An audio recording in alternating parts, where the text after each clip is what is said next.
Chapter 227. Calm down, calm down. Meng Wenhao also tackled the additional question. The previous questions he gave up added up to 10 points. If he could answer this additional question correctly, there was still hope for him to get a high score. Thinking of the last time he lost his footing and carelessly lost a point and missed the first place, Meng Wenhao clenched his teeth and encouraged himself in his heart. This time, he must take back the first place. Calm down, calm down, calm down. There must be a problem with the calculation in the question. Otherwise, there would not be a penny missing. I must calm down and find the loophole in the question. Meng Wenhao quickly read the question 7 or 8 times, then closed his eyes and concentrated all his attention on the question, word by word. At this moment, his brain was like a huge sieve, constantly filtering the most important information in the question. Time passed little by little. Meng Wenhao's eyebrows became tighter and tighter. At this time, the atmosphere in the classroom became more and more serious and quiet. It was so quiet that he could hear his own breathing. The serious and tense atmosphere made everyone feel the pressure multiplied. But for some people, pressure meant motivation, such as Meng Wenhao. After a quarter of an hour of deliberation, and thinking, Meng Wenhao finally opened his eyes. If one looked carefully, one could see a trace of joy and confidence in his eyes. Found it. I found the loophole in the question. These 20 points, Meng Wenhao, will take them. At this moment, Meng Wenhao was really like a god. The pen in his hand trembled rapidly, and even shook out a series of afterimages. In a few breaths, Meng Wenhao wrote down the answer that he had been thinking about for a long time on the test paper. At this time, he had time to breathe a sigh of relief. Phew! With these 20 points in hand, I feel much more at ease. Let's look at the previous questions. Maybe I can find some inspiration. Although there was less than a quarter of an hour left, Meng Wenhao still wanted to try his luck and see if he could answer the questions that he gave up before. After all, no one would complain about having a high score. Dang dang dang.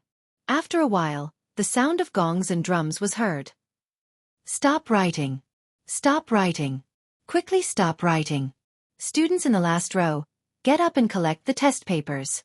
Su Hongji's spirit was lifted, and he immediately stood up and shouted. Hey! Sun Zifen, stop writing, or you'll get 0 marks. Sun Zifen had just arrived at the School of Mathematics and Mathematics. He did not know the rules and wanted to write for a while more, but he was warned by Su Hongji. Feeling helpless, he could only put down the pen in his hand and stand up to collect the papers. In the past, it was Chung Chumo who collected the papers in this row. Now that he was sitting at the back, according to the rules, it was his turn to collect the papers. A moment later, all the test papers were sent to Su Hongji. Su Hongji checked the test papers. After confirming that there were no mistakes, he coughed twice and said, according to Professor Li's instructions, everyone will have a break in the afternoon. Today's questions are a little difficult.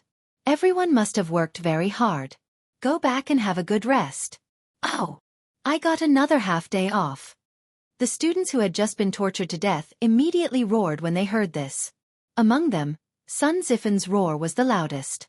This little bastard had just transferred here today, and he was almost tortured to death. He had been depressed for the whole morning. Previously, when he was in the School of Imperial Studies, although his results were not the best, they were still above average. After experiencing this exam in the morning, he felt that he was going to be the last. He could not stand it. No matter how naughty a child was, he still had a sense of shame. He did not want to be the last. Therefore, he had been depressed for the whole morning. Now that he heard that he was going to have a break, he was finally happy. This was the most important reason why he came to the School of Mathematics. He could finally enjoy the 2-day break every 5 days in the future. Brother Ku, how did you do in the exam? On the other side, Zhang Ziren looked at Ku Shiqing and asked while packing up. Ku Shiqing paused, frowned and said, I didn't feel too good. The questions this time are too flexible. Although I've studied the knowledge points, I still feel that every question is weird and full of traps. I really can't get used to these kinds of questions. I can't even answer a few questions in the middle. Zhang Ziren sighed and said, yes, I think so too. Oh, by the way, Wenhao, how did you do? Meng Wenhao forcibly suppressed the excitement in his heart. He turned his head and said calmly, The questions this time were indeed a bit difficult.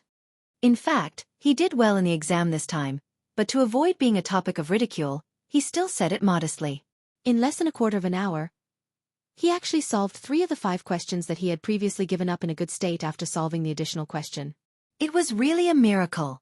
Most of the time, especially during exams, although the final results depended on the hard work they put in during the exam, their state of mind during the exam was also very important. If their state of mind was good, it was very possible for them to surpass all the difficulties and perform exceptionally well. This was the conversation between the top students after the exam. Of course, the underachievers had their own topics. Hey, Sun Zifen, how was it? You must have helped old Cheng to be the bottom this time, right? Chang Chumo said with a smirk and winked in front of Sun Zifen. F***ck, you have studied mathematics for so long, and you still have the nerve to compare yourself with me, a student who just transferred over? Sun Zifen cursed in his heart. His face was extremely gloomy, but he still said stubbornly, haha, that's not necessarily true. I solved the last additional question. Maybe my score will be higher than Brother Cho Nyo's. Oh. Cheng Chumo was shocked. He quickly asked, hey, then tell me quickly, where did the missing 1 cent go? Old Cheng pondered for an hour and still couldn't figure it out. I'm so worried. Haha, I can't say. I can't say. Sun Zifen laughed and walked away pretentiously with his hands behind his back. Actually, he was bitter. Although he found the loophole in the additional question and solved it, there were too many questions that he didn't know. He estimated that even with the additional questions 20 points, his score would still be lower than Cheng Chumo's. Thinking of this, he didn't have the face to continue bragging. Cheng Chumo's status as an underachiever was recognized in Chang'an City. If his father, Sun Fujiao, knew that his son couldn't even beat Cheng Chumo, the consequences would be unimaginable. Just thinking about it made him feel terrible. Hey. Cheng Chumo stretched out his hand and wanted to get to the bottom of it, but Sun Zifen had already run away. In fact, he was thinking about the same thing as Sun Zifen. If he could beat Sun Zifen in this exam, then wouldn't he, Cheng Chumo, be awesome? If he could beat the son of the top scholar, he would feel proud. Chapter 228. The commotion outside had nothing to do with Li Zixuan. It was rare for him to have a Golden Week holiday. If he didn't sleep in, how could he be worthy of Li Er's painstaking efforts? Of course, if Li Er knew that his intentions would be misunderstood by Li Zixuan like this, he would definitely vomit blood. He got up late in the morning. After eating breakfast and resting for a while, Li Zixuan returned to his small courtyard and began to practice his swordsmanship. Yes, practicing swordsmanship, not practicing swordplay. It had been a long time since he practiced his swordsmanship. When he suddenly picked up the wind-chasing sword, he actually felt a little awkward. Li Zixuan couldn't help but frown. He thought to himself, it's all Li Er's fault for forcing me to do things. My martial arts aptitude is so high, yet he wants me to be a teacher. It's simply a waste of talent. Suppressing the discomfort in his heart, Li Zixuan forced himself to practice the 9 Taishian swords a few times. It should only be 5 swords now. When the awkwardness disappeared, he put away the wind-chasing sword and took a deep breath. Young master, the way you practiced your swordsmanship just now was really nice. Xianxia excitedly ran over and wiped Li Zixuan's sweat with a wet towel as she said happily. Yes, it looked like a sword immortal. Xianxia was so excited that her face turned red. She also ran over and echoed. Although Li Zixuan's swordsmanship had slightly declined compared to last month, this small gap could not be seen unless one was an expert.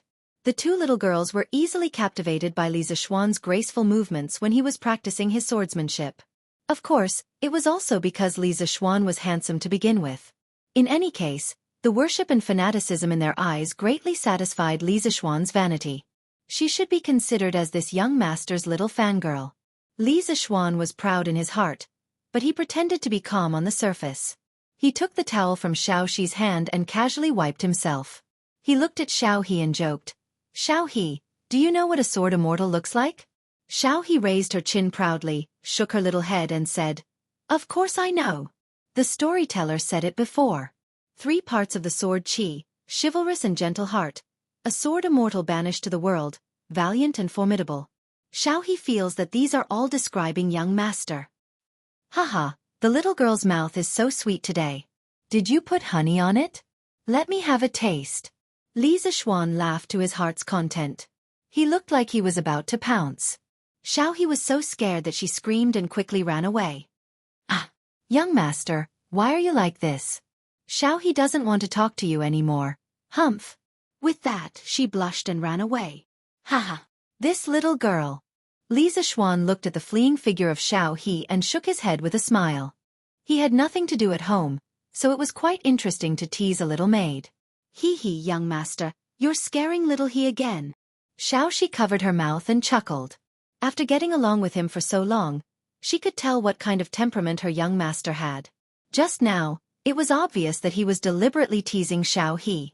He didn't mean to take advantage of her at all. Hey! Li Zishuan passed the towel to Xiaohe and changed the topic. He asked, "Where's Lana? Did she go out to play again?" Young miss went out early in the morning. Xiaohe replied. Ever since Li Zishuan was conferred the title of nobility, the Li family's status had also risen. They were considered a large family in Yongle Lane. Li Jingma and his wife were not too worried about their daughter's safety. Adding on to the fact that Li Zishuan pampered her too much, Lana had the chance to run out and play with her other friends. This little girl had the support of the Strange Interest Pavilion and could always get a lot of new toys. Those brats in Yongle Lane were also happy to play with her. Now, this little girl had already become the big sister of the Yongle Lane. There were quite a lot of underlings who hung around with her. Hee hee, this little girl is really carefree. But those little fellows over there must be having a hard time, right? Haha. Li Zishuan looked towards the direction of the Imperial College in the northwest and laughed. He guessed that many students would curse him when they saw the perverted questions he gave. Young master, who is having a hard time? Xiaohe asked curiously. Li Zishuan waved his hand and was about to explain when he saw Sanbao running towards them. She shouted as she ran. Young master, the Imperial Edict is here.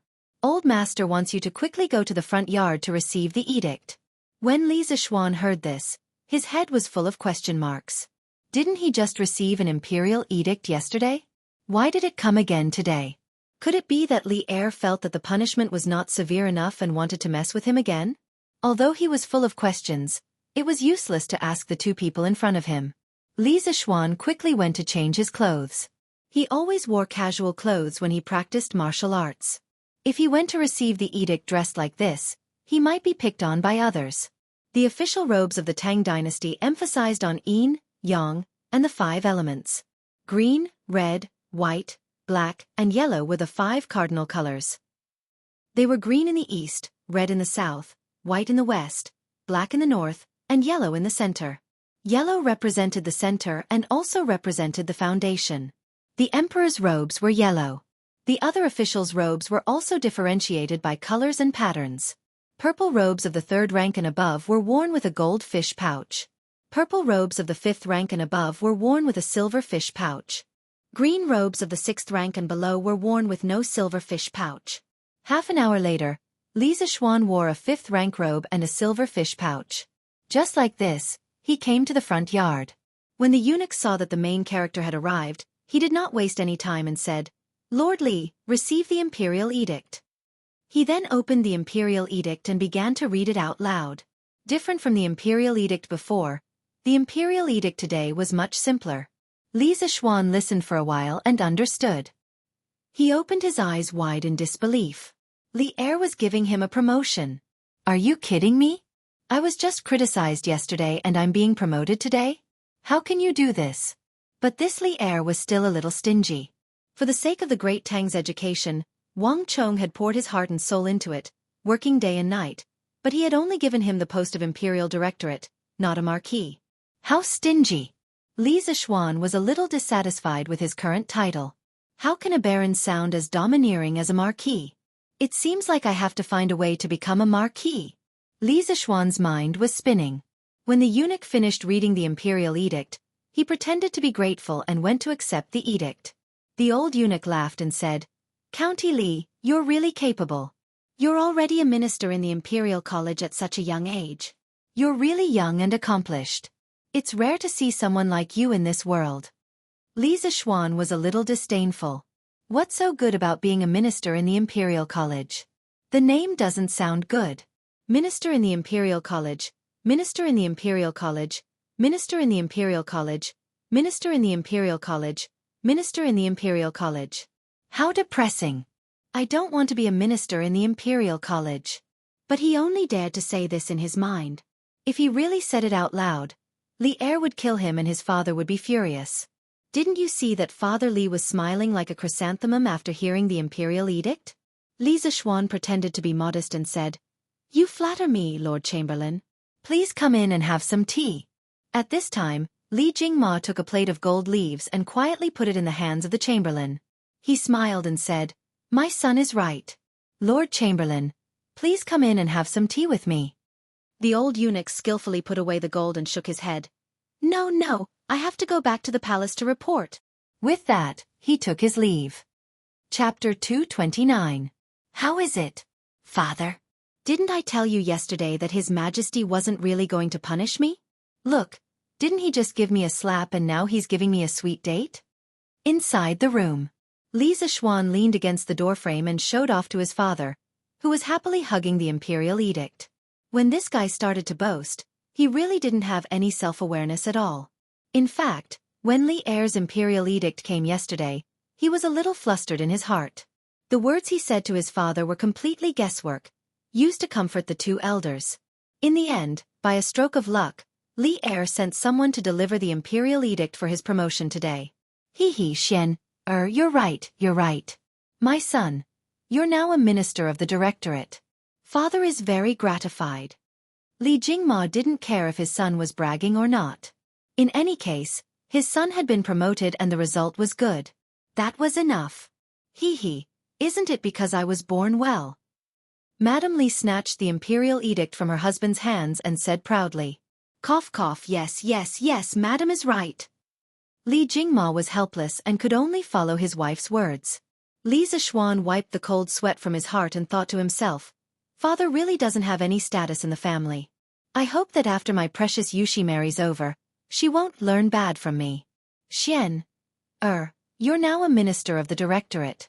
In the future you have to be more steady when doing things.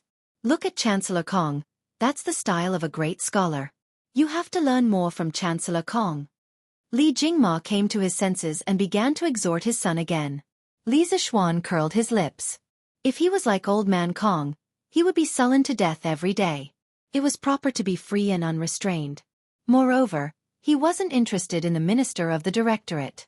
Father, isn't it just a minister of the directorate? It's not like it's a high official. Is there a need for you to be like this? Nonsense. Father Li, who was still amiable just now, was instantly enraged when he heard this bastard's words. He said sternly, "The position of Secretary of the Treasury is of great importance. This is the Deputy Chief of the Treasury, assisting the Chancellor in overseeing the affairs of the Treasury. Xian, you mustn't treat him so sloppily. As far as I know, in the history of the Imperial College, there has never been a Minister of Education as young as you. His Majesty thinks so highly of you. Don't let him down." Li Zishuan listened to his father's popular science and realized that the position of Minister of Industry was actually so awesome. Wasn't it equivalent to the position of Vice President of a university? And it was the best university in the country. Being able to become a vice principal at such a young age was indeed impressive. Thinking about it this way, Li Zishuan was more satisfied with this position. He rubbed his nose awkwardly and hurriedly said, "Father is right. I will work hard and not disappoint your Majesty's expectations." "Iron Egg, you're back?" At noon, Li Zishuan saw Iron Egg, who had just come back from school, in the front yard and said with a smile, "Yes, Master. This is the test paper that Mr. Su asked me to bring to you. He said that you can give it to him after you mark it." As Iron Egg spoke, he took out a stack of sealed test papers from his backpack. Yes, it was a backpack that Li Zishuan had asked someone to sew for him. Iron Egg and Lan, both had backpacks. When Lan, had cried and begged to go to school with them, Li Zishuan had asked someone to sew a backpack for her. After all, the ancient examination boxes used by scholars were too cumbersome. Why didn't Mr. Su mark it himself? Looking at the test papers in front of him, Li Zishuan was speechless. He didn't expect that he would still have work when he was on vacation. This was unreasonable. Iron Egg scratched his head awkwardly. He knew that his master was lazy, but he didn't expect him to be this lazy. He thought for a moment and said, Mr. Su said that he didn't know the standard answers for some of the questions, so he could only let you mark them yourself. F***ck. Li Zishuan really wanted to chop off his hands. He asked you to set such a difficult test paper. Did you dig your own grave? Well, you can take the test papers to the west courtyard. Come to the front courtyard to eat later. Li Zishuan waved his hand helplessly and said gloomily, Yes, master. Come here quickly. Gi Lane. Meng Wenhao's house. Meng Wenhao's mother waved to her son and said with a smile, Mother, what's the matter? Meng Wenhao ran over and asked curiously. Meng Wenhao's mother carefully took out a brand new book and handed it to her son. She happily said, Look, this is what I was waiting for this morning. I think it's called Qiziu culture. It took me a lot of effort to get this. When it was my turn, there was only this book left. I saw that this book was so cheap, so I bought it. Your father and I don't have the ability to buy new books for you. In the past, you either borrowed books from others or bought old books from others. This is the first new book I bought for you. Take it quickly. Meng Wenhao looked at the brand new Analects of Confucius in front of him and saw his mother's right hand full of calluses. His nose twitched and he almost cried. He took the Analects of Confucius with both hands, sniffed, and said with a forced smile, Thank you, mother. Why are you still so polite to me? Actually, I have to thank the owner of Qiziu culture for setting the price so low. Otherwise, I wouldn't have been able to afford it. This person is really a living Buddha for us poor people. Meng Wenhao's mother said with a sigh. Mother, actually, the owner of Qiziu culture is our master. It's actually Li Xianxia? Yes, I heard that there were many people fighting in front of Qiziu culture for the book yesterday. It seems that our master was implicated. He didn't come to the school today. Meng Wenhao frowned and said worriedly. Then will Mr. Li be fine? He's the benefactor of many of us. Nothing can happen to him. Meng Wenhao's mother opened her mouth in shock. Meng Wenhao comforted her. Mother, don't worry. Teaching assistant Su told us that Mr. Li is fine. There should be news in a few days. Meng Wenhao's mother looked at her son, thought for a moment, and said, Why don't you go to Mr. Li's house to visit? As his student, you should pay him a visit. There are about 10 eggs at home. You can bring them to Mr. Li. Mother, Mr. Li's house doesn't lack these. You can leave these eggs for Yaya to nourish her body. Meng Wenhao looked at his skinny little sister who was playing with grasshoppers outside and said with heartache. What do you know? You're a student. How can you visit Mr. Li's house empty-handed? Listen to me. Didn't you say that you have the afternoon off? Then you can go in the afternoon. You can't be ungrateful. Otherwise, I won't recognize you as my son. Meng Wenhao's mother patted her son's hand and said earnestly. Meng Wenhao had no choice but to agree. After a moment, he suddenly remembered the newspaper he read today, so he said, Mother, don't go to Qiziu culture to buy books in the future. There are too many people there. I'm afraid you'll be crowded, Meng Wenhao's mother interrupted. Hey, it's okay. I'm not that delicate. Meng Wenhao explained. No, mother. Mr. Li said that in less than 3 years, the price of books will be as cheap as Qiziu culture books now. You don't have to fight for them at all. Also, I don't lack books to read now. The teaching materials we use are all printed by Mr. Li himself. Meng Wenhao's mother exclaimed. There's such a thing? Then how, you should go visit your Mr. Li in the afternoon. Why don't I catch the chicken in the backyard and give it to Mr. Li as well? Meng Wenhao quickly waved his hand and said, No, mother. It's enough to bring some eggs. Go do your work. Chapter 230. In the afternoon. Li Zishuan was lying on the recliner and reading the latest issue of the newspaper. Other than the slightly hot weather, everything else was perfect. Hey, Ma Zhou actually wrote about me in the newspaper. TSKSK. This is the first time I'm in the newspaper. It feels pretty good. Li Zishuan's eyes lit up when he saw the headline. He was overjoyed. In his previous life, he was just an ordinary student. How could he have the chance to be in the newspaper? Not even the school newspaper. He didn't expect that he would be in the news after just giving a speech. He felt a sense of accomplishment. After being narcissistic for a while, Li Zixuan started to read other news out of boredom. There was no other way. In this era, there were no computers or televisions. He didn't like the novels sold in the East Market. For an otaku like him, in his spare time, he could only tease the servant girls and read the news in the newspapers. At this time, if he was given a computer and allowed to play single-player games, he would never get tired of it. What? You said he could go to the brothel? Sorry, with Han Yushi, a beautiful wife who was as beautiful as a fairy, Li Zixuan was not interested in those vulgar women. Moreover, although he was a loser in his previous life, he still had a trace of mental cleanliness. You could say that he was pretentious, but this was the truth. Moreover, the brothel was often a place where all kinds of conflicts occurred. Didn't you see that in all kinds of transmigration novels, when the main character went to the brothel, he would encounter all kinds of pretentious and face-slapping situations? The main character was in the mood for poetry, and had all kinds of famous poems at his fingertips to win the heart of the top beauty. Then, it was a night of love. There was also a second generation in the brothel who bullied a beauty. The main character was furious and punched the second generation, the hero saved the beauty, and so on. There were countless similar situations. Whether it was in the modern or ancient times, the brothel was a place where all kinds of disputes occurred. Although Li Zixuan was not afraid of trouble, he didn't like to attract trouble for no reason. Therefore, unlike the other second generation in Chang'an, Li Zixuan didn't know where the brothel's door was even though he had transmigrated for so long. It wasn't that he wasn't lustful, but he didn't like to attract unnecessary trouble.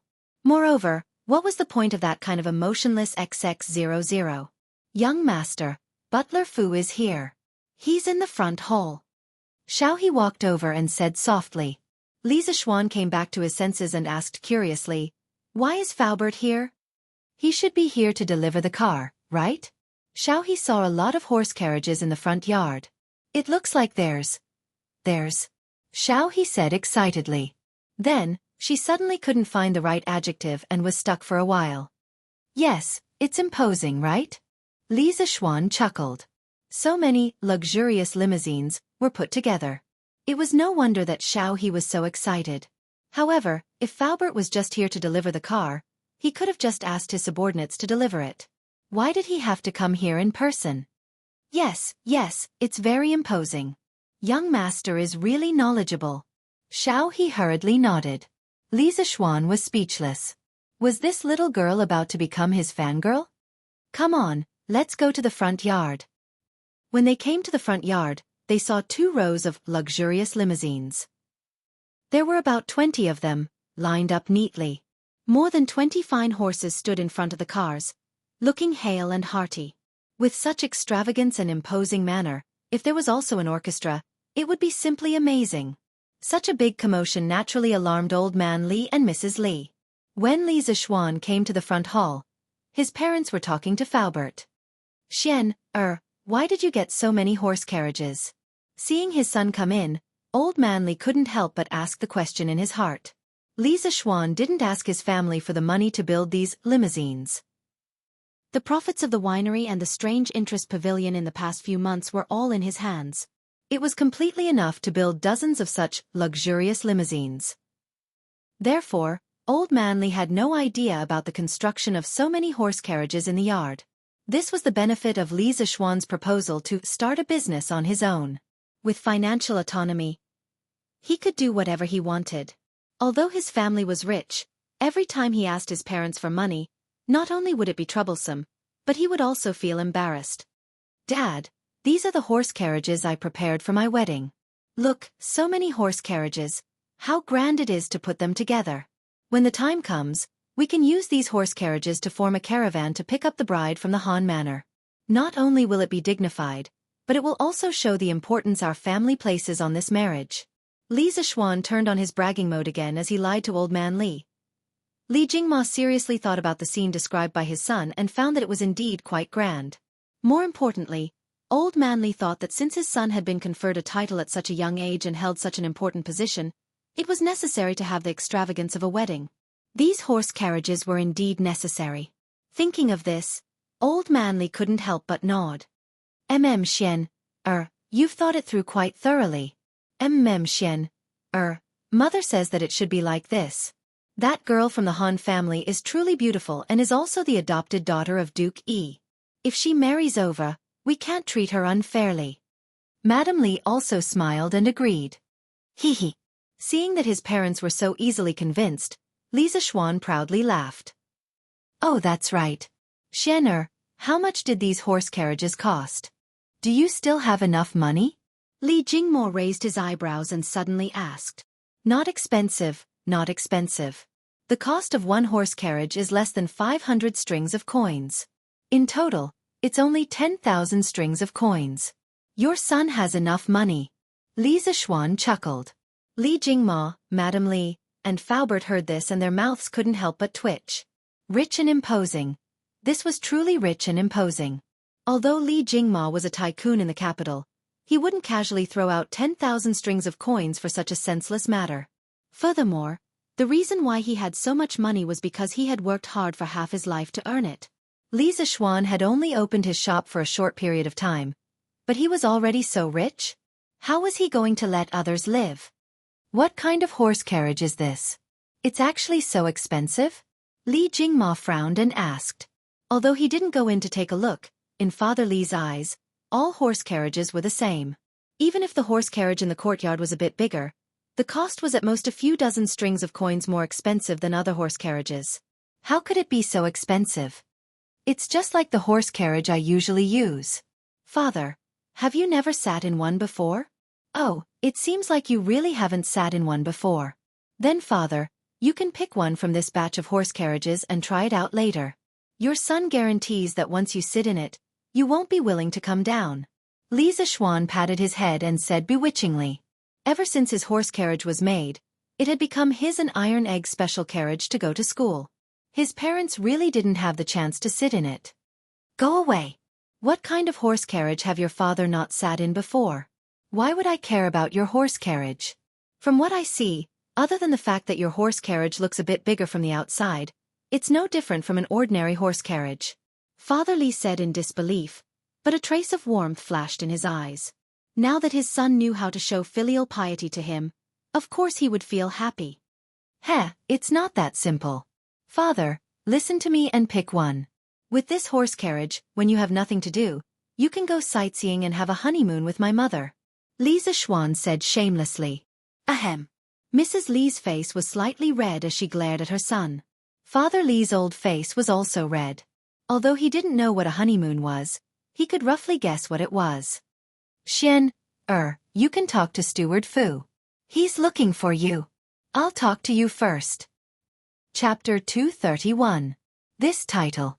Don't think too much about it.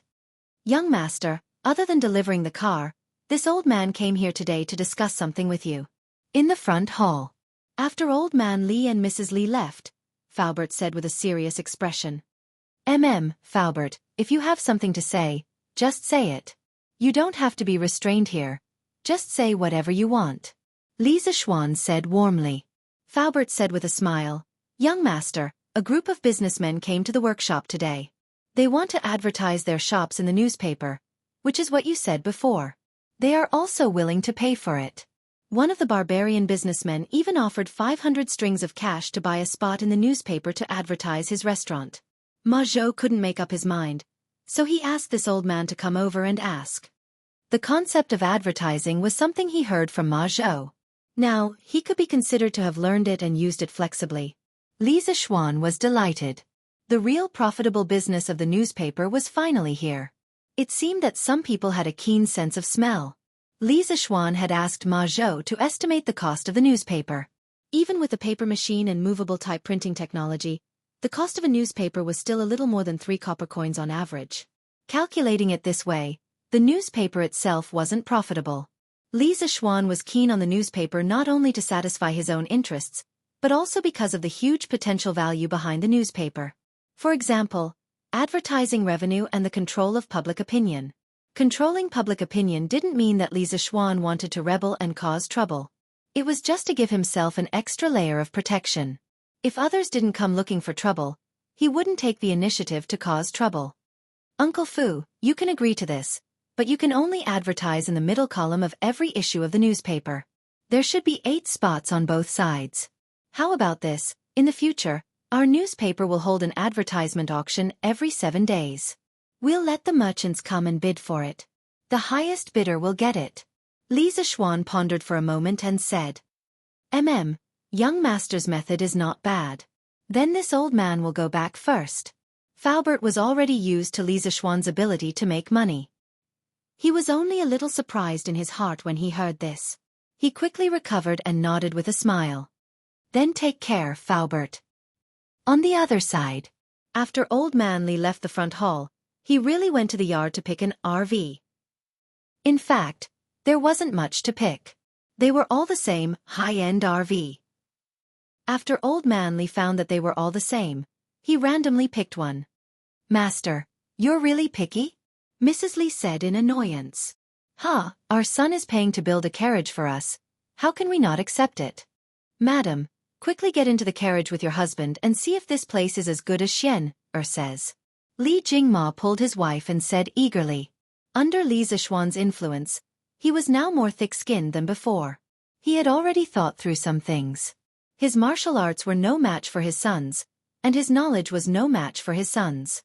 As for his ability to make money, he was no match for him now. He might as well enjoy his life in peace. Anyway, his son was successful, and the family could rely on their previous savings to not have to worry about food and clothing. Why should he live such a tiring life? Therefore, he didn't go to the shop much now. The shopkeepers were enough. His son was now an official, and they wouldn't dare to fool him. Go away. You don't care about your face, but I do. You have the nerve to ask for the carriage that your son prepared for his wedding. You're really shameless. Mrs. Li had always loved her son dearly, and she wasn't as thick-skinned as Li Jingma. Hey, I didn't ask him for it. Xianxia wanted to give it to me himself. Madam, quickly come with me to see it. Without any explanation, Li Jingma dragged his wife along, wanting to experience this RV. Hey, let go. Mrs. Li was so angry that she wanted to break free, but she couldn't resist the strength of Li Jingma's grip. After a while, the couple entered the carriage. Hiss. This carriage doesn't look like much from the outside, but after entering, I realized that it's really spacious. It's like a small room. Li Jingma exclaimed the moment he entered. Old master, why is the shape of this stool so strange? It's so comfortable to sit on. What is it made of? After Mrs. Li entered and saw the various strange decorations in the carriage, she forgot what she said outside. She took a fancy to the sofa at first glance and couldn't help but try to sit on it. After that, she didn't want to get up. When Li Jingma heard that, he curiously sat on the sofa opposite his wife. His entire body sank into the sofa. This is really comfortable. Xianxia, this child, knows how to enjoy life so well. How could this not be comfortable? Li Zishuan's sofa was not only made of soft material, but also had ergonomic features. It allowed the human body's arms, back, waist, and legs to relax well. Compared to the people of the Tang dynasty who had to kneel on a couch or sit on a stool without a backrest, being able to sit on this sofa was of course an extremely luxurious experience. Mrs. Li didn't even bother to roll her eyes because she was currently enjoying this rare comfort with her eyes closed. However, she still said unhappily, so what if Xianxia knows how to enjoy life? Can't you see our son enjoying life? In my opinion, our son is pretty good like this. Yes, this is pretty good. Of course, Li Jingma didn't have the guts to talk back to the tigress at home. He said contentedly, Hey madam, look at this soft stool. Even if the carriage moves, it won't be too bumpy. This carriage is really good.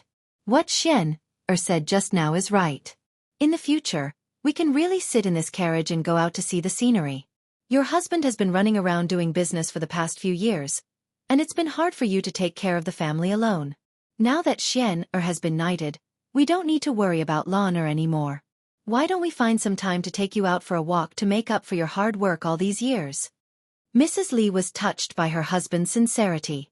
She opened her eyes, the rims of her eyes slightly red. However, she refused. Your wife is content with old master's intentions. Now that we're all grown up, it's inconvenient for us to go out and play. It's easy for others to gossip about us. Besides, Xianxia left us for 8 years. Your wife can't bear to part with him. Li Jingma patted his wife's hand and said warmly, "Don't worry, madam. We can just walk around Chang'an and go out in the morning. We'll be back in the evening. There's no need for us to worry about what others say. I'm sure also hopes that you can go out more often and relax." Mrs. Li thought for a moment, then nodded. "All right, I'll listen to old master." Haha. "Look, madam. There are 2 small rooms inside. Let's go take a look." Chapter 232. Ahem, Sanbao. Take this carriage to the east courtyard. Where's Sanbao? The servants outside had heard the commotion in the carriage and guessed that their master and madam were showing off their love in the carriage. How would they, as servants, dare to eavesdrop on such a private matter? Not long after old man Li got on the carriage, the servants, coachmen, and servants around the carriage all retreated far away. Thus, when Li Jingma got off the carriage with his wife, he habitually called out to Sanbao. However, he realized that there was no one around. Coming. Master, are you calling for me?" Sanbao, who was hiding in a corner in the west of the courtyard, saw that Li Jingma seemed to be looking for her after coming out, so she quickly ran over and bowed with a smile. Madame Li looked up at the servants far away and immediately understood. She angrily pinched her husband. Although the customs of the Tang dynasty were more liberal, it was not to this extent. Li Jingma grimaced and resisted the urge to cry out in pain. He quickly said to Sanbao, Yes. You take this carriage to the east courtyard." "Yes, master." Meng Wenhao carried a small basket of eggs and entered Yongla Lane. He looked all the way to the Li residence and saw the tall gate and the picturesque pavilions in the courtyard from afar. He couldn't help but stop in his tracks. He looked at the eggs in his hand and hesitated for a moment. "Why are you standing there like a fool? Why don't you go in?" At this moment, a voice suddenly came from behind. Meng Wenhao, who was in a dilemma, was shocked. He turned his head and saw that the person who came was Li Tai. He quickly cupped his hands and bowed. "Greetings, Your Highness Prince Wei." In the Imperial College, they were classmates and didn't need to be so polite. However, outside of the Imperial College, he had to pay attention to the etiquette between a monarch and a subject. Li Tai waved his hand. He looked at Meng Wenhao's outfit and asked, "Are you here to look for Mr. Li?" Yes. "Then why don't you go in? Won't the gatekeeper let you in?" "That's not right. Their gatekeeper shouldn't make things difficult for people." This? Meng Wenhao scratched his head in embarrassment. Li Tai looked at the egg in Meng Wenhao's hand and saw his embarrassed look. He instantly understood and laughed. "Wenhao, don't worry about it. Mr. Li's family is richer than mine. If you are worried about the importance of the gift, I'm afraid that there are not many people in Chang, and who can give Mr. Li a gift. It's the thought that counts. As long as you're here to see him, I'm sure he's already very satisfied." Li Tai's words also contained some intention of explaining things, but to be able to be explained by Li Tai was in itself a kind of honor.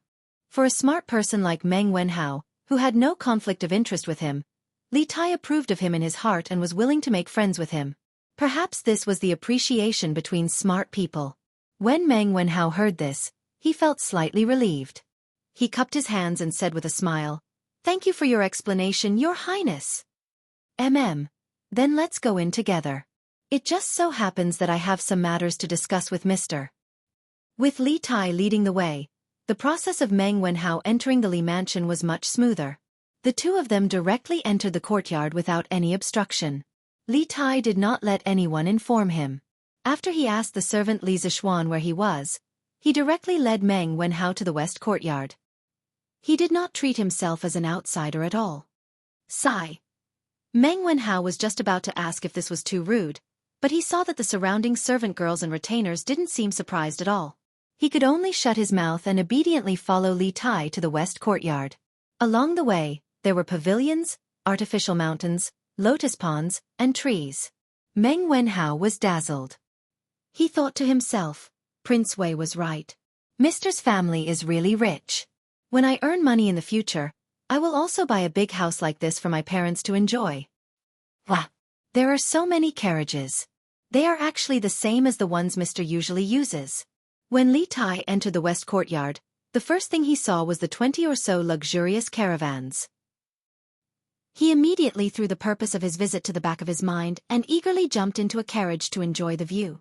After Old Man Li pulled his carriage away, Li Zixuan also asked people to move the rest of the carriages to the west courtyard. After all, it was not appropriate for them to be piled up in the front courtyard. Anyway, his west courtyard was large, so there was nothing to be afraid of if there were 20 more carriages. At this moment, Li Zixuan was sitting in a pavilion not far away to enjoy the cool air. When he saw this little fatty like a bandit entering a village, he could not help but be speechless. He quickly got up and walked over, not because of Li Tai, but because he saw Meng Wenhao. Mr. Meng Wenhao was also shocked by the number of luxurious caravans. However, when he saw Li Zixuan walking over, he quickly regained his senses and cupped his hands in greeting. Wenhao, why are you here? Li Zixuan nodded and smiled gently. He was not surprised that Li Tai was here, but he was curious about Meng Wenhao's visit.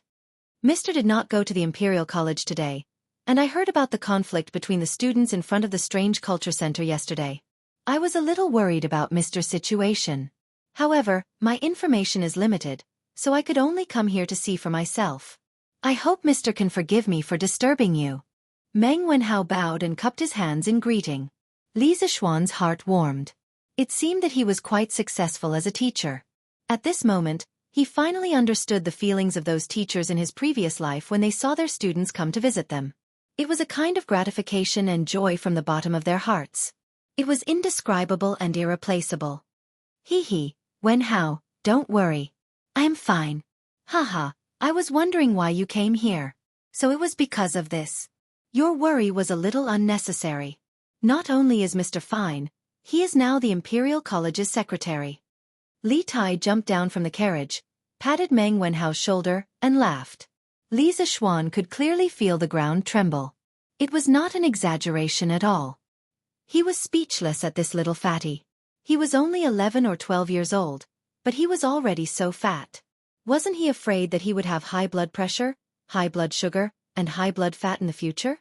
Li Zixuan remembered reading in a book in his previous life that Li Tai's waist and belly were big. However, when Li Er saw his son's chubby appearance, he was not worried that it would affect his figure if he was too fat. Instead, he felt that his son would be very tired when he went to the imperial court. His heart ached for his son, so he allowed him to go to the imperial court in a small sedan chair. This was unheard of. Li Zixuan shook his head. He could not understand this strange father and son. It is good that Mr. is fine. I did not have anything else at home, so I could only bring some eggs. I hope Mr. does not mind. Meng Wenhao handed over the eggs in his hand and looked at Li Zixuan expectantly. Li Zixuan frowned. If it was in the past, it would have been fine. However, eggs were so expensive now, and Meng Wenhao's family was not well off. How could he accept these eggs? However, when he saw Meng Wenhao's expectant face, he was afraid that if he rejected, it would hurt this child's self-esteem. Li Zixuan was speechless for a moment. There was no one else who could be so conflicted about accepting gifts. Sigh, forget it. At most, when this child goes back, he would ask the kitchen to pack some dried fruits and pastries for him as compensation. The gift is light, but the thought is heavy. How could I mind? However, the next time you come, you must not bring these things. I do not lack anything at home. You and Xianxia, follow me to the pavilion. Li Zixuan signaled Xiaoxi to accept the eggs and said to Meng Wenhao and Li Tai. Thank you, Mr. Meng Wenhao heaved a sigh of relief and said gratefully. It was unknown whether he was thanking Li Zixuan for the invitation or thanking Li Zixuan for accepting the eggs. Chapter 233. Wenhao, Xianxia, how did the two of you do in this exam? Inside the pavilion, Li Zixuan asked with a smile as he took a sip of the warm tea mixed with ice cubes after the few of them sat down. He didn't even have time to look at the exam paper that Su Hongji gave him. This was why only students with good grades were willing to visit a teacher's house. After visiting, the teacher would inevitably ask about your grades. Therefore, the number of times Cheng Chumo came to visit Li Zixuan had significantly decreased. This fellow would also feel flustered and embarrassed. Meng Wenhao said, "Not bad." Li Tai waved his hand and said, "Not bad. Mister, you have so many carriages here. How about giving me one?" Ever since the little fatty had sat down, his eyes had been glued to the carriages, never leaving them. He had just gone in to try out the luxury RV, and he really wanted to try it out. Hee. I'll give you a question. Qingke, if you can answer it, what's wrong with giving you a carriage? Li Zishuan said with a smile that wasn't a smile. Li Tai heard this and his face fell. Question again. He was almost traumatized by Li Zishuan's questions. After being tortured so many times, Li Tai said that he had enough. He definitely wouldn't be fooled this time. No need. Mister, just tell me how much you want to sell this carriage for. I'll buy it with money. The little fatty shook his head like a rattle drum. Even if you beat him to death, he wouldn't be willing to answer Li Zishuan's deliberately difficult questions. Meng Wenhao, who was at the side, looked at Li Tai suspiciously. After attending classes together for so long, he had some understanding of Li Tai's temperament. He knew that Li Tai was a proud and arrogant person, but he didn't think that he would take the initiative to admit defeat. Could it be that the question set by Mr. was really that difficult? Meng Wenhao couldn't help but think. Li Zishuan faintly glanced at the little fatty and said, "There's no place to sell this car yet. Qingke, if you want it, wait a little longer." Li Tai stamped his feet and said, "There are more than 20 carriages here, right? Little Xian, can't you sell me one? I'm one of the owners of Qiziu Culture. Can't you take care of me?" Li Zishuan waved his hand in annoyance. All right, I'll give you one. Qingke, why are you here today? If you're done, then let's go. Li Zishuan really wanted this little fatty to hurry up and finish what he wanted to say and get out of here. Otherwise, he would ask for whatever he saw. He was a dignified prince, yet he was acting like a bandit. He was really a disgrace to the Li family. Li Tai's wish was fulfilled. He didn't care about Li Zishuan's bad attitude at all. He said with a happy face, "Haha, teacher, did you forget? The newspaper is almost finished with the Legend of a Mortal's Journey to Immortality that you told me last time. You should tell me the next story today. Otherwise, there won't be any novels to publish tomorrow." Li Zishuan was stunned. Only then did he remember that there was such a matter. He nodded and said, "All right, then I'll tell you the novel today." Meng Wenhao was shocked and said in surprise, "The Legend of a Mortal's Journey to Immortality was actually written by teacher?" Wenhao, it's fine as long as you know. Don't tell anyone." Li Zishuan didn't want to cause too much trouble. He just wanted to quietly be a handsome man. "Yes, teacher." Meng Wenhao agreed. However, he thought about it and still hesitated. However, this student really doesn't understand. Teacher is so knowledgeable and has so much knowledge. Why would you write novels? Li Zishuan smiled meaningfully and said, "What's wrong with writing novels? Wenhao, do you think that writing novels is a cheap profession?" Meng Wenhao flatly denied. No, student. Student doesn't mean that. You do. From the bottom of your heart, you think that writing novels isn't the right path. It's beneath your status as a scholar, right? Li Zishuan said seriously. "Wenhao, you've studied hard for so many years. What is your dream?" "Student."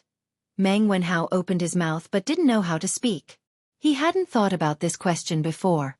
Li Zishuan looked at Meng Wenhao's confused face and said slowly, "Do you want to earn money to improve your family's life? Or do you want to pass the imperial examination and enter the imperial court? Or do you want to become an official somewhere and benefit the people? Or do you want to write a book and create a legend that will last forever?" Meng Wenhao was in a daze for a long time before he said, "Teacher, this student not only wants my father, mother, and little sister to live a good life, but also wants to pass the imperial examination to benefit the people and let others remember me." "Hey, you're really greedy." Li Tai took a sip of the iced wine and said with a smile. Meng Wenhao was a little embarrassed and speechless. Li Zishuan shook his head and said with a smile, "Wenhao, if a person can write a novel well, although it can't pass the imperial examination, it can make him rich. Moreover, through our Datong daily, one person can spread it to 10 to 100, and let him become famous overnight. It's also relying on one's ability to make a living. What reason do you have to discriminate against writing novels?" Li Tai said in disbelief, "Can writing novels make so much money?" Of course. Qingke, if you don't believe me, just wait and see. As the scale of Datong daily becomes bigger and bigger, the sales will increase. At that time, whether it's writing articles for the newspaper or writing novels for the newspaper, the income will be very high. I think at that time, there will be a lot of scholars who are constrained to write novels or articles. Li Zixuan said confidently. He had his own reasons for saying so. The entertainment in this era was very monotonous. The launch of the newspaper could not only bring people spiritual entertainment, but also provide a way for many scholars to make a living. Li Tai's eyes lit up and said excitedly, "Doesn't that mean at that time, I will have many kinds of novels to read?" Li Zixuan and Meng Wenhao's mouth both twitched. This little fattie's thinking was always on a different channel than others. Wenhao, think about it carefully. I don't think your thinking is good. There is no noble or lowly in the industry. The books you read didn't teach you to discriminate against others, did they? No matter what profession, those who rely on their own efforts to make a living are worthy of your respect. This includes farmers, merchants, and even waiters in restaurants. As a teacher, I don't wish to teach students who are arrogant, and don't eat the hardships of the world. Also, about your dream, whether it's for your family or for an official, if you can only choose one, I hope you can give priority to your family. I don't think a person who doesn't know how to be grateful and doesn't recognize his family can be a good official. I also don't want you to become a cold-blooded and heartless person for fame and fortune. Li Zixuan didn't pay attention to the little fattie's antics. Instead, he looked at Meng Wenhao and said sincerely, "Student will remember teacher's teachings." Meng Wenhao stood up and cupped his hands respectfully to Li Zixuan. Li Zixuan nodded with gratification and said, "Okay, then let's start talking about novels." Chapter 234. Good story. Under the pavilion, Li Tai heard this and was so excited that he almost clapped. Meng Wenhao also showed an expression of interest. Previously, he was only surprised that Li Zixuan wrote, "The Legend of a Mortal's Journey to Immortality." However, he was also quite fond of the story itself. It was not easy to find a young person in Chang, and who did not know about The Legend of a Mortal's Journey to Immortality. Recently, there were even some items from The Legend of a Mortal appearing in the market. For example, the Eternal Spring Arts Secret Manual and Han Li's Mysterious Bottle. Of course, these items were not real, but they still attracted many mortal fans to buy them. The popularity of The Legend of a Mortal's Journey to Immortality could be seen from this. Where did we leave off last time? Li Zixuan saw that the two of them were willing to listen. Since he had nothing to do, he prepared to speak, but once he opened his mouth, he forgot where to start. Teacher said that Han Li dripped the green liquid from the small mysterious bottle onto a stalk of green three-crow grass. After 2 months, it grew into a stalk of rare 1,000-year-old three-crow grass. Li Tai had obviously done sufficient preparation. When he heard Li Zixuan's question, he answered without thinking. "Oh." Li Zixuan nodded his head. After recalling for a while, he began to speak. This time, the test was very successful. It seems that if one has the patience, they can continue to increase the age of the three-crow grass. However, to Han Li, this was not something that needed to be done. As long as he knew that this method was feasible, it would be enough. He did not need these ancient medicinal herbs. Medicinal herbs that were a few hundred years old were enough for him to consume. After this long series of tests, Han Li could finally rest and think about it properly. At this time, it has been quite some time since Dr. Mo left the mountain. A servant had already delivered the brush, ink, paper, and inkstone. This time, with Meng Wenhao here, the two of them took turns to write. Li Tai's work was much easier. From time to time, he would even have time to drink some iced tea. It was very comfortable. In the blink of an eye, 5 chapters had passed. As the plot unfolded step by step, Li Tai and Meng Wenhao gradually became immersed in the story. After Han Li discovered the effects of the bottle, he was unable to cultivate freely. He still had to fight a battle of wits and courage with Dr. Mo, who wanted to take over his body. At this moment, Li Tai and Meng Wenhao finally understood how difficult Han Li's cultivation process was. This medicine is called insect corpse pill. It's not really a medicine, but an egg made from some kind of secret method. After you eat it, it will hide in your body for a year. Don't worry, it will be absolutely safe for a year, and it won't affect you from doing other things. After a year, as long as you take the special antidote, It will automatically dissolve, and there won't be any hidden dangers left. But if you don't take the antidote after a year, the egg will absorb enough nutrients and hatch out of its shell. It will then eat all the internal organs of the human body clean, causing the human to wail in pain for 3 days and 3 nights before slowly dying. Dr. Mo finally lost his patience with Han Li. In order to let Han Li reach the 4th level of the Eternal Spring Arts as soon as possible, he forced Han Li to swallow the insect corpse pill. When Li Tai and Meng Wenhao heard this, their faces were filled with anger, but there was nothing they could do. After all, Han Li was definitely not Dr. Mo's opponent. They could only watch from the sidelines and worry. Li Zixuan drank a few mouthfuls of the gentle wine and read 5 chapters of A Mortal's Journey to Immortality to them. Then, he clapped his hands and stood up. Okay, today's lecture will end here. We will continue tomorrow. Qing Ke, leave the manuscript here. The 2 of you can go back now. It's still early. Mister, please talk for a while more. Li Tai was enjoying listening to the lecture and was unwilling to end it like this. However, Li Zixuan did not fall for his tricks. If he continued talking for a while more, there would definitely be no end to it. I won't talk anymore. Xiao Shi, quickly bring the things I asked you to prepare. He had asked Xiao Shi to prepare some pastries and intended to let Meng Wenhao bring them back. After all, he couldn't just go and not come back, right? It's here.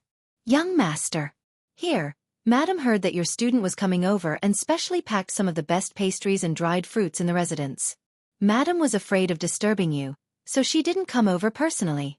Xiao Shi handed over a heavy package and said with a smile. Previously, when Madam Li heard that her son's student had come to visit her son, she was even happier than Li Zixuan. She was filled with a sense of accomplishment. Hence, she asked Xiao Shi to prepare some dried fruits and pastries for Meng Wenhao to bring back. Li Zixuan took over the package and passed it to Meng Wenhao. Here, Wenhao, there are some dried fruits and pastries inside. They aren't worth much. Take it. As the saying goes, courtesy demands reciprocity. Since you brought gifts here, how can I let you leave empty-handed? Mister this. I don't. Meng Wenhao waved his hand and wanted to decline. You don't dare to decline a gift from an elder. Just take it since he asked you to. Furthermore, you can't even eat the pastries from Mister's house. Li Tai slapped Meng Wenhao's shoulder and said loudly. This. Thank you, mister. Meng Wenhao had no choice but to bow and thank him. If there's nothing else, you can go back first. Li Zixuan waved his hand and smiled. The 2 of them then left.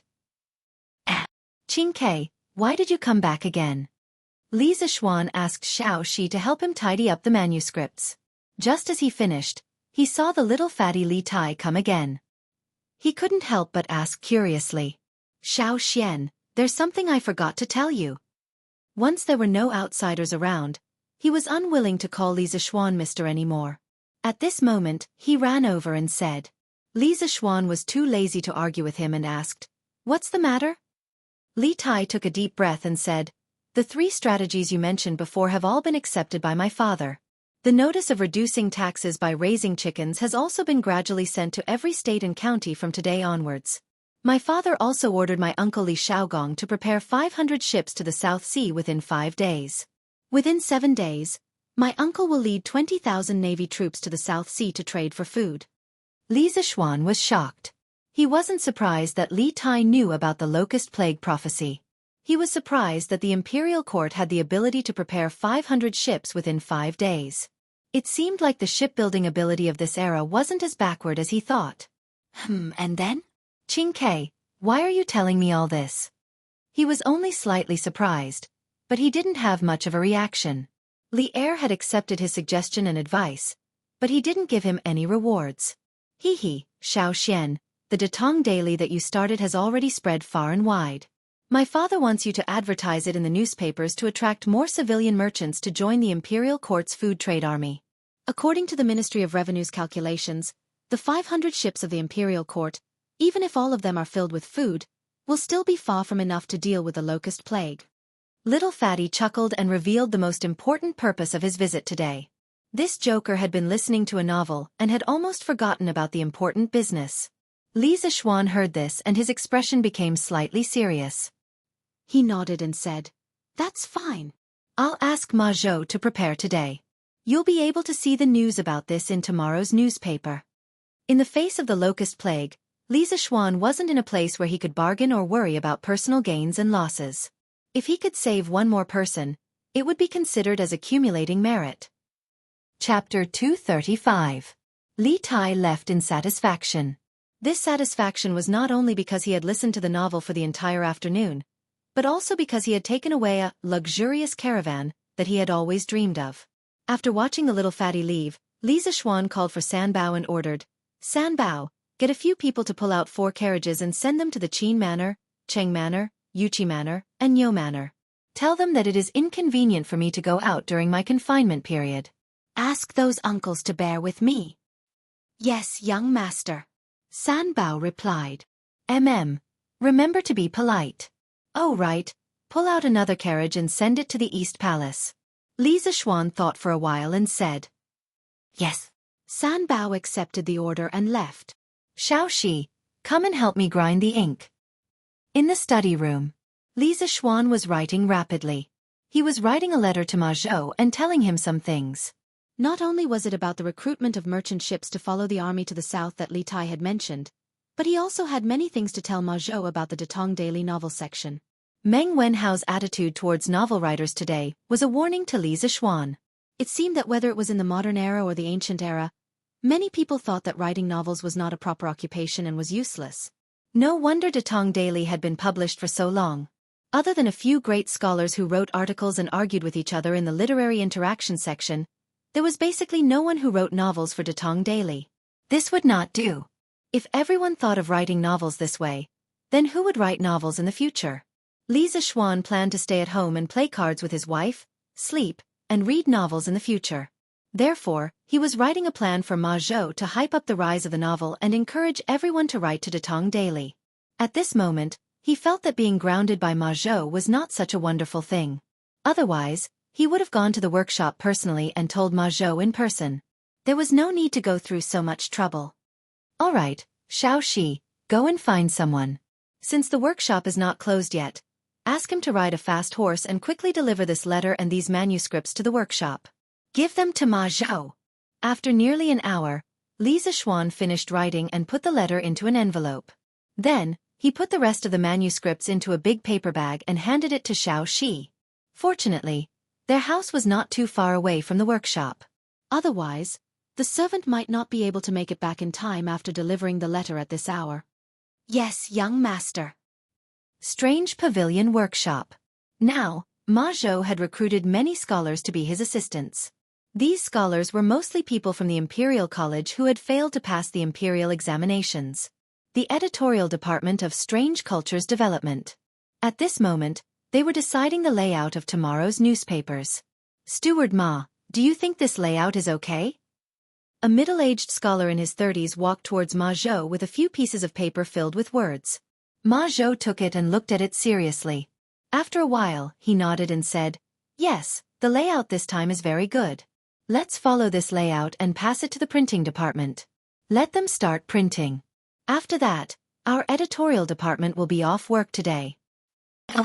When the others saw Ma Zhou nod his head, they all heaved a huge sigh of relief. God knows how many times they were sent back by Ma Zhou every day because of typesetting problems. Although the salary given by Quirk Culture was high, the requirements were also high. Old Ma, Sir Li sent a letter over. The person who came was none other than Pang Feiji. This unlucky guy failed to ask for benefits from Sun Huayuan last time and was almost exposed. Later, Yuqi Jingda arranged for him to be the head of security at Strange Culture. In fact, he was just a high-class concierge. When Li Zixuan heard Yuqi Jingda's warning that day, he felt that not only Strange Culture but also the workshop's safety needed to be taken seriously. Therefore, he let Pang Feiji lead this security team into 2 groups. One group was responsible for Strange Culture's safety, and the other group was responsible for the workshop's safety. Anyway, Yuqi Jingda said that this group of people would be under Li Zixuan's command in the future. There was nothing wrong with his arrangement. After this guy was arranged to come over, he usually ran between both sides. At Strange Culture, in order to make up for his image in Sun Huayuan's eyes, He was very diligent and rushed to do everything. At first, the rest of the people were worried sick. Pang Feiji was stealing their jobs. Therefore these 2 days, Sun Huayuan clearly felt that the people in the workshop were much more enthusiastic than before. However, Pang Feiji was not a greedy person. When he was serious, he was quite loyal. After all, this guy had been in the military for so long. He was very experienced in dealing with people. In the past 2 days, there were quite a number of people who had received small favors from him. In private, everyone called him Brother Ji, or Brother Chicken. At the workshop, Ma Zhou was one of the big bosses in the workshop. Of course, he was also someone Brother Chicken wanted to curry favor with. This way, even if Sun Huayuan told Li Zixuan about his black material, there would be someone to speak up for him. He wouldn't die too miserably, right? Today, Brother Chicken came to the workshop to work. When he encountered the matter of delivering a letter to Ma Zhou, Brother Chicken did not hesitate to take over Song Xiaoxi's job and come personally to deliver the letter. Ma Zhou took the big bag of documents curiously. As he opened it, he said politely, "Thank you for your trouble, Pang Sigi." "Hee, it's nothing. Take your time, Master Ma. I'll take my leave first." Brother Chicken knew very well that he had to make up for his sins even if he had to kneel down. Now that Sun Huayuan had something on him, in strange culture in the workshop, he had to act like a grandson until the end. Okay. Ma Zhou nodded. Brother Chicken slowly left. Ma Zhou opened the paper bag and took out the envelope and the manuscript of A Mortal's Journey to Immortality. He first put the manuscript aside, then opened the envelope. He opened the letter and read it seriously. Other than the occasional sound of other people packing up, the room was silent for a while. After a while, Ma Zhou put away the letter and said to the few editors who were packing up to go home, "Don't pack up anymore. Don't send the typesetting just now to the printing department. Redo it all. I'm afraid none of you will be able to go back tonight." "Ah, why is this happening? Steward Ma, what happened? If we don't go back now, where will we stay tonight?" "Yeah, if we don't leave now, there will be a curfew later." The editors were dumbfounded. Even though they knew that Ma Zhou had a high position in the workshop, in the face of such a rude request, they could not help but refute. "Ahem. The boss has new instructions. Tomorrow's newspaper has to be redone. Everyone, work harder. Once you're done, you can rest in the workshop. Today's salary will be 5 times the usual salary." It was indeed unkind to ask people to work overtime at the last minute. Ma Zhou thought about it and decided that he could only use money to increase their work enthusiasm. "Wah! 5 times. Let's do it. Let's do it." Chapter 236. Tisk, TSK. Xiaoxian sure knows how to enjoy life. This carriage will be my ride in the future. Haha. Cheng Mansion. The servants of the Li residence were ordered to deliver the limousine. Chang Yaojin saw that the carriage's design was strange. Originally, he just wanted to take a look. After all, he liked to ride a horse and not sit in a carriage. But when he saw it, he immediately fell in love with the luxurious interior. He comfortably sat on the sofa and did not want to get down. "Dad, this carriage was given to me by Xiaoxian. I thought you don't like to ride in carriages?" Cheng Chumo followed him into the carriage. When he heard the second half of Chang Yaojin's words, his face fell and he gloomily said, "Bool *T. Did Xiaoxian say that this carriage is for you? You're clearly giving it to me, okay? Besides, I used to like riding horses and not riding carriages, but that's because the carriages in the past can't be compared to this one." Chang Yaojin sat on the sofa and patted the table in front of him. He said to Chang Yaojin angrily, "Dad, when the first carriage was made, I asked Xiaoxian for it. Now that this one is here, you can't take it for yourself." Cheng Chumo was not willing to give up just like that. "Humph! You old geezer, how dare you snatch things from your son?" At this time, a slightly stout woman in purple came up.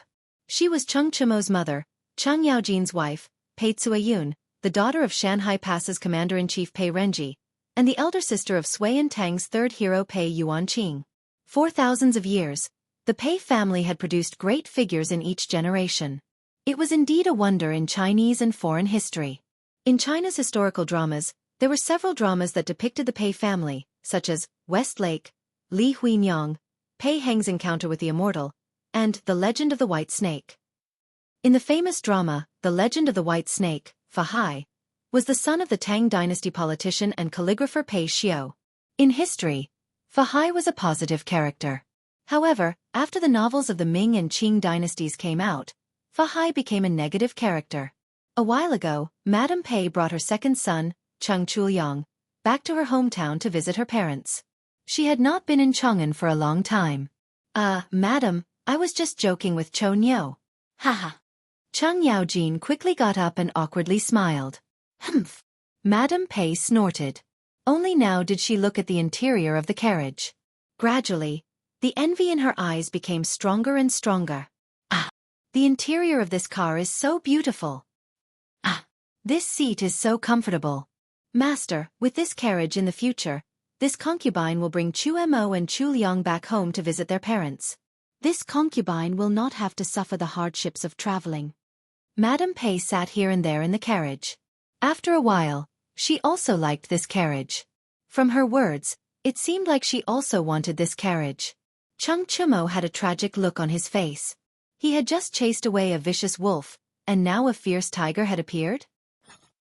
Qin Manor. Huayu, although this carriage is comfortable, I still prefer to ride a horse. This carriage is for you to use. Haha. Qin Qiong sat on the sofa in the carriage and took a sip of tea as he spoke to Qin Huayu. Recently, his health had improved a lot. He had no problem playing with a gun, riding a horse, or dabbling in hunting. If this carriage had been delivered a month ago, Qin Qiong would have gladly accepted it. However, he had finally recovered from his illness. How could he be willing to stay in a carriage? Thank you, father.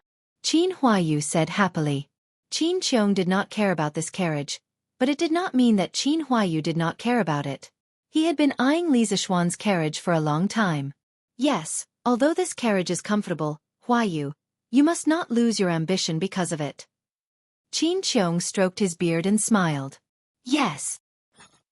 Eastern Palace. After the carriage was delivered, Li Chengqian immediately went in to enjoy it. Then, he sat on the sofa and did not want to get down. This thing was more comfortable than a bed. Why is there such a big carriage in front of Brother Crown Prince's palace? Changle's voice came from outside the carriage. Li Chengqian opened his eyes and shouted, Changle, I'm here. Brother Crown Prince, why are you sitting in a carriage for nothing? Changle suddenly heard Li Chengqian's voice and was shocked. Then she said, Brother Crown Prince, I'm coming in too. After saying that, the little girl nimbly jumped into the carriage. Then, she opened the curtains and was dazzled by the luxurious interior. Changle, why are you here? Sit down and have a cup of tea. Li Chengqian stood up and said. Changle nodded. She walked to the opposite side of Li Chengqian and exclaimed, Brother Crown Prince, your carriage is really big. It's like a small room inside. The thing to sit on is so soft. How is it? Do you like it, Changle? Li Chengqian poured a cup of tea for his sister and said with a smile. Yes, I like it. Brother Crown Prince, are you giving this carriage to me? When Changle heard Li Chengqian's question, her two small eyes curved into two small crescents. Usually, after Li Chengqian's words, he would give her a carriage. No. Li Chengqian's face darkened. He hurriedly shook his head and said, I only said that if Changle likes it, you can come and sit here often. I didn't say that I would give it to you. He had just enjoyed it for a while. How could he bear to give this carriage to someone else? Even if it was his most beloved sister. If this kind of carriage was sold in the market, he would be willing to buy one for Changle. However, the problem was that he had already sent people to inquire about it. Obviously, there were no shops that sold this kind of carriage. Humph. Brother Crown Prince is so stingy. Changle wrinkled her cute little nose and said unhappily. Li Chengqian was sweating profusely. However, he was somewhat quick-witted. He rolled his eyes and said with a smile, Changle, if you want this carriage, you can ask Li Zishuan for it. I heard from Qing Ke that the Li residence has many of these carriages. Now, in the entire Tang dynasty, only Li Zishuan has these carriages. It is said that he specially built a batch of carriages to pick up his bride when he gets married. This move is called diverting trouble. Li Chengqian thought proudly in his heart. When Changle heard this, She didn't clamor to ask Li Zixuan for a carriage as Li Chengqian expected. Instead, he saw the little girl leaning on the table with one hand supporting her cheek. She said with a yearning expression, "Brother Xiaoxian is so good to Sister Yushi. I wonder if Changle's future husband will be so good to Changle? Brother Crown Prince, it is said that the imperial family has no familial ties. The children of the imperial family have no love and have to follow their parents' orders. However, Changle doesn't want to be forced by father to marry someone she doesn't like. Brother Crown Prince, will you help Changle in the future?" Li Chengqian looked at his sister's innocent face and longing eyes. He patted his sister's hand and comforted her. "Don't worry, Changle. Brother Crown Prince won't watch you be forced to marry." Changle smiled and said, "Yes, yes. Brother Crown Prince is so nice. This soft couch is so comfortable. When Changle goes back later, can I bring it back to Changle Palace?" Li Chengqian. Chapter 237. Newspaper for sale. Newspaper for sale. The freshly printed Tang Dynasty Daily. Today's headline: His Majesty wants to send Navy to escort fleet to the south to trade for food. Civilian merchant ships can also sign up. Early morning. The cheerful voice of the newspaper boy woke up the people who had just woken up and were still in a daze. Today's headline was exceptionally attractive. First of all, this was the first time the people had learned about the latest decree from the imperial court through this method. Secondly, the decree itself was already very attractive. Sending an army to escort merchant ships was something that the people and merchants had never heard of before. "Xiao Lu, go buy me a copy of the newspaper." A voice full of vigor came from a luxurious carriage. "Yes, master." Today, after hearing the headlines in the newspapers, the merchants who were interested in the news sent their servants to buy the newspapers. Zuaxian Restaurant. Within 5 days, the imperial court will prepare a fleet of 500 ships. 7 days later, Hejin County Prince Li Xiaogong will personally lead a navy of 20,000 to escort the fleet to the south. They will trade silk and porcelain for food. In a small country like Nanyang, rice is ripe 3 times a season. Spices are everywhere. A piece of silk or porcelain can be exchanged for dozens of loads of food and countless spices. Hiss! The barren land of the South Sea is actually so rich? Brother Zhihua, you have traveled extensively and are very knowledgeable. Is what the newspaper says true? A plump middle-aged man in a blue shirt was reading the newspaper. He couldn't help but ask in surprise. The skinny man opposite him was reading the newspaper seriously. He didn't even raise his head when he heard the question. It should be true. I have heard many seafarers talking about this before. Moreover, this newspaper is from Chitsu culture, and Chitsu culture is Lord Li's business. I am very sure that this news is true. These two were the regulars of Zuaxian Restaurant who had tasted the immortal drunken wine. They were also wealthy merchants. Otherwise, they wouldn't have come to Zuaxian Restaurant every day. Then why don't we see any merchant ships going south to purchase goods? Feng Zhihua said impatiently, "Brother Shifan, think about it. The vast ocean is filled with countless dangers. There are also pirates. Which merchant ships would dare to go out to sea?" "Oh, I see. But now, these problems are no longer problems." Shifan. Continue reading. The ministers of the imperial court all agreed that 500 ships were far from enough. They specially recruited merchant ships from the common folk to accompany the army to the south. The army will protect the merchant ships, and the merchants will only have to pay 5% of their profits to the imperial court. Merchants who were willing to join the imperial court's fleet had to report to the Ministry of War within 7 days and send their ships to the Ba River in the east of the city. After 7 days, they would head south with the army. This was a business that was guaranteed to make a profit. And it's a huge profit. Feng Zhihua sighed after reading the news. Brother Zhihua, do you want to participate as well? Little brother, I remember that your family has more than a dozen large ships that often transport goods on the Grand Canal, right? Liao Shifan added. Feng Zhihua pondered for a moment, then he slapped the table and said, "Participate? Why wouldn't I participate?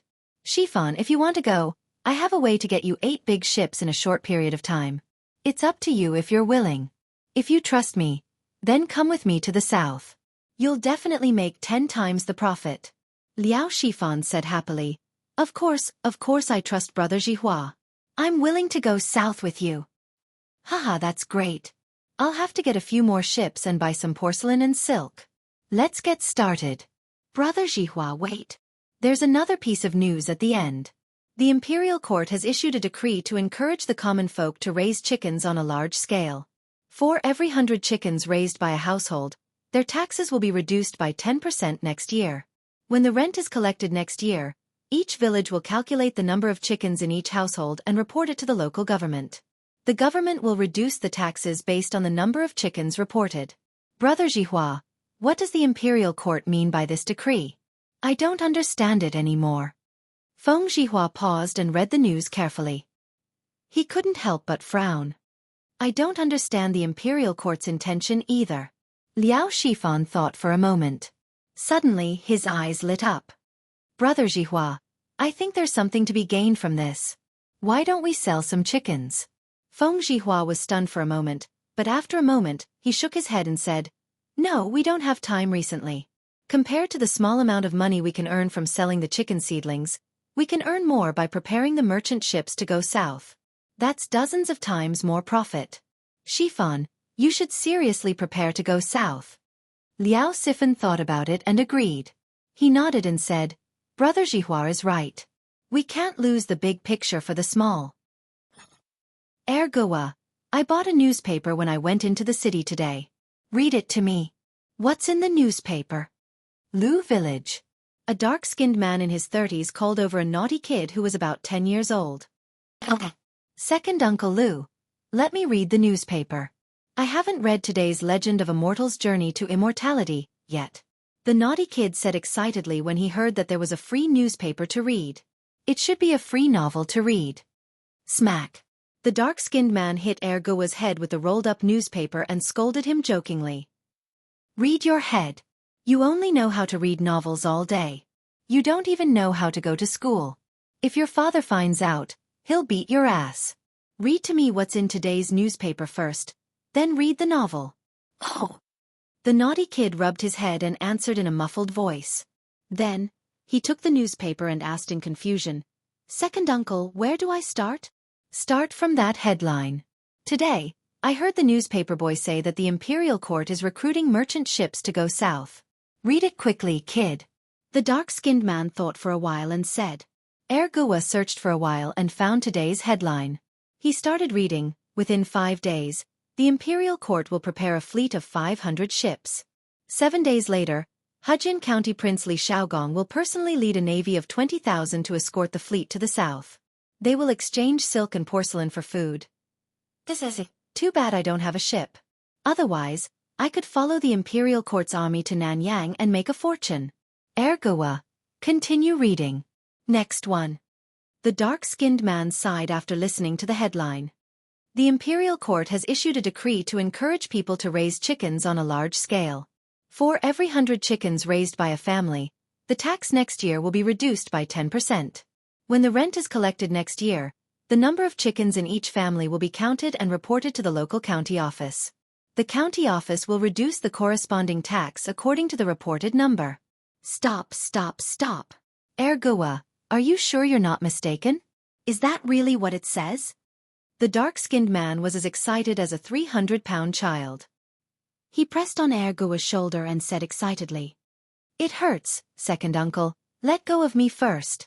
The naughty kid was in so much pain that tears were about to flow out. The dark-skinned man let go of his hand embarrassedly and said, Cough, then quickly take a look again. Is it like what you said just now? The naughty kid looked at it again. After confirming that there was no mistake, he said affirmatively, Second uncle, that's what it says. I'm sure I'm not mistaken. Hey, second uncle, where are you going? Don't you want your newspaper? Haha, kid's mother. Give me money. I want to go to the city to buy chicken seedlings. The dark-skinned man's excited cheers spread far and wide. Today was destined to not be peaceful. The 2 imperial court decrees written in Datong daily were like a storm that swept through the entire Chang'an city and the surrounding villages in an instant. Chapter 238. The people who were swept away by the storm of the new policy started to move. Some bought chickens. Some looked for boats. People came and went on the streets. It was very lively. Boss, do you still have any chicks? What? No more? The market has only been open for less than 2 hours. How can there be no more? In the East Market, a man in a gray undershirt was shouting at a vendor who was selling chicks. Boss, hey, don't go. How much are the remaining chicks? I want them all. What? 100 coins for one? Why don't you go rob a bank? Wasn't it 80 coins a while ago? Buy it or not. If you don't buy it now, it will be more expensive in the future. Previously, the Li and Cheng families had bought chicks without restraint. At one time, the price of the chicks had been raised from 50 to 125 coins. Later, after Wang Rani had transported 80,000 chicks from the south, the Li and Cheng families no longer bought chicks. The market of chicks in Chang and had gradually calmed down. The price of chicks had gradually dropped from 125 coins to 125 coins. Now that the imperial court had introduced the policy of reducing taxes on raising chickens, the people were crazily fighting for chicks. Many chicken vendors' stocks were quickly sold out. After the other chicken vendors came to their senses, they quickly organized people to buy chicks from other places. At the same time, they raised the price of chicks, intending to make a fortune. Hee hee, you mortals! So pitiful! Mei Jun, who had come to Chang'an to sell eggs today, looked at the villagers who were rushing to buy chicks and sighed with a superior expression. Since Mei village had been divided into Li Zishuan's fief, they only needed to pay rent to Li Zishuan, the big landlord, every year. Moreover, Li Zishuan had already introduced the policy of reducing the rent on raising chickens. Therefore, the policy of the imperial court had no effect on them. Naturally, they did not need to rush to buy chicks with others. Big Mouth Mei, why are you showing off here? Why don't you go and grab a place to sell eggs? Be careful that your wife won't forgive you when you go back. It was a skinny hand that suddenly patted Mei Jun's shoulder. Then came the slightly teasing voice of Second Master Lu. Compared to a few months ago, Second Master Lu looked more hale and hearty. Perhaps the old people would be more energetic once they had something to do. Second Master Lu, why are you making fun of me again? Mei Jun turned around and grinned. Haha, you brat. Why are there so many people buying chicken seedlings today? I just heard someone say that the imperial court issued a decree today to encourage the people to raise chickens. 100 chickens can reduce the tax by 10%. Haha, there's such a good thing? However, our plum village has long enjoyed such treatment. Moreover, it's free chicken seedlings. Haha. Second Master Lu said with a complacent smile, but his words provoked too much hatred. A man next to him immediately glared at him and said, What did you say? Your village has been receiving such treatment for a long time? And the chicken seedlings are free? Haha, how could I lie to you? It's all thanks to Lord Li. Wang Furen, why is your family's boat still idling at the dock? Why aren't you reporting to the Ministry of War? Why do we need to report it? Didn't you read today's newspaper? The imperial court wants to send troops to escort the fleet to the south to trade for food. The food in the south is cheap, and so are the spices. We can take the silk and porcelain and follow the imperial court's army to Nanyang to purchase goods. When we come back and sell them, we will definitely make a huge profit. Really? But what if the newspaper is a scam? Silly!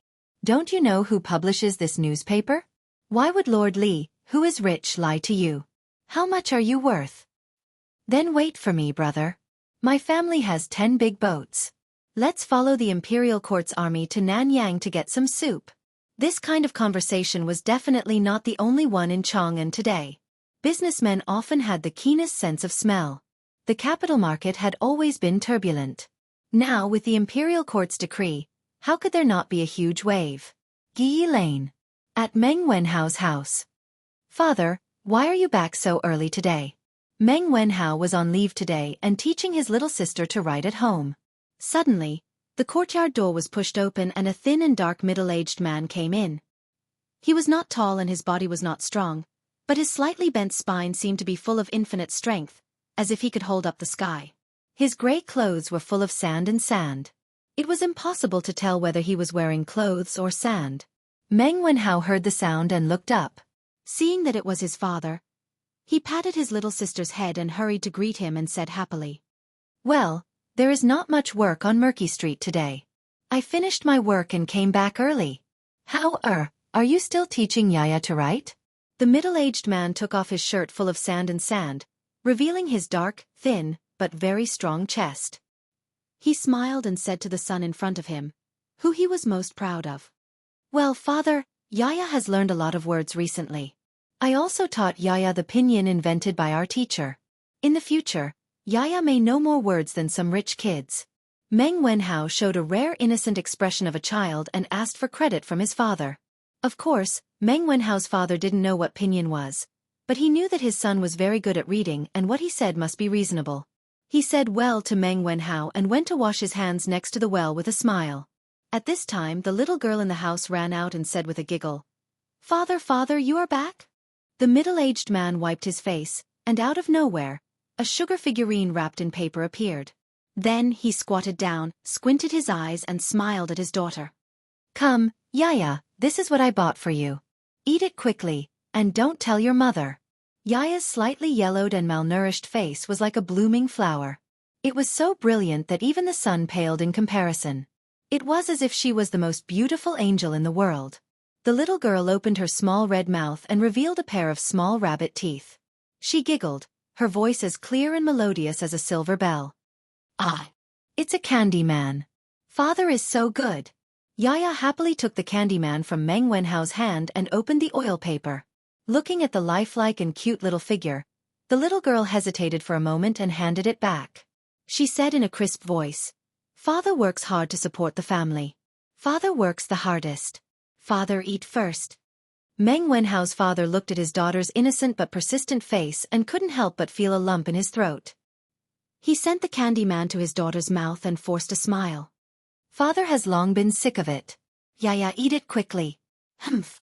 Father, you are lying. You used to say that, but you have never eaten it. Father doesn't eat it, and Yaya doesn't eat it either." The little girl seemed to have become smarter recently and didn't fall for it at all. Okay. Father will eat a little." Meng Wenhao's father had no choice but to gently eat a corner of the candy man.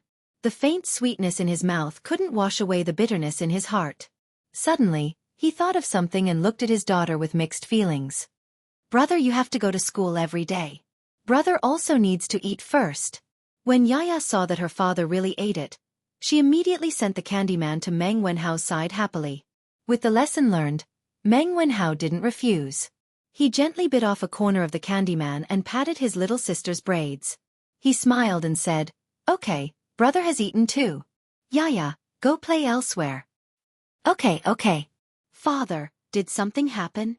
Meng Wenhao saw that Yaya had walked far away and then looked at his worried father and asked. Meng Wenhao's father's expression froze as he hurriedly said, "No, nothing." "Father, something must have happened. Can you hide it from me? Tell me if you have something and we will think of a solution together." Meng Wenhao's father thought for a moment and said hesitantly, I might have to go on a long trip in a few days. I might be gone for 2 to 3 months." "Father, where are you going?" Meng Wenhao asked anxiously. "Going? Overseas." Meng Wenhao's father stuttered and finally revealed the truth. However, this sentence was like a bolt from the blue, leaving Meng Wenhao stunned on the spot. Chapter 239. "Father, why did you suddenly think of going overseas?" Meng Wenhao was stunned for a while before asking with difficulty. Although he had never been to the sea, he knew that there were hidden dangers everywhere. "Today, Boss Feng suddenly told me that he has a fleet going to Southeast Asia to purchase goods in 7 days. He needs to recruit a large number of crew members and the remuneration is very generous. I thought about it and agreed." Father Meng slowly told the truth. "Father, how can you agree? You don't know how to operate a ship? Besides, the sea is so dangerous." "You little brat, are you looking down on your father? Who said that I don't know how to operate a ship? Don't worry. I'm good at swimming. I'll definitely be fine. When I come back 3 months later, our family will be able to live a good life. The remuneration that Boss Feng gave me this time is equivalent to 3 years of carrying goods at the dock." Father Meng patted his son's shoulder and said with a look of longing, "That won't do. Father, we can slowly earn money. I will be able to pass the imperial examinations next year. When that time comes, I will also have a salary. Why do you have to take such a big risk to go to the sea? Even if my mother knows, she won't let you go." Meng Wenhao grabbed his father's arm, afraid that he would never see him again if he let go. He said anxiously. Father Meng broke free from his son's hand and said firmly, "As for your mother, I will naturally tell her. This matter is settled. I have already spoken to Boss Feng. After settling down at home these few days, I will go out to sea with them. However, you don't have to worry. This time, the civilian caravan will follow the Imperial Court's 20,000 navy to the south. There will definitely be no worries." After saying that, he ignored his son's persuasion and went straight to get water for a bath. Unexpectedly, today's newspaper not only caused a hurricane among the farmers and merchants, but the young people were also shocked by a few lines of words in a corner of the newspaper. "Damn! You can play like this? Sun family." Sun Zifen was leaning on the couch and reading A Record of a Mortal's Journey to Immortality, peacefully. When he saw the end of the 3rd chapter, he was still a little unsatisfied. Who knew that there were a few lines of small red words at the end of the article? He took a closer look and was so shocked that he almost swallowed his tongue. He saw the words written on it: "Extravagant extravagance, moved to tears, Sir's talent deserves this reward." Li Zishuan from Chong and Yongla Lane rewarded Leather Knight with 1,000 strings of cash. This book is too well written. Let's reward you and hope that the following chapters will be even more exciting.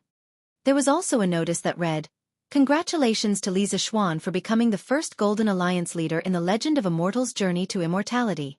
From today onwards, Datong Daily would launch a tipping function. Readers could go to the Chitsu Pavilion Workshop to tip their favorite novels or articles. In the future, the editorial department of Datong Daily would set up many offices in various regions. Readers who lived far away from the workshop could also head to the offices nearby to tip. Datong Daily's editorial department would split the reward 50-50 and send it to the author. The person who gave the reward would also receive the corresponding title of the work. The specific level of the title would be determined by the amount of reward. Apprentice, 1 coin and above, apprentice. 500 coins and above, disciple. 2 strings and above, deacon.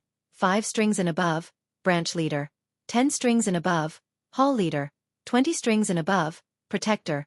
30 strings and above, elder. 40 strings and above, sect leader. 50 strings and above, grandmaster. 70 strings and above, silver alliance leader. 100 strings and above, golden alliance leader. 1,000 strings and above. The corresponding badge of the title would also be awarded to the readers who tipped. This badge was specially made and would definitely not be counterfeited. The names of the top 10 readers who tipped the most will be hung at the bottom of the book. In addition, Datong Daily is sincerely open to all scholars in Tang Dynasty. Once the novel is accepted, in addition to the split of the reward, we will also give you a guaranteed base price of at least 5 coins per 1,000 words. The salary will be paid monthly and will be sent to you by a special person. You are welcome to submit your work. Tisk TSK. Mr. Li is really rich. He gave out 1,000 strings of cash just like that. Even if we split it 50-50, Leather Knight would get 500 strings of cash. Sun Zifan sighed with a face full of envy. 500 strings of cash was a huge sum of money. In the entire Chang'an city, except for a few people, no one would look down on 500 strings of cash and casually give it away. It was the same for the Sun family. F***CK, if writing novels is so profitable, then why do I still need to go to school? I might as well write novels.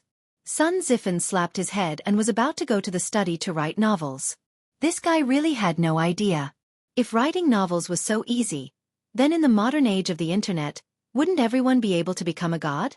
Novels were easy to read, but when you actually started writing, you would realize that it was very difficult. It was definitely not something that could be written just by slapping one's head. Prince Wei's residence. Li Tai was also reading the latest issue of the newspaper. Yesterday, he had told Li Zishuan about Li Er's intentions. Today, he purposely checked to see if the government decree was published in the newspaper. After discovering that it was published, Li Tai comfortably laid on the sofa and began reading novels. Although he had heard the plot of the novel in today's newspaper, the feeling of reading a novel and listening to a novel was completely different. What? You asked where the sofa Li Tai was lying on came from? Wasn't this simple? After this little fatty came back yesterday, he had someone move the sofa from the carriage that Li Zishuan gave him into the palace. In his mind, when the carriage needed it in the future, he could just get someone to move it up. As Li Tai read, He naturally saw the red words at the end of the newspaper. This guy's face was instantly filled with black lines. F***CK. Someone said that this king is thick-skinned. I think Li Zixuan is the thick-skinned one. Selling and praising himself. This is what you call selling and praising yourself. How shameless. Li Tai excitedly slammed the table and stood up. He pointed at the newspaper and scolded Li Zixuan. Others might not know who the Leather Knight was, but how could Li Tai not know? It was precisely because he knew that Li Zixuan had shamelessly tipped him that he was so excited. It was as if he had met a soulmate. Everyone was so shameless that they could be friends. Li Tai rubbed his chin as he thought. Moments later, he gritted his teeth and called a guard over. He instructed, "Take this king's warrant and go to the treasury to retrieve 1,000 strings of cash. Send it to the Strange Interest Pavilion workshop. Tell them that this king is rewarding the legend of a mortal's journey to immortality." The black-clothed guard was dumbfounded. He was definitely thinking, has the king of Wei gone crazy? Go. What are you standing there for? Have you gone crazy? The guard's face twitched slightly. He quickly cupped his hands and said, "Yes." Then he quickly left. Li Tai nodded. He was not stupid. After the initial shock, he quickly understood Li Zixuan's intention. This was to attract scholars to join the mighty novel industry. Thinking about the various interesting novels to read in the future, Li Tai's heart trembled with excitement. Moreover, he himself liked The Legend of a Mortal's Journey to Immortality very much. After seeing Li Zixuan snatch the first Golden Alliance Master title, he was a little unhappy. How could he be willing to give up the second Golden Alliance Master title? Golden Alliance Master. This title sounded domineering. Although Li Tai felt the pinch of giving away 1,000 strings of cash, it was still a man's pride and a Buddha's desire to burn incense. Moreover, he still had 20% of the shares in Strange Interest Culture. It was considered an investment. When the time came, more people would be attracted to write novels and read newspapers. Li Tai would also get more money. What was there to be afraid of? Li Tai thought cunningly. Chapter 240. South of Chang'an City. Jianghu Academy. On the stone bench under the pine forest, Hua Hongyi and the other two poor scholars gathered together to read the newspaper. Reading the newspaper had become their daily routine. If they didn't read it for a day, they would feel uncomfortable. Wow! Look at the last part of the newspaper. Lord Li is really rich. He gave out 1,000 strings of cash just like that. The newspaper has an additional reward function? Who said it wasn't? Lord Li has come up with a new trick again. Tiska. Lord Li really knows how to play. But this way, that Leather Knight will be rich. Even if it's split 50 to 50, it's still 500 strings of cash. It's enough for a family of 3 to use for a few decades.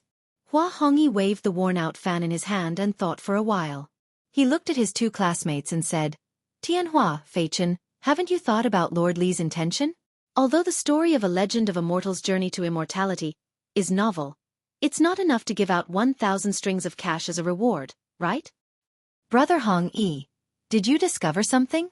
Yes, I think Lord Li wants to attract scholars to write novels and then submit them to his Datong daily. Hiss.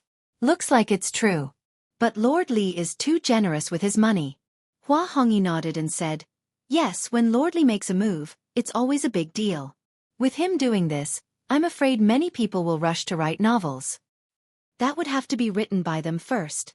It has to be something that the supervisor of the workshop likes. Why don't we give it a try too? After all, Lord Li's reward is so generous."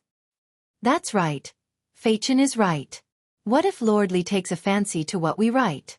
Then even if no one gives us a reward, according to the guaranteed price they set, it's 5 strings of cash for 1,000 words. If we write 10,000 words a day, it'll be 50 strings of cash. That's close to 2 strings of cash a month. It's really not low. Brother Hongyi, what do you think? According to the current prices, 50 copper coins a day could be exchanged for about 200 caddies of rice. This salary was really not low, and all they had to pay was just a few words. Hua Hongyi frowned and hesitated. The salary is indeed not low, but have you thought about what to write? Why don't we imitate the plot of A Legend of a Mortal's Journey to Immortality, and make up another story? Yes, I think it's a good idea. The setting of A Legend of a Mortal's Journey to Immortality is so novel and interesting. I think this model can give rise to many other stories. Hua Hongyi shook his head and said, I don't want to do that. Imitation is always inferior. If I were to write it, I would definitely create a whole new story background and plot. You can try to imitate it first and see how it works. Who knows if it might succeed? Then let's start writing now. Cheng Manor. Tiskeske, Little Xian is really rich. Chung Chumo also saw the last few paragraphs of the newspaper. Although he was a loyal fan of A Legend of a Mortal's Journey to Immortality, he didn't know that A Legend of a Mortal's Journey to Immortality was written by Li Zixuan. Therefore, when he saw the last few paragraphs, his first reaction was not to scold Li Zixuan for being shameless, but to sigh at how rich Li Zixuan was. He could throw out 1,000 strings of cash just like that. Golden Alliance Leader. Tesese, this title is so impressive. Chung Chumo rubbed his chin and sighed with envy. He didn't agree with Li Tai. After all, he was a prince and had a certain amount of financial autonomy.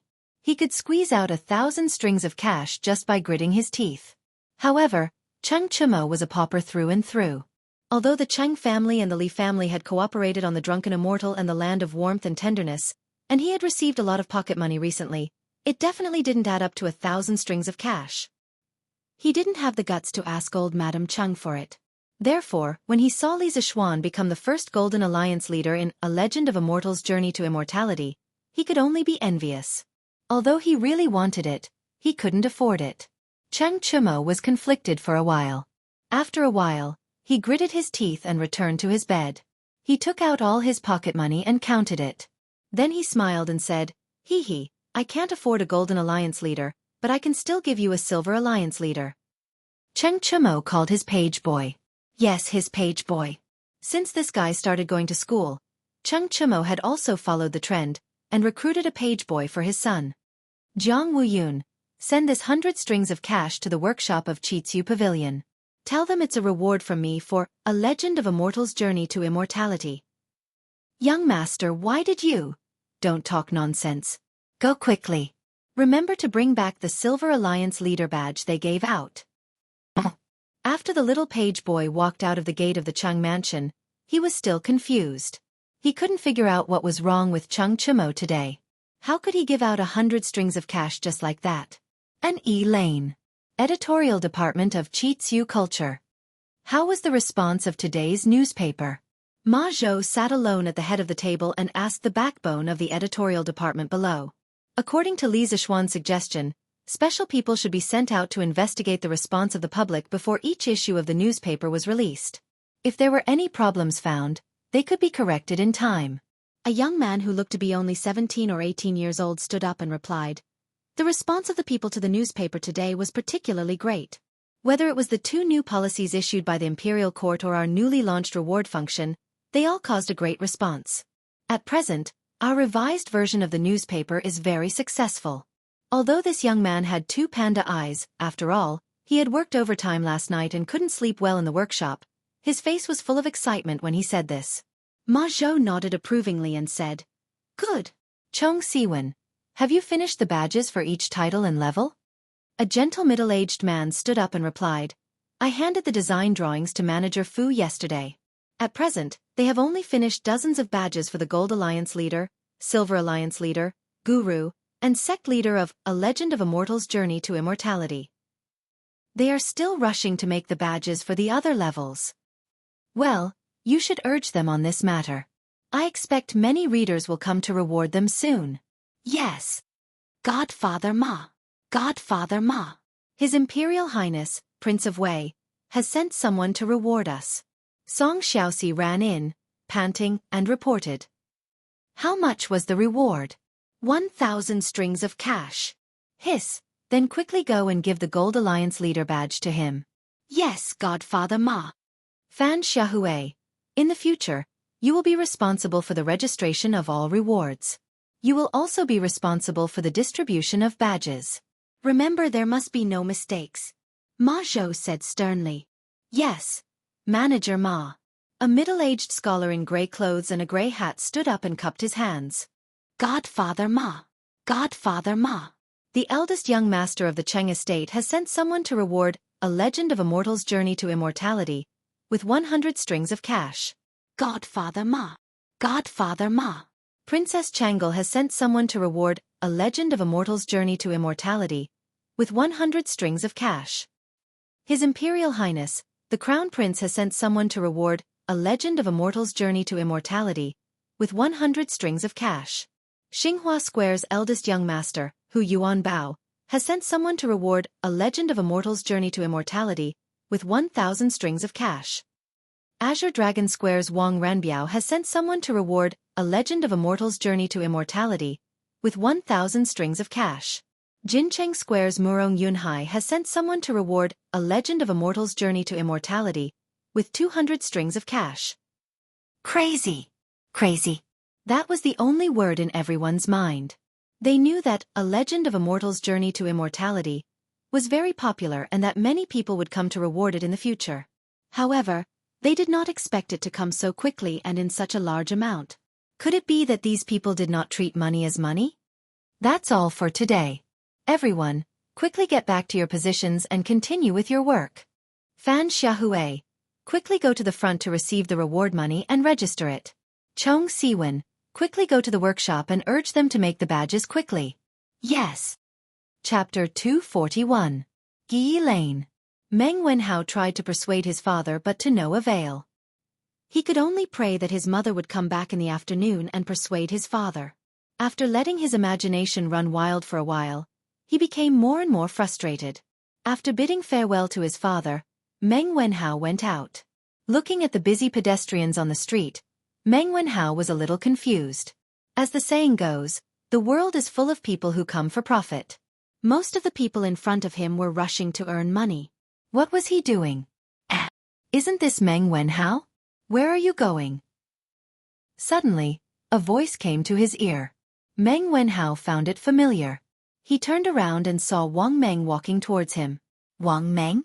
Where are you going? To the workshop of the Strange Interest Pavilion. Wenhao, didn't you read today's newspaper? Detong Daily can reward now. Mr. Li alone rewarded The Legend of a Mortal's Journey to Immortality with 1,000 strings of cash and became the first Gold Alliance leader. How impressive! I, Wang Meng, may not be rich, but I can still squeeze out 10 strings of cash and become a leader. What reward? What alliance leader? What is Wang Meng talking about? Meng Wenhao was confused. He had no idea what Wang Meng was talking about. Here, take a look for yourself. Wang Meng took out today's newspaper and handed it to Meng Wenhao. He pointed at the last few paragraphs of the newspaper. Meng Wenhao only understood after reading it. His first reaction was to break down. He didn't expect Li Zixuan to write a novel in private. He even had the cheek to reward himself. How shameless must he be to do such a thing? What's wrong? You must be shocked by Mr. Li's generosity, right? Haha. Wang Meng looked at Meng Wenhao's twitching face and thought that he was too shocked. Meng Wenhao almost vomited blood. He quickly nodded and pretended to be shocked. Yes.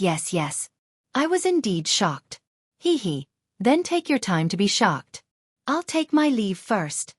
Wang Meng gave Meng Wenhao a look that said, I've been there before so I understand. He patted Meng Wenhao's shoulder, turned around, and ran away. Hey, Wang Meng, your newspaper. Forget it, it's fine. Wenhao, take it first. Meng Wenhao shook his head helplessly.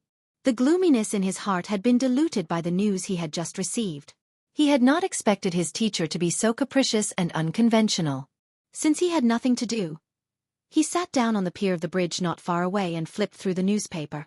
Naturally, he also saw the headlines today. He saw the news that the imperial court was recruiting trade caravans from the people to follow the army to the small Nanyang country to trade. So this is actually true. The imperial court's navy is really going south with them. Meng Wenhao muttered to himself. He had thought that his father was just trying to comfort him when he said that the imperial army would come along. He didn't expect it to be true. At this moment, he was slightly relieved. From this piece of news, he understood why Boss Feng suddenly decided to go out to sea. It was all because of this decree issued by the imperial court. But why would the imperial court make such a big move at this time to go south to exchange grain? Would there be a change in the grain supply of the Great Tang in the future? The intelligent Meng Wenhao soon thought of the deeper reason behind this decree. However, he was only guessing and could not be sure. Li residence. Li Zishuan was not idle at this moment. There were big shots coming to his house today. They were Qin Shubao and Li Xiaogong. To the people, the decree issued by Li Heir to go south to exchange grain was very sudden and very puzzling. The highest commander of this decree was Li Xiaogong. As a member of the Li Tang Empire and Li Heir's trusted right-hand man, Li Xiaogong was of course one of the few people who knew the real reason for this military operation. It was because he knew that he had to come personally to see Li Zishuan. There were some things he needed to ask in person. However, he had never interacted with Li Zishuan before. It was very awkward for him to suddenly visit, so he asked Qin Qiong to be the middleman. "Uncle Qin, you're here. This is? Li Zishuan, who had just practiced swordsmanship in the west courtyard, was told by San Bao that Qin Qiong was here. He quickly wiped his sweat and tidied his clothes. When he came to the front hall, he saw that there was someone else. He, Xiaoxian, this is Prince Hejian. He is the highest commander of the 20,000 navy going to Nanyang. Come and greet him." Qin Qiong stood up and smiled. Li Zishuan was shocked. Previously, Li Tai had told him that the navy this time was led by Li Xiaogong. However, he did not expect to see him in person so soon. This Li Xiaogong was amazing. He would be one of the 24 meritorious officials of the Lingyan Pavilion in the future. Moreover, he would be ranked second only to Zhang Sun Wuji. Li Xiaogong's grandfather, Li Wei, was Li Hu's seventh son. Li Heir's grandfather, Li Wei, was Li Hu's third son. He was also Li Heir's cousin. Looking at the Li Tang Empire, Li Xiaogong was considered a rather accomplished person. He was humble and did not claim credit, nor did he take power. He had a noble character and did not even want a big house. He was just a little lecherous. It was said that there were more than 100 singers and dancers in his back room. However, they did not steal or rob, so it was not a big problem. Greetings, Prince. Li Zishuan cupped his hands and bowed to the vigorous and ruddy man in front of him. Haha, rise. Kid, you just finished practicing swordsmanship, right? This prince can still feel sword intent from your body.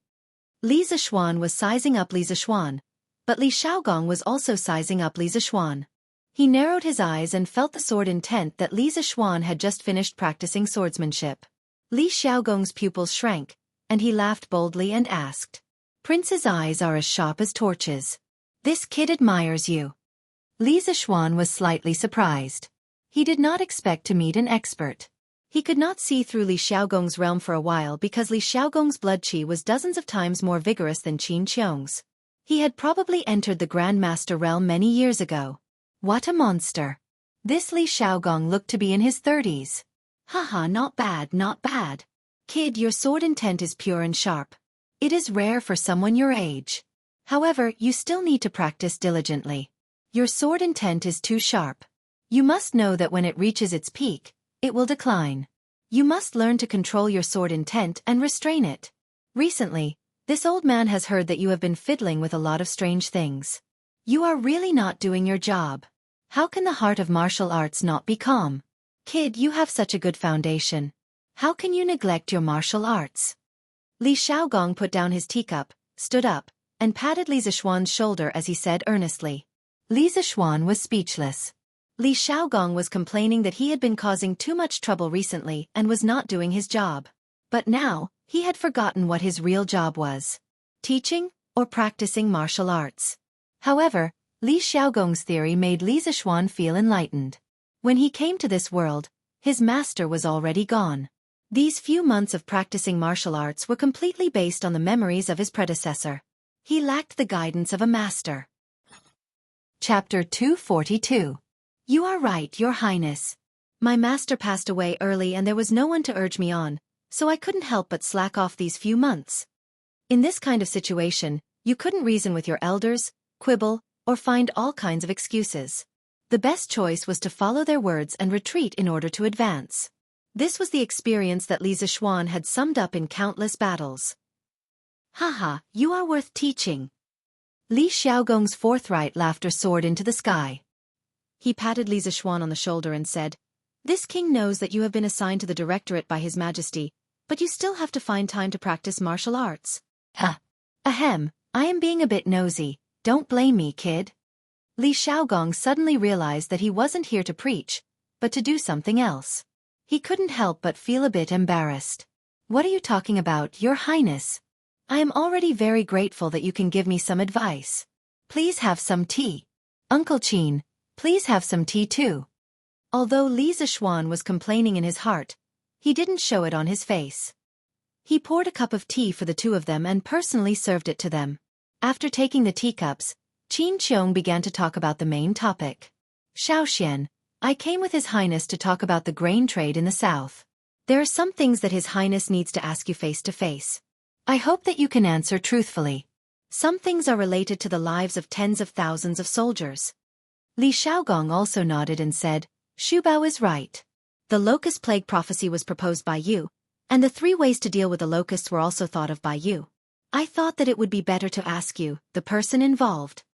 Li Zishuan had already expected this.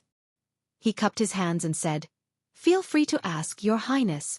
I will tell you everything I know. Good. Li Xiaogong pondered for a moment. His sharp eyes rested on Li Zishuan's face for a while, and then he said, Boy, you told His Majesty that there would be a plague of locusts in June next year.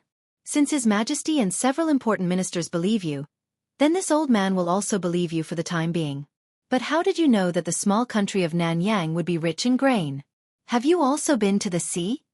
Li Zishuan felt Li Xiaogong's sharp gaze. He didn't dare to hesitate. The relevant thoughts flashed through his mind and he answered, My master did take me to travel around the world in his later years. I've been to a small country in Southeast Asia a few times. I have a little understanding of the local conditions and customs there. At that time, I was indeed amazed by the rice that matured 3 times a year. Then how did you get out of the sea? Li Xiaogong continued to ask. A merchant ship, about 70 to 80 feet long and 10 feet wide. My master and I entered the Yangtze River from Yuezhou. The Yangtze River was called the Jiang in ancient times. After the Sui dynasty, it was called the Great River and the Yangtze River. Following the river, we passed Azhou, Hangzhou, Shenzhou, and entered the East Sea from Yangzhou. Because the merchant ship was small, it couldn't withstand too much wind and waves. Our ship sailed not far from the coast. We went all the way south and entered the South Sea through Liuqiu. Taiwan was called Liuqiu in the Tang dynasty. That's right. Finally, my master and I arrived in Myanmar. After traveling around the countries in the South Sea for 2 months, my master and I turned back the way we came. This was Li Zishuan's current state. He had no choice. If he didn't tell the truth, Li Xiaogong would definitely not believe him. If he didn't tell the truth, he would be done for. Of course, he only made up the experience. He didn't say the route blindly. It was a route that he came up with after careful consideration. Li Xiaogong stroked his 3-inch beard and fell into deep thought. He had never been to the sea before. Naturally, he didn't know whether Li Zishuan was telling the truth or not. Then, kid, can you draw a map of the sea for me? To be honest, although I have commanded the Navy many times, I have never been to the sea. I have only heard of the dangers of the sea, but I have never experienced them. With a precise map of the sea, the dangers of the south will be much smaller. Li Xiaogong thought for a long time, but he couldn't find any loopholes in Li Zishuan's words. Thus, he revealed the most important purpose of his trip. Li Zishuan thought about it seriously. In his previous life, he was very good at geography. When he was in high school, he once complained about why science students didn't study geography, but biology. It was really a trap. Now, with his abnormal mental strength, it shouldn't be a problem for him to recall a rough map of the sea. At most, he could ask others what some places were called in the Tang dynasty. Moreover, this matter concerned the lives of tens of thousands of people. This map must be drawn. This kid is willing to help. Your Highness can go back and wait for a few days. After this kid finishes drawing, I will send someone to deliver the map to your residence. In these 2 days, this kid will do his best to recall and ensure that the map is as detailed and accurate as possible. Li Xiaogong smiled and politely said, Then I will have to trouble Xiaoxian. Li Zishuan repeatedly said that he didn't dare. He hesitated for a moment and slowly said, Your Highness, actually, This kid thinks that there are a few aspects of sailing that your highness must pay attention to. Otherwise, when the time comes, there will be a lot of losses for the crew and soldiers. Oh? Then, Xiaoxian, quickly tell me. If it is reasonable, I will definitely do it. Li Xiaogong's hand that was holding the teacup suddenly paused as he hurriedly said. Li Zishuan secretly nodded. Li Xiaogong's performance showed that he indeed loved his soldiers as if they were his children. Otherwise, with his status as a prince, he wouldn't be so polite to him. Firstly, the fleet should have enough fresh water and food. I don't need to say this. As a general, your highness should be able to think of it. Secondly, the fleet must not go far along the coast. This way, on the one hand, the fleet can go to the shore to take shelter from the wind when there are big storms and waves. On the other hand, when the fleet is short of supplies, they can also go to the shore to replenish at any time. Thirdly, all the crew members must eat fruits every day. My master once said that if the crew members of an ocean voyage don't eat fresh fruits for a long time, they will suffer from septicemia. In serious cases, they will even lose their lives. Hiss. Qin Qiong and Li Xiaogong gasped. There is actually such a thing? Li Xiaogong's face was full of disbelief. Li Zishuan nodded with certainty and said, There is indeed such a thing. My master was also a medical sage when he was alive. Uncle Qin and your highness should believe what he said, right? Yes, of course this old man believes. Qin Qiong nodded. Even Li Zishuan's half-baked medical skills could cure his illness. How could Qin Qiong not believe that Li Zishuan's master's medical skills were brilliant? This prince also believes. When the time comes, we will do as you say. Yes. Fourthly, ocean voyaging is a very lonely thing. Being alone for a long time can easily cause mental problems. Many crew members did not die from the waves or septicemia, but in the end, they died of mental disorders, which is to say, losing their minds. So I hope that your highness, on the one hand, can organize more crew members to communicate with each other. On the other hand, when we reach the shore to replenish, let the crew rest on shore. This prince has heard of such things. I didn't expect you to be so knowledgeable. Li Xiaogong stroked his chin and praised. Your highness, you flatter me. Fifthly. Chapter 243. Fourthly, do you know about Sinan, your highness? In the front hall of the Li mansion, Li Zishuan looked at Li Xiaogong and asked. Of course. There are several of them in the Imperial Astronomer. Why? Li Xiaogong replied curiously. According to the ancient mine records, Sinan first appeared in the Hebei Magnetic Mountain area during the Warring States period. At first, it was used for geomancy, but there were no archaeological objects. It took a long time for Sinan to become a compass. At least, there was no compass in the early Tang dynasty. Qiu Yanhan, a geomancy expert in Xianxia during the Kaiyuan period of the Tang dynasty, was praised by later generations as the founder of the three needles of geomancy: straight needle, sewing needle, and medium needle. He might be the first inventor of the magnetic needle. In the early northern Song dynasty, another guide tool was created in our country: the guide fish. It was made of a thin piece of steel and was shaped like a fish. It was 2 inches long and 5 inches wide. The belly of the fish was a little concave. Like a boat, it could float on the water. The fish made of steel was not magnetic, so it could not be used as a guide. If it was used as a guide, it must be turned into a magnet by artificial magnetic transmission. The General Essentials of Martial Arts, compiled by Zhang Gongliang in the Northern Song dynasty, introduced the preparation method of the guide fish in detail. As for the method of making a floating magnetic needle, it was first seen in Shenqua's Dream Creek Talk in the Northern Song dynasty. The earliest application of the compass in navigation was in the Ming dynasty when Jianghu went to the Western Ocean. In this era, even if the compass was invented, no one would think of using it for navigation. Yes, the gift that Li Zishuan wanted to give to the team of tens of thousands of people was a compass. This thing was a powerful tool for navigation. In the Song dynasty and Yuan dynasty, the compass invented by our country was spread to many countries in Europe and Asia, making it possible for modern Europe to explore the ocean. Of course, the European countries established colonies by sailing the ocean and rose completely. But we... Your Highness, the handle of the Sinan will point to the south no matter how it is rotated. With it, we will be able to distinguish the direction in the vast sea. In this way, we won't get lost. Li Xiaogong's eyes lit up. Although he had never been to the sea, he had fought many water battles. He said excitedly, haha, you have a lot of ideas. Only you can think of using the Sinon for navigation. But, speaking of this, he frowned and said, but Sinon is too big. I'm afraid it will be inconvenient to put it on the ship. Li Zishuan laughed and said, Wang, you need not worry about this problem. Xiao Bei knows of an object that can also point us in the right direction. Moreover, it is incomparably light and easy to carry. If your highness needs it, I can have the workshop make a few today and send them to your highness. Your highness will know when you see them. Is there really such a divine object? Then you have to make it as soon as possible. There are only a few days left before the army departs. At this moment, Li Xiaogong was really glad that he had come today. The harvest was too great. Li Zishuan was about to nod when he suddenly remembered something and said, This one is very willing to help your highness. However, this one is still under house arrest. I can't go out, nor can I go to the workshop personally. As a result, I'm afraid the progress will be much slower. Although the house arrest order allowed him to have many days off, it was indeed inconvenient for him to go out if he had something to do.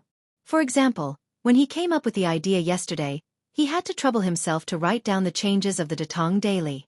How could it be more convenient to say it in person?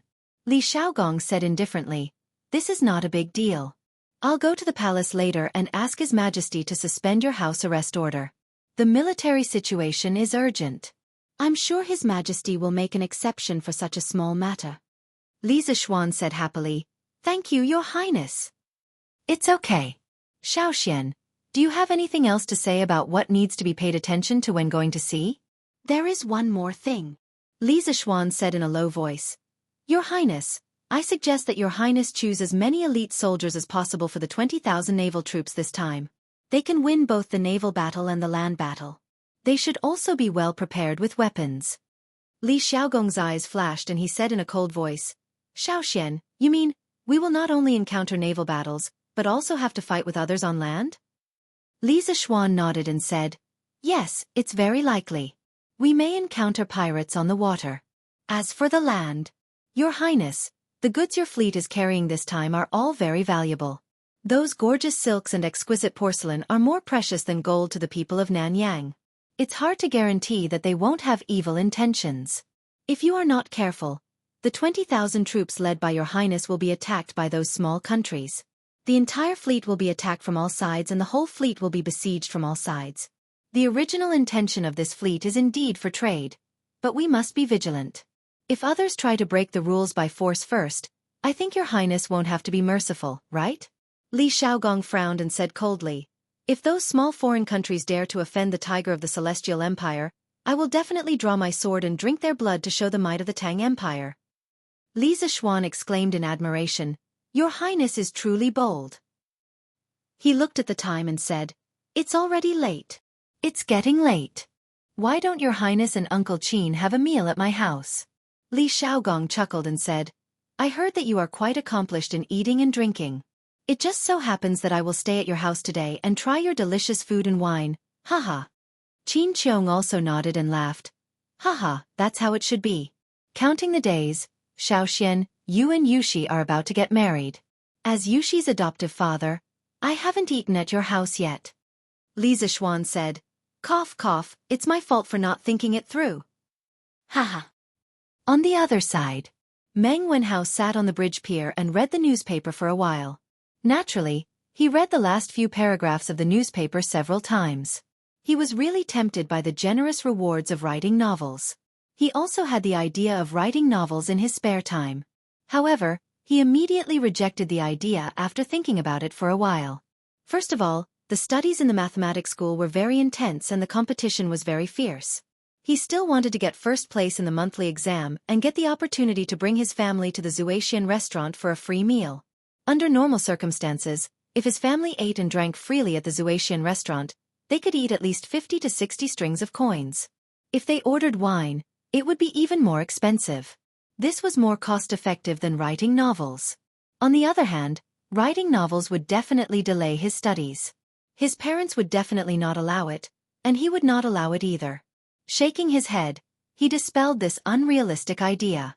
Meng Wenhao looked at the sun above his head and then got up to go home for lunch. At this time, He realized that he was actually near Yongda Square. In the morning, he wandered around aimlessly and unknowingly came to a place so far away from home. Meng Wenhao sighed and walked home. Don't move. It's a robbery.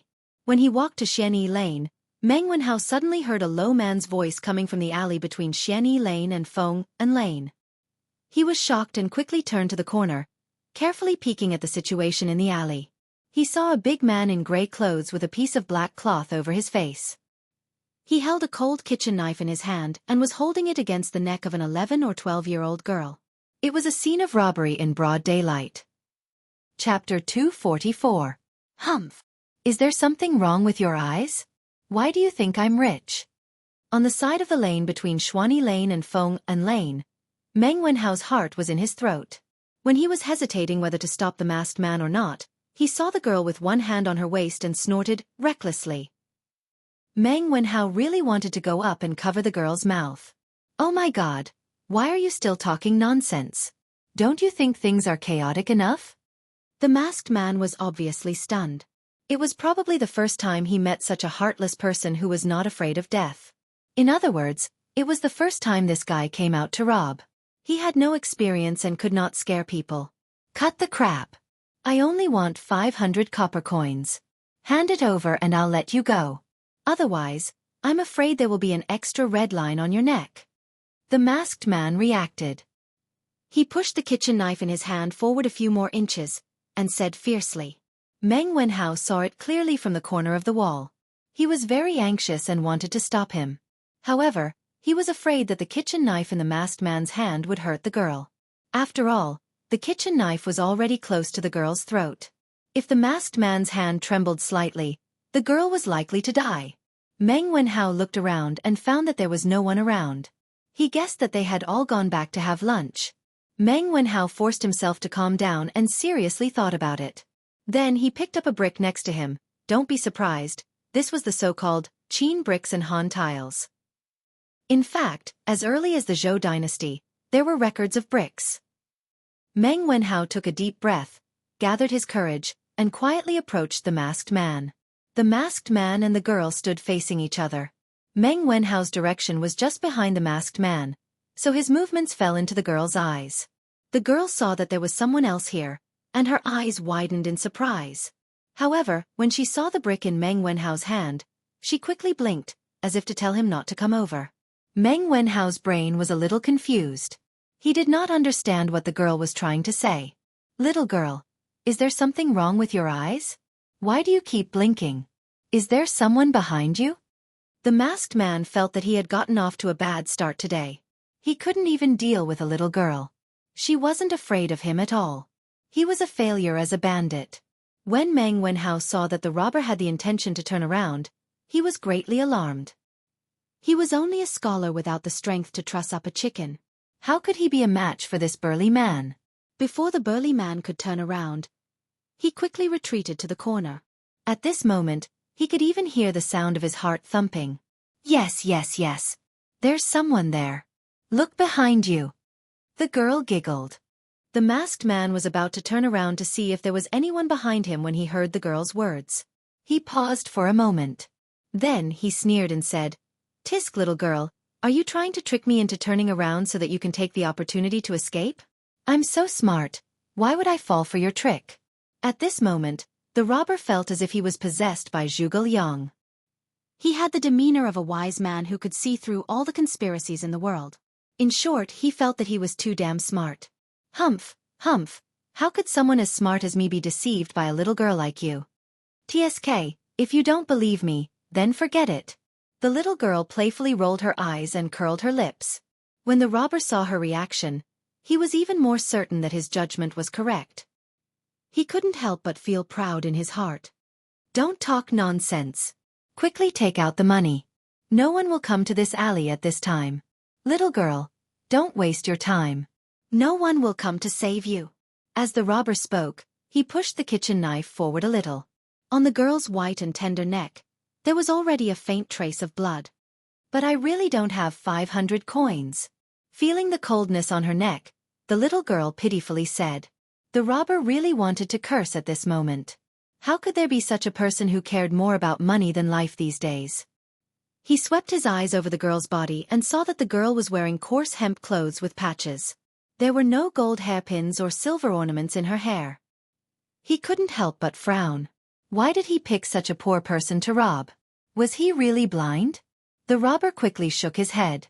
At this time, he definitely couldn't admit that it was his problem. He could only go down this path to the end. Suddenly, he saw that there was a jade bracelet on the girl's wrist. He quickly said excitedly, "Hee, who said you don't have it? I see that the jade bracelet on your wrist is worth about 2 strings of coins. Quickly give it to me." After saying that, he pretended to be fierce, of course. This expression was in vain because his face was covered and the girl couldn't see it. His left hand squeezed the girl's shoulder. The girl's face clearly turned pale, but she didn't cry out in pain. She quickly protected the jade bracelet on her left wrist with her right hand and anxiously said, "No. This was left to me by my mother. You can't take it away." "Hey, I don't care who left it to you. Quickly take it out, or else." As he said that, he gestured with the kitchen knife in his hand and threatened, "Do you want the jade bracelet or your life? Choose one." Meng Wenhao was so anxious that his forehead was sweating. He secretly scolded the girl in his heart for being so stubborn. Why was she still hesitating at this time? After a moment of stalemate, the girl finally took off the jade bracelet on her wrist and reluctantly handed it to the masked man. "Here, for you." "Hee, that's more like it." The masked man took the jade bracelet and smiled proudly. "Okay, I'll keep my word. You can go now." The robber removed the kitchen knife from the girl's neck and said, "Big brother, didn't you just say that you only want 500 strings of coins? But this jade bracelet is worth at least 2 strings of coins. If you keep your word, give me 1,100 strings of coins." The usual money of the Tang dynasty was only equivalent to 800 strings of coins. "To tell you the truth, I just arrived in Chang'an today and have used up all my traveling expenses. If you take the jade bracelet away, I really have nothing left and can only jump into the crooked river pool." The girl looked pitiful and looked like she was about to cry. She looked at the masked man and said. Meng Wenhao, who was lying on the side and peeking, was speechless. Who would ask a robber for money? This girl really didn't have any awareness of being robbed. However, the masked man didn't think so. He scratched his head and felt that what the girl said made sense. So he waved his hand and said, Okay. Don't cry, I'll keep my word. I said that I only want 500 strings of coins, so I'll take 500 strings of coins from you. You wait, I'll give you the money." After saying that, he actually took out the pouch at his waist and began to count the money. After a while he said embarrassedly, "Ahem, I only brought 1 string of coins when I went out today. You can take it first. I'll return the rest to you when we meet again." Chapter 245. Clang! The little girl's hand suddenly had an extra coin. Meng Wenhao's eyes widened. If he had also transmigrated, at this moment he would definitely say, "Mother asterisk cur, is this even possible?" Hee, thank you big brother, you are really a good person." The girl looked at the coin in her hand and suddenly said with a smile. The masked man scratched his head embarrassedly. This was probably the first time someone praised him as a good person. Hee, it's good. Little girl, if you want to be robbed again next time, just look for me, Lei Batian. Pay, I spilled the beans. Alright, see you later, I'll take my leave first. Meng Wenhao's face was full of black lines. What do you mean you want to be robbed again? Hey, wait. The girl quickly stretched out her hand to block the way. What's wrong? Little girl, what do you want? I don't want to lower myself to your level. Don't fail to appreciate my kindness. The masked man only felt that this girl was very annoying. When did being a robber become so difficult? Hey, big brother, wait a minute. I just found out that I have change here. Here, take it. It's exactly 500 coins. Return the jade bracelet to me. You said before that you always keep your word. The girl didn't know when, but she took out 500 coins from the string of money and handed it to the robber and said. The robber was dumbfounded. Yes, at this moment he felt that the girl in front of him was very reasonable, but he kept feeling that something was wrong. What's wrong? Big brother, don't tell me you want to go back on your word? It's said that even robbers have morals. I'm afraid you don't follow the rules of the underworld, right? When this spreads out, you will be ridiculed by the heroes of the underworld. The girl didn't give the masked man a chance to think. It was unknown where she had learned the slang of the underworld from, but the robber was so scared that he was stunned. The masked man wiped the sweat on his forehead and said unconvinced, Who said I want to go back on my word? Here, I'll return the jade bracelet to you and give me the 500 coins. With that, he snatched the 500 coins from the girl's hand and then stuffed the jade bracelet back into the girl's hand. Hee, Big Brother is such a good person. You are the true hero of the Greenwood gang. After the girl took back the jade bracelet, she was exceptionally happy. Words of praise were as if they were free. Hee. The masked man was even happier with his daughter's compliment. He waved his hand and said, All right. I'll take my leave first. See you again. After he finished speaking, he swaggered to the other side of the alley with a heroic look on his face and gradually disappeared from sight. Silence. The alley fell into an abnormal silence. Meng Wenhao, who was squatting in the corner, had a look of Sparta on his face. He felt that his worldview was about to be turned upside down. After living for more than 10 years, this was the first time he had seen such an adorably stupid robber. Of course, he definitely did not know the term adorably stupid. This big idiot is really blind. This lady is as beautiful as a flower, but she only cared about the money and forgot about the beauty. She is really stupid. This time, this lady was careless and fell into your trap. The next time I see you, I will beat you up every time I see you. The girl stomped her feet and said hatefully in the direction where the robber disappeared. Meng Wenhao stood up and was about to step forward to greet the girl when he heard her strange words. Meng Wenhao immediately staggered. He staggered 2 steps before stabilizing himself. He looked at the girl with a speechless expression and said, What are you talking about? Lady, can you stop talking? You have already cheated him of 300 coins. That robber is really pitiful. What do you mean by I cheated him of 300 coins? This is clearly the money that this lady earned with her own intelligence. Which side are you on, scholar? The girl's voice suddenly rose by 800 degrees, as if someone had stepped on her little tail. Meng Wenhao felt that today was the day that he had been speechless the most. Facing such a lively and willful girl who was a little shameless, he felt that even if he was well-read and had a belly full of talent, he probably would not be able to win against this girl. All right. You earned it yourself. It's not considered cheating others. Meng Wenhao hurriedly waved his hand and admitted defeat. He then continued, Since this lady is fine, then quickly go home. Don't let your family worry. The alleys here are crisscrossed and very remote. You'd better not come here alone in the future. It's quite dangerous for a girl like you. You're young but you're so long-winded. You're just like an old woman. The girl wrinkled her nose and said sarcastically to Meng Wenhao. Meng Wenhao almost fainted from anger. He pointed at the girl in front of him and wanted to say something. At this time, he heard the girl's tone change and said sadly, I don't have a family anymore. Uncle is sick. Aunt is too sad and went with him. I don't have a family anymore. I don't have a home. Boo-hoo. As the girl spoke, she squatted down, hugged her knees and cried bitterly. Meng Wenhao was caught off guard by this sudden turn of events. But when he saw the girl speaking sadly and crying sadly, his heart could not help but ache. He squatted down, patted the girl's back and said softly, Lady, don't cry. Your uncle and aunt are gone, but your parents are still here. It would have been better if he did not say that. Once he said that, the girl cried even harder. Boo-hoo. I'm a child who doesn't have parents who love me. At this moment, Meng Wenhao really wanted to slap himself twice. He really had a bad mouth. Lady, it's possible that your parents had no choice back then, so you'd better not be sad. Boo-hoo. Even if they had no choice, they couldn't abandon me.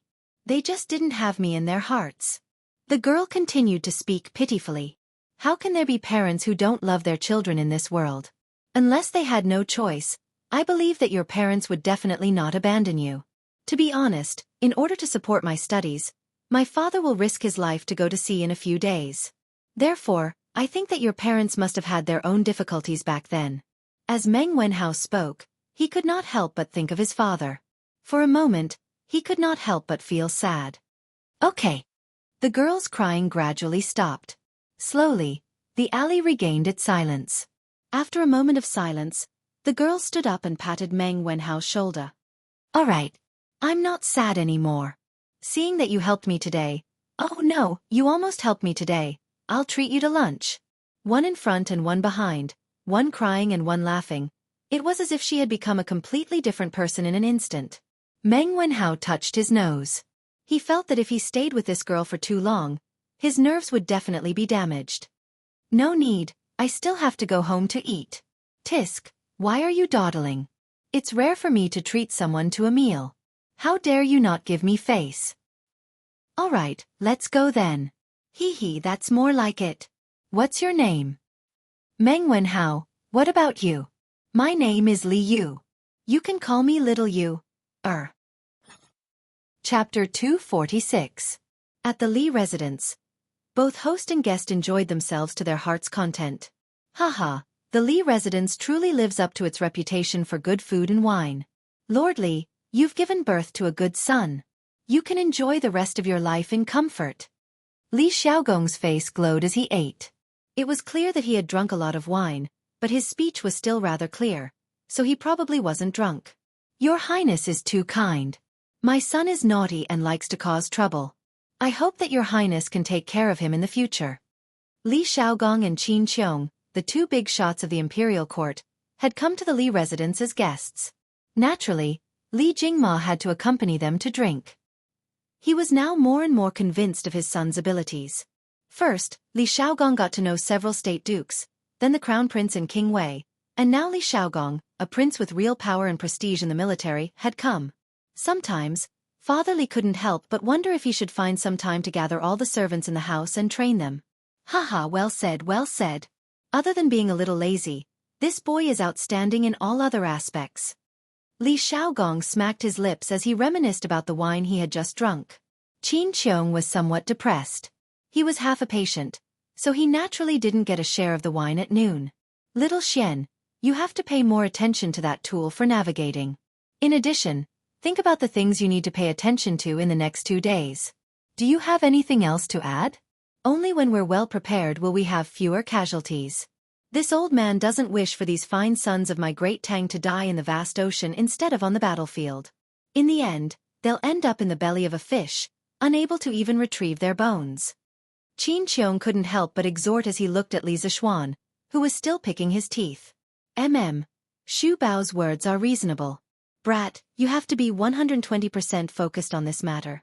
Don't slack off in the slightest. Hearing this, Li Xiaogong patted Li Zishuan's shoulder and said, Hiss. Li Zishuan really wanted to say, what the F***ck? This slap almost drove his toothpicking arm into his gums. Yes, in ancient times, it wasn't called a toothpick, it was called a toothpicking stick. Oh, Uncle Qin and His Highness are distracted. I know what's important. Li Zishuan sucked in a breath of cold air and replied incoherently. Hey. All right, old Master Li, since that's the case, this prince will not impose on you any longer. This prince will make a trip to the imperial palace in a while, and explain the pros and cons to His Majesty. There should be an imperial edict in the afternoon to lift your son's confinement order. After Li Xiaogong finished speaking, he shook his head and stood up to take his leave. Thank you for your concern, Your Highness. Many thanks, Your Highness. Old Man Li and Li Zishuan hurriedly got up and cupped their hands in thanks. Haha. Li Xiaogong laughed heartily and waved his hand. He looked at Qin Qiong and said, Shu Bao, do you want to come along? Qin Qiong nodded and bid farewell to Li Zishuan. This old man will take his leave first. Little Xian, if you need any help, feel free to look for this old man. And take care, Your Highness and Uncle Qin. As expected, less than an hour after Li Xiaogong left, an eunuch came to the Li residence to announce that Li Zishuan's confinement order had been lifted ahead of schedule. He also strictly ordered Li Zishuan to make use of the time to make tools to identify the direction, and was not allowed to slack off in any way. Phew. Since Li Zishuan's wording in the imperial edict was rather strict, it made people feel that if Li Zishuan did not complete the task in the next few days, he would be beheaded. Therefore, after the eunuch left, Li Du's parents chased him out of the house. All right, San Bao, let's go to the workshop. He had thought that he was a complete shut-in. Even if he was grounded, it would not affect his comfortable life. He did not expect that shut-in to have such a restless heart. The main thing was that in this era, there were no computers and no internet. Even if he stayed at home, he could not stay at home. Not to mention the internet, as long as he had a computer and could play single-player games at home, Li Zixuan could stay at home. Fortunately, the confinement order had been lifted and he could go out. Otherwise, he would have gone crazy if he had to stay at home for 5 days. Although there were conditions for lifting the confinement order in advance, a small compass was a piece of cake for a graduate student in precision instruments like him. Yes, young master. San Bao answered excitedly. Other than Li Zixuan, San Bao was the happiest person to have his confinement order lifted. This meant that he could go out in a luxury car again. This was the hidden benefit of being an experienced driver. The horse carriage moved slowly on the streets of Chang'an City, getting further and further away. Meng Wenhao, I'm very happy today. What do you want to eat? Just order, hee. In a roadside noodle shop in the East City, Li Yu touched the 300 copper coins that she had just earned in her purse. She was full of confidence and had the attitude of a nouveau riche. You order. Also, you have no relatives or friends in Chang'an. I advise you to save the 300 copper coins. Meng Wenhao said worriedly. On the way, through chatting with each other, he had a rough understanding of Li Yu's current situation. The little girl's adoptive parents, who were also her uncle and aunt, used to live in Bingzhou, which was also Taiyuan. In the 13th year of Sui Day, 618 AD, Li Yu, who was still in swaddling clothes, was entrusted to Fu Lingyan and Lu Yixue, Li Yu's adoptive parents, by a mysterious couple. They said that they would come back to take her away in 2 to 3 months or a year. The Fu family was a large family in Taiyuan, and Fu Lingyan was somewhat knowledgeable. He saw that the couple was in a sorry state, and their expressions were rather panicked. He could even faintly see traces of blood on their clothes. He guessed that the couple might have encountered a very thorny problem. He instinctively wanted to keep the couple at the door. After all, the world was in chaos at the time, and no one was willing to fall into inexplicable trouble for no reason. Fu Lingyan was about to refuse when Lu Yixue tugged at his arm and looked lovingly at the little girl in swaddling clothes. They had been together for more than 10 years. How could Fu Lingyan not understand his wife's thoughts? He could not help but feel a pain in his heart. After being married for so many years, although they were very loving, they did not have a child. They had seen many famous doctors, but it was to no avail. The child had become a knot in their hearts that they could never get rid of. Looking at it now, his wife probably wanted to adopt the baby girl. In the end, Fu Lingyan gave in and adopted Li Yu. He had asked about the couple's identity, but they refused to tell him. Instead, they wanted to give him a large sum of money to raise their daughter. Of course, Fu Lingyan didn't lack the money, so he refused. Just like that, Li Yu was settled in the Fu family. The only thing her parents left behind was the jade bracelet. Lu Yixue was a mother for the first time. Naturally, she was very excited. Although her identity as a mother could be taken away at any time, she still treated Li Yu as her own. What she did for Li Yu was even more than what a real mother would do. Just like that, the Fu family had a little cutie. A little cutie that could be taken away at any time. Li Yu was in such a happy environment, waiting for her birth parents to come. Who knew that in the 6th month of that year, peasant uprisings would spread throughout the country. Li Yuan, who was guarding Taiyuan at the time, and his second son, Li Shimin, took advantage of the situation to rebel. He called back his eldest son, Li Zhenqing, and his fourth son, Li Yuanji, from Hadong, west of today's Yongji, Xianxia. He sent Lu Wenjing to the Tujue to ask Shibi Khan to send troops to help. He also recruited troops to attack Guanzhong. The Central Plains fell into the flames of war. Taiyuan, as the place where the dragon rose, was naturally the first to bear the brunt. Various mountain bandits took advantage of the chaos to commit crimes, burning, killing, and robbing. The Fu family was also affected. To escape the chaos of war, Fu Lingyan decided to move his family to the south. Chapter 247. In order to let Li Yu's biological father and mother find Li Yu in the future, Fu Lingyan left a letter in the main hall of the house before he left. He explained that the Fu family had moved south to avoid the chaos of war and asked them to search the Jiangnan area after they found the letter. In this chaotic world, Human lives were worthless. Fu Lingyan didn't know if a mere letter could reach Li Yu's parents, but he had tried his best and had a clear conscience. Along the way, they naturally met many bandits. Their lives were on the line many times, and Fu Lingyan also suffered many internal injuries. In the end, the Fu family settled down in Jiangnan's Yuezhou. At this time, Fu Lingyan had used up all the gold, silver, and valuables he had brought with him when he left Bingzhou. Most of them were given to the bandits. Although they could no longer live a luxurious life, because of Li Yu's participation, the husband and wife were able to live happily. The man was in charge of the external affairs while the woman was in charge of the domestic affairs. Their lives were still quite good. Chuyun village was surrounded by mountains on 3 sides. It was like a paradise. There were wars everywhere, but Chuyun village wasn't affected at all. The Fu couple sat in the village and watched the change of dynasties, the fall of the Sui, and the rise of the Tang. They also watched Li Er kill his brother and father and usurp the throne. In the blink of an eye, it was the first year of Zhengguan. Fu Lingyan had been tortured by pain for more than 10 years. He finally couldn't take it anymore and passed away. Lu Yixue was too sad and depressed. Her body was deteriorating day by day. Before she died, she told her daughter about what happened back then. She guessed that Li Yu's parents were probably from a rich family because the jade bracelet was extraordinary. She also suggested that she go to Chang'an to find out where her parents were. Li Yu was smart and alert since she was young. She stumbled alone and miraculously reached Chang'an city with the meager wealth left behind by Fu Lingyan and his parents. After entering the city, she was confused by the crisscrossing streets in Chang'an city. That was why she encountered bandits near Xuanyi Lane. Humph, I invited you to a meal out of goodwill, but you don't know what's good for you. You're lecturing me. If you don't order, I'll order. At Chen's noodle shop at the entrance of the East Market, the two of them sat under the awning outside and started bickering. Boss, give me 2 bowls of egg noodles.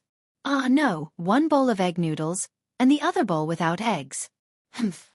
Li Yu gave Meng Wenhao a provocative look. Meng Wenhao was speechless. Okay. Dear guests, the total is 18 copper coins. The fat boss shouted and bent over with a smile. He was worried that the 2 children would not pay after eating because from their clothes, they did not look like rich people. Li Yu only furrowed her brows and didn't get angry. She had probably encountered many similar situations along the way. Here you go. Go and do it. Li Yu counted 18 copper coins and slammed them on the table as if she was demonstrating her power. The fat boss didn't mind. He smiled and reached out to grab the copper coin. Suddenly, a hand appeared out of thin air. Wait! Meng Wenhao stood up and grabbed the fat boss's hand. What happened? The fat boss looked at Meng Wenhao blankly and asked. Boss Chen, it's not nice of you to do this. Your egg noodles have always been 10 copper coins a bowl. Why did you only give us 2 copper coins when we asked for 1 less egg? As a local of Chang'an, Meng Wenhao was quite familiar with the prices. Boss Chen straightened his neck and said, We have clearly marked the price. How is that not nice? If you think it's not worth it, you can eat the egg noodles. Isn't it just 2 copper coins? If Li Zishuan was here, he would definitely scold the boss for being an unscrupulous businessman. He actually started a bundling sale and forced people to buy and sell. However, Meng Wenhao didn't know the marketing techniques used by these businessmen. You! Meng Wenhao pointed at the boss angrily. He then stood up and pulled Li Yu and said, Little Yu, let's go. We're not eating here. Wait. Meng Wenhao, come closer. Li Yu waved her hand and pulled Meng Wenhao to the side, whispering. Little Yu, what's the matter? Meng Wenhao, let me ask you. How much is an egg in Chang'an? Li Yu asked mysteriously. She had just arrived in Chang'an today. Of course, she didn't know how much an egg cost here. However, she was smart. After seeing Meng Wenhao's reaction, she roughly guessed that the price of an egg in Chang'an was definitely more than 2 copper coins. An egg in Chang'an is 5 copper coins. Moreover, the imperial court recently issued a decree to reduce taxes for raising chickens. In the future, the price of an egg will definitely rise. So little Yu, let's not eat here. This boss is deliberately cheating us. Ah! Li Yu opened her mouth wide in shock. She couldn't believe it and said, Why are eggs in Chang'an so expensive? Our eggs in Yuyang are only 2 copper coins. If I had known earlier, I would have brought more eggs to sell. Wouldn't I have made a fortune? Meng Wenhao was speechless. His companion's brain structure was probably really different from his. She always thought of strange things. I'm just joking. Why are you looking at me like that? Li Yu was annoyed by Meng Wenhao's look of looking at her as if she was crazy. Ahem. It's nothing. Let's go to another place to eat. Hey, 2 customers. Are you still eating or not? Don't hinder our business. Boss Chen, who was at the side, couldn't help but say impatiently when he saw the 2 children chattering non-stop. Not eating. Eat. Just eat. Meng Wenhao and Li Yu each had their own opinions. The 2 of them were like natural enemies. They had only known each other for less than half a day and had already bickered countless times. Are you still eating or not? Eat. I'm the one paying. Of course, I'm the one who has the final say. Little Yu. Meng Wenhao wanted to persuade her, but he saw Li Yu's eyes flash with a hint of slyness. She even winked at him. Meng Wenhao had just seen this scene. Wasn't it when she cheated the robbers in the morning? Thinking of this, Meng Wenhao quickly shut his mouth. He began to mourn for the fat boss in front of him. He just didn't know how little Yu was going to deal with it this time. Meng Wenhao was a little excited. All right, then give me 18 copper coins first. The fat boss sighed and said with a smile. No. Boss, we don't want what we ordered just now. Change the order. Li Yu shook her head and smiled mischievously. Then, what do you want to eat? Boss, you just said that egg Yangchun noodles cost 10 copper coins and normal Yangchun noodles cost 8 copper coins. Is that right? Yes. That's right. Li Yu smiled proudly and finally revealed her foxtail. She said slyly, Boss, give us 10 bowls of egg Yangchun noodles. We don't want noodles. We only want eggs. Here, 20 copper coins for you. What? The fat boss was dumbfounded. It was as if he was struck by lightning. He was stunned on the spot. Chapter 248. Miss, how can you eat Yangchun egg noodles without noodles? The fat boss was stunned for a moment before he reacted and smiled bitterly. Why not? If others can eat Yangchun noodles without eggs, why can't I just eat eggs without noodles?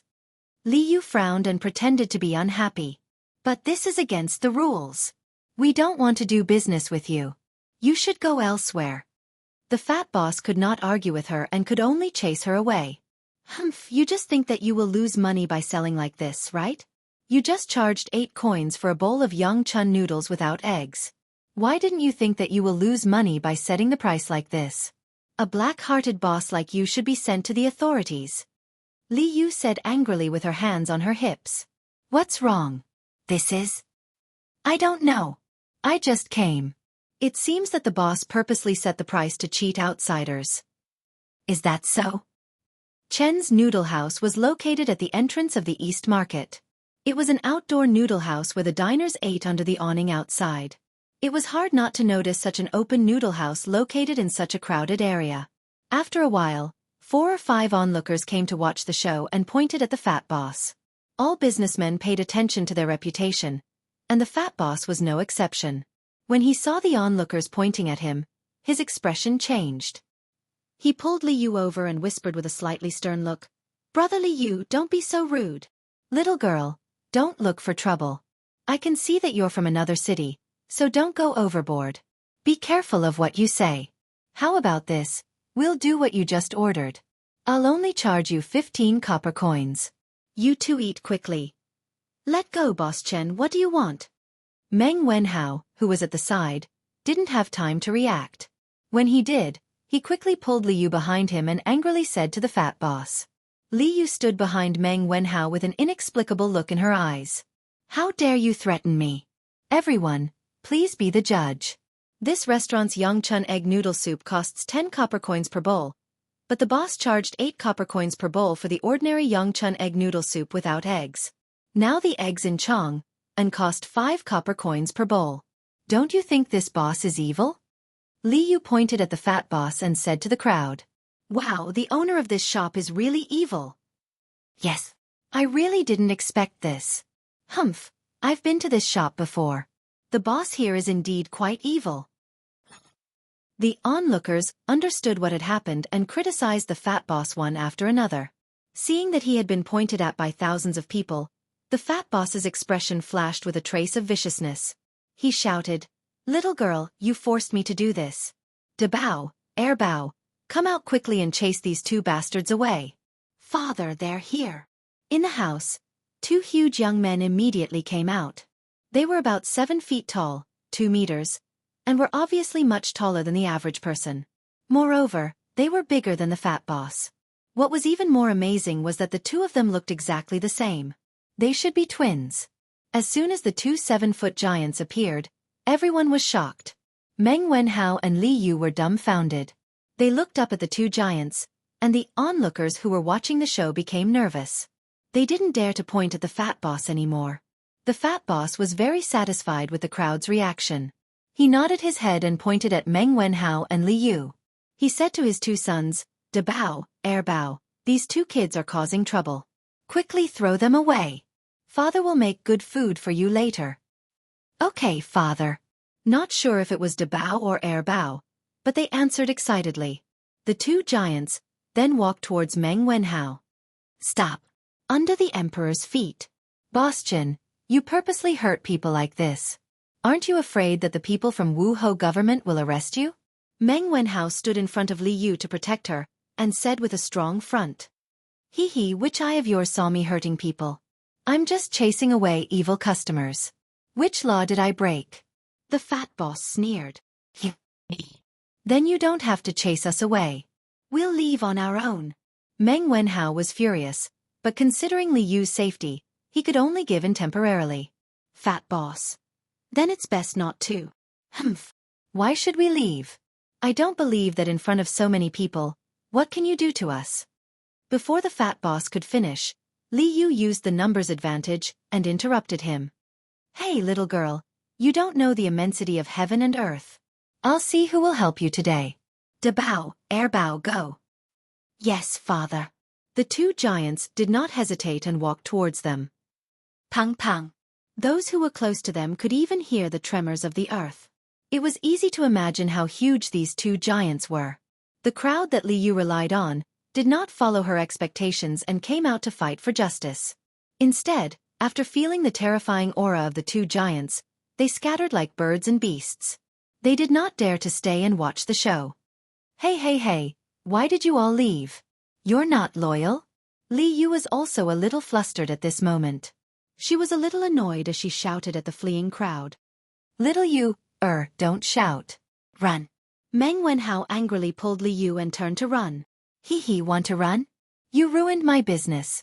How can I let you go so easily? Dabao, Airbao, chase after them and teach them a lesson." The fat boss sneered from behind. "Yes, father." The two giants had long legs. They caught up with Meng Wenhao and Li Yu in a few steps. Two big hands appeared behind Meng Wenhao and Li Yu's neck. Then the two giants lifted Meng Wenhao and Li Yu up from behind. Hey. Damn fatty, what are you doing? I don't like people like you."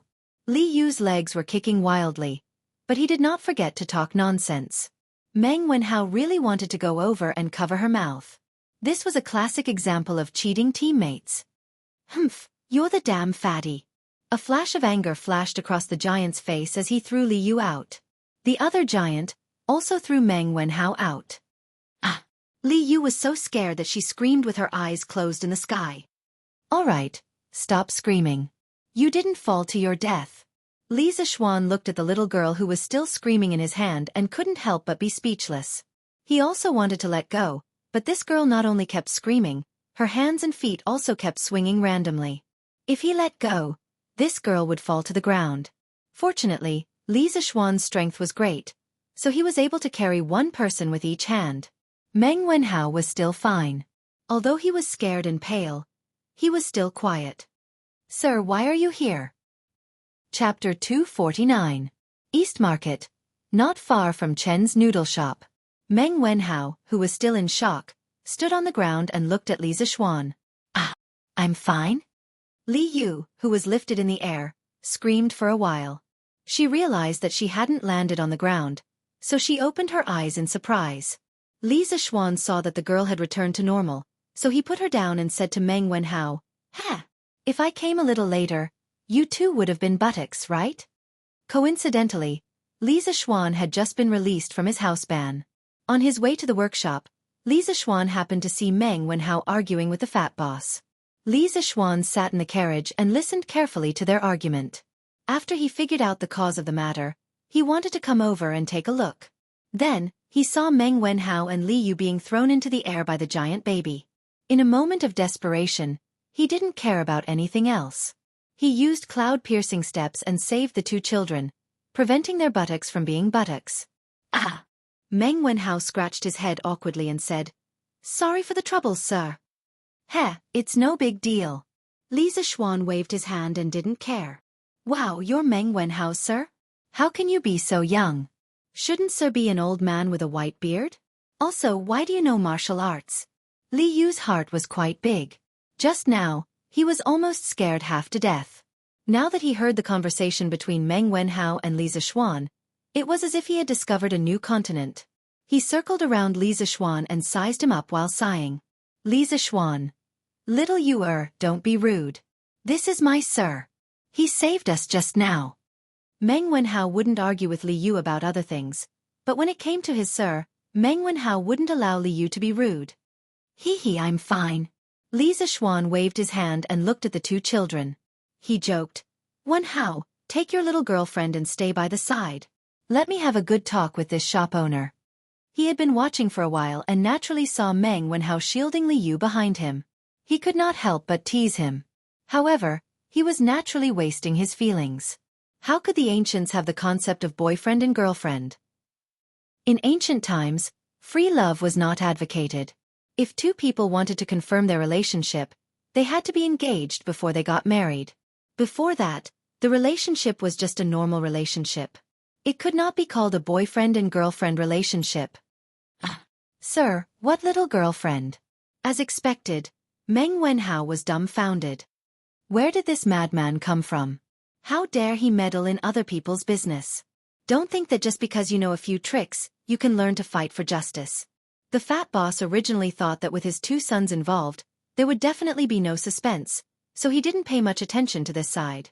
However, when he inadvertently glanced over and saw that Meng Wenhao and Li Yu were still acting as if nothing had happened, he immediately walked over and scolded Li Zixuan. "How dare you? Are you blind? Why don't you look at this?" As a lackey, San Bao was very conscious. When he saw the fat shop owner's arrogant attitude towards his young master, he quickly jumped out and scolded him. However, before he could finish, Li Zixuan stopped him. "San Bao. You go to the side too." This shop owner bullied his student. How could he let him off so easily? If he allowed San Bao to announce his name and identity, wouldn't it be too boring? Yes, young master." San Bao scratched his head and replied before quickly retreating to the side. "Hee, bullying children with brute force. What kind of ability is that? Are you two going to come at me together or three at once?" Li Zixuan did not waste time with the fat shop owner. He was dressed in a white shirt and stood with his hands behind his back as he spoke calmly. Invisible pretentiousness was the most fatal. His image of an otherworldly expert had really stunned Meng Wenhao and Li Yu. The two children looked at Li Zixuan with hearts in their eyes, looking like modern brainless fans. "Three at once." The fat shop owner was stunned. After a while, he reacted and said angrily, "Arrogant. De Bao, Air Bao, teach this brat a lesson." "Yes, Dad." The two giant babies, one with Raging Bull Charge, and the other with Mount Tai Crush, pounced on Li Zixuan with great momentum. Li Yu, who was standing at the side, saw the momentum and swallowed her saliva with difficulty. At this moment, she finally understood that she was courting death just now. Li Zixuan was not frightened by the momentum. These two were just boorish people who only knew how to use brute force to suppress others. Although there was a saying that one can defeat 10, their strength was far from that level. In terms of strength, these two giant babies would not be able to defeat Li Zixuan even if they worked together. Li Zixuan stood at the same spot without moving. He still had a calm expression on his face. Seeing the two giant babies getting closer and closer, Li Yu whispered to Meng Wenhao, "Wenhao, is your master scared out of his wits?" "Oh no, your master looked quite handsome just now, but he's going to be crushed into a meat patty soon." Meng Wenhao frowned and said unhappily, "Don't talk about my master." Li Zixuan, who was standing at a distance, could not help but twitch his mouth. Although the little girl's voice was soft, it could not escape his abnormal hearing. However, it was not the time to care about this, because one of the giant babies was about to hit his stomach, and the other one had already soared into the sky and pressed down with the momentum of Mount Tai. Meng Wenhao, Li Yu, and San Bao held their breaths nervously and widened their eyes. On the other side, the fat boss's mouth flashed a trace of a sinister smile. Li Zixuan stretched out his hands very slowly, but it happened to block the two giant babies. The raging bull could not move forward anymore, and the Mount Tai was directly held above Li Zixuan's head with one hand. Silence! Silence! Silence! What kind of scene was this? A weak scholar, with his left hand holding a rude giant, and with his right hand holding a fat man as big as Mount Tai. This scene deeply shocked the hearts of the onlookers. Was he still human? Regardless of whether it was the fat boss, Meng Wenhao, Li Yu, or San Bao, they all opened their mouths wide and looked as if they had seen a ghost. "Haha, San Bao, take it. These are your two brothers, De Bao and Er Bao. The three of you can make up the auspicious three treasures." Li Zixuan laughed and used some true qi in his palms to shake the two giant babies to San Bao's feet and throw the other one directly.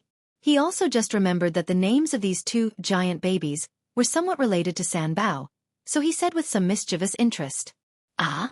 Young master, San Bao doesn't have a brother. San Bao has been an orphan since young." San Bao did not know what the auspicious three treasures were, so she said with a confused face. Chapter 250. Wenhao, why don't you introduce them to me? In the carriage, Li Zixuan looked at the two children and asked with a smile. After he showed his strength, the fat boss was so scared that he wet himself. He quickly came up to apologize. From the beginning to the end, he didn't even need to reveal his identity. This was what Li Zixuan always believed in. He used strength to convince people and not to use power to suppress people. With his current status, he didn't need to be so calculative with these people. They were all trying to make a living and it wasn't easy for them. There was no need to kill them because of this. After punishing the father and son, Li Zixuan brought Meng Wenhao and Li Yu into the carriage. After all, the environment in his carriage was much better than the small noodle shop. Meng Wenhao felt that Li Zixuan was looking at him and Li Yu strangely. He scratched his head and pointed at Li Yu. "Sir, she is." "I am Li Yu. Sir, you can call me Little Yu. I came to Chang'an to look for my family. This carriage is really big. Sir, your family must be very rich." Without waiting for Meng Wenhao's introduction, Li Yu introduced herself. After this girl got on, her eyes wandered around the carriage. The luxurious interior shocked her. "Little Yu er?" Li Zixuan was thunderstruck. He muttered to himself and then looked at Li Yu. With a strange expression he asked, "Little Yu have you heard of someone called Hua Wuke?" "Hua Wuke? Never heard of him. What a weird name." Li Yu sat on the sofa and thought for a while. Then she rolled her eyes. Li Zixuan really wanted to tell her that the two of them were good brothers in a certain dimension. However, this would cause a lot of questions. He suddenly remembered that Li Yu said that she came to Chang'an to look for her family. He asked, "Little Yu, what is the name of your family? Tell me and I might be able to help you." Li Yu, who was enjoying herself on the sofa, froze when she heard that. However, she didn't cry this time. She said bitterly, "I came to Chang'an to find my parents, but I don't know what their names are." Taiji Palace, Sweet Dew Hall. Li Er looked at Li Xiaogong, who was staggering out of the door, and shook his head.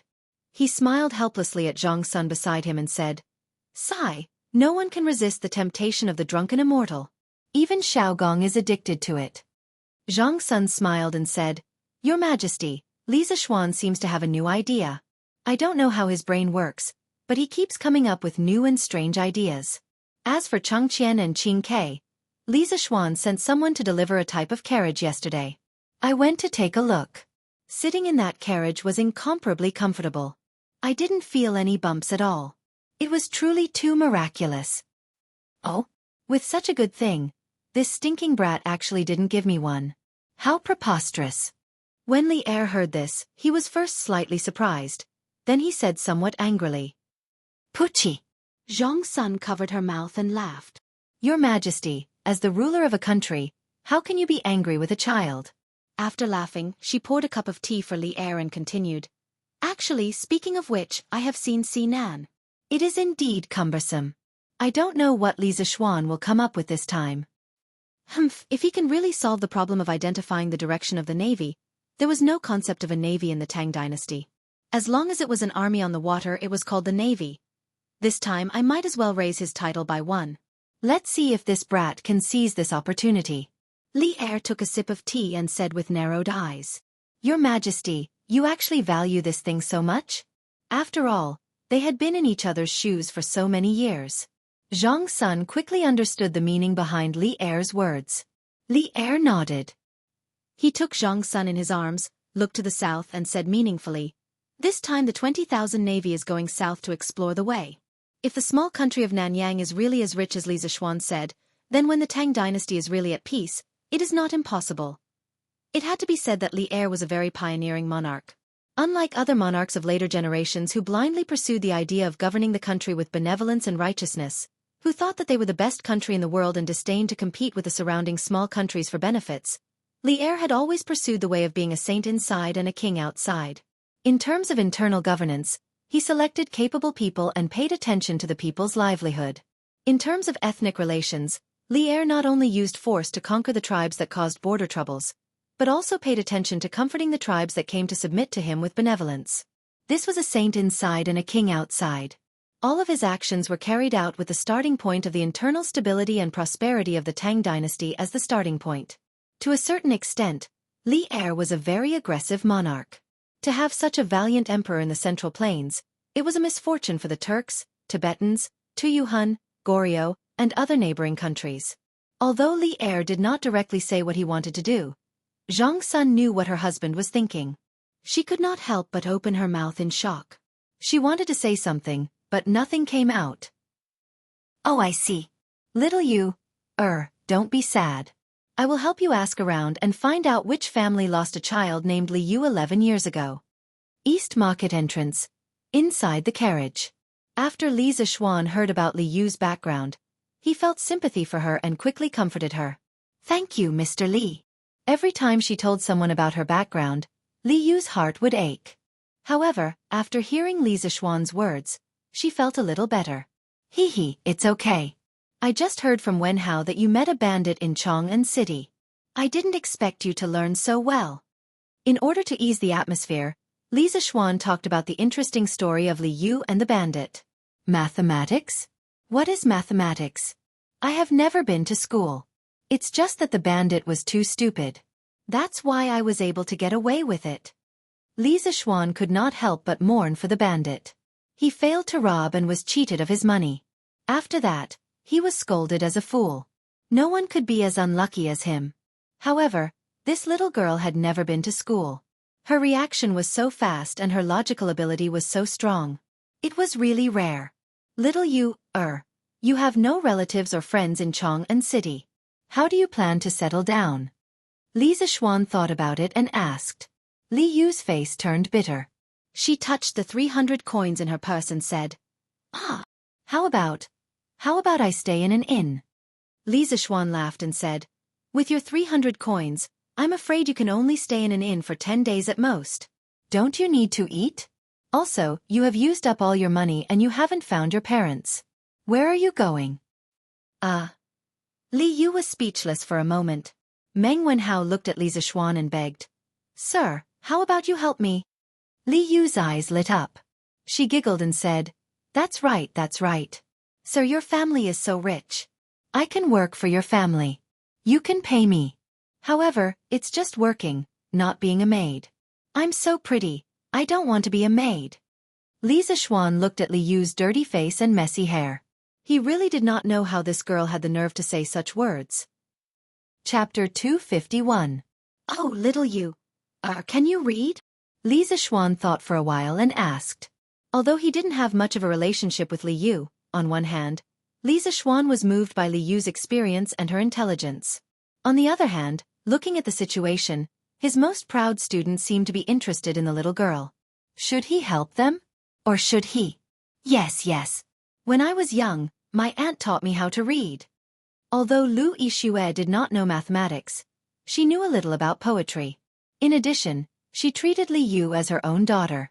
Of course, she would take the time to teach Li Yu how to read. Well, since little Yu is not willing to be a servant, how about this? Our workshop is lacking reporters. You can earn money by writing news. Li Zixuan thought for a while and suddenly slapped his thigh and said excitedly. This little girl's mind was jumpy and she had a weird personality. Her words were also humorous. He wanted her to try being a reporter and see how it would turn out. What is a reporter? What is news? Li Yu felt that the people in the city were not friendly. They kept saying words that the people in the countryside had never heard of. Meng Wenhao also looked at Li Zixuan curiously. After reading the newspaper for so long, he knew what news was but he did not know what a reporter was. Li Zixuan took a few newspapers from the table and handed them to Li Yu. Little Yu, take a look at what the news is about. Then, the reporter is the person who writes the news. I call him a reporter. If you can write a similar article, then come work in the editorial department. For every article you write, I will give you 100 coins. How about it? Okay. Li Yu was extremely excited and quickly agreed. Meng Wenhao's eyes flashed with envy. Even if she only wrote one article a day, she could earn 3,000 coins a month. This salary was not low. Li Zixuan smiled and looked at Meng Wenhao. Wenhao, why are you out today? Aren't you studying at home? Oh, right. Sir, the newspaper said that the imperial court sent the navy to escort the fleet to the south. Do you know about it? Meng Wenhao just remembered the reason why he came out today. He looked at Li Zixuan with a glimmer of hope in his eyes and asked. Yes, I know. What's wrong? Sir, because of the imperial court's decree, countless merchants flocked to buy ships. Correspondingly, the merchants also crazily recruited sailors. My father joined them because of the rich reward from a ship owner. I heard people say that there are countless dangers in the sea, so I tried to persuade my father not to go out to sea. However, he was not persuaded. I was very depressed, so I came out to relax. I beseech you to help me persuade my father. This student is willing to pay any price to repay your kindness. Meng Wenhao cupped his hands and bowed. Li Zixuan was speechless. When he was in the Imperial College, he had some understanding of Meng Wenhao's family situation. He did not expect that helping Li Zixuan publish 2 decrees would cause Meng Wenhao's father to risk his life to go out to sea to earn money. This made Li Zixuan think of his father in his previous life. In his previous life, his family was not well off. His father was from the countryside. In order to support his education, his father went home to farm during the busy season and worked at the construction site during the free time. He remembered one time when his father was working on the 9th floor of a building. The wooden plank under his feet suddenly broke and he fell from the 9th floor. If his father hadn't relied on his strong survival instincts to step on a suspended steel pipe during the fall, changing the direction of his fall and finally landing in a pile of sand, he would have died from this fall. Even so, after that accident, his father's vitality was greatly damaged. After that, his body was not as good as before. No matter what era it was, every father did not have it easy. There were always many fathers who risked their lives to earn money for their children so that their children could have a good future. This was also one of the reasons why he valued Meng Wenhao. Because he saw a lot of shadows of his previous life in Meng Wenhao. Wenhao, I can't help you with this matter. Your father risked his life to go out to sea. This was a choice he made for you. This is a father's persistence. No one can change it. Although I can give your father a sum of money to not go out to sea, I don't think that a father who is willing to sacrifice his life for his child will accept this charity. A father's love is like a mountain. I admire your father's actions, but I don't want to give him charity because this is an insult to an iron father. If you really care about your father, then study hard and strive to pass the imperial examination in the future to bring honor to your family. Li Zixuan stared at Meng Wenhao's eyes and said very seriously. Meng Wenhao's eyes reddened. After listening to Li Zixuan, he cupped his hands and said, Thank you for your advice. Wenhao was too impulsive. Li Zixuan waved his hand and said, Haha, it's okay. But your father will be much safer this time. I will go back and tell Prince Hejian that he will be the Navy commander this time. I will ask him to take care of your father's fleet. It shouldn't be a big problem. Besides, I am going to make a small tool for their fleet to identify the direction. With it, the fleet safety will be another layer of protection. Wenhao, if you have nothing to do in the afternoon, why don't you come with me to the workshop and see this magical tool? Yes, I can't ask for more. When Meng Wenhao heard that the small tool for identifying the direction could give the fleet an extra layer of protection, he wanted to go and see it himself. It would be best if he could help. After all, it was related to his father's safety. Now that he heard Li Zixuan's invitation, he had no reason to refuse. I'll go too. Mr. Li, your newspaper is so interesting. I also want to go to the workshop to see it. Li Yu, who had been reading the newspaper for a long time, said excitedly. He had to say that this girl was really lucky. When she first arrived in Chang'an, although she encountered robbers, she was scared but not in danger. She even got her first sum of money and met Meng Wenhao. Then, she met Li Zixuan, the big tycoon, and was directly assigned a job. Her luck was really out of this world. Okay, I'll take you to see the editorial department of Datong Daily. Sanbao, continue to the workshop. Li Zixuan also had the same idea. He nodded and shouted outside. Yes, young master. Sanbao answered and the carriage continued to move slowly. Wow! This carriage runs so smoothly. There's a toilet and a place to wash your hands in the carriage. Mr. Li, your carriage is so useful. How long have I been a reporter for to be able to buy such a carriage? Once the carriage started moving, Li Yu was like a curious baby. Her exclamations could be heard everywhere. It was Meng Wenhao's first time in such a carriage. Although his eyes flashed with surprise, he did not make a fuss like Li Yu. Li Zixuan looked at Li Yu and thought about it seriously before replying, if you write a news article a day, you'll be able to buy a car like this after working for about 22 years. Little you work hard. I have high hopes for you. Li Yu was speechless. High hopes my ass. Chapter 252. Faubert, arrange a quiet room for me and get someone to show this lady around the editorial department. She will be a reporter for Datong Daily in the future. Let her familiarize herself with Ma Zhou with her future job. Li Zixuan instructed Faubert when they arrived at the workshop. Yes, young master. Song Xiaoxi, bring this lady to the back hall to look for Steward Ma. Uncle Fu nodded and called Song Xiaoxi over, instructing him. Yes. Lady, this way please. Then Mr. Wenhao, I'll take my leave first. Li Yu wasn't afraid of strangers at all, but she knew that if Li Zixuan wanted to harm her, he wouldn't need to go through so much trouble. Since that was the case, now that she was in Li Zixuan's territory, what was there to be afraid of? Where couldn't she go? You go first.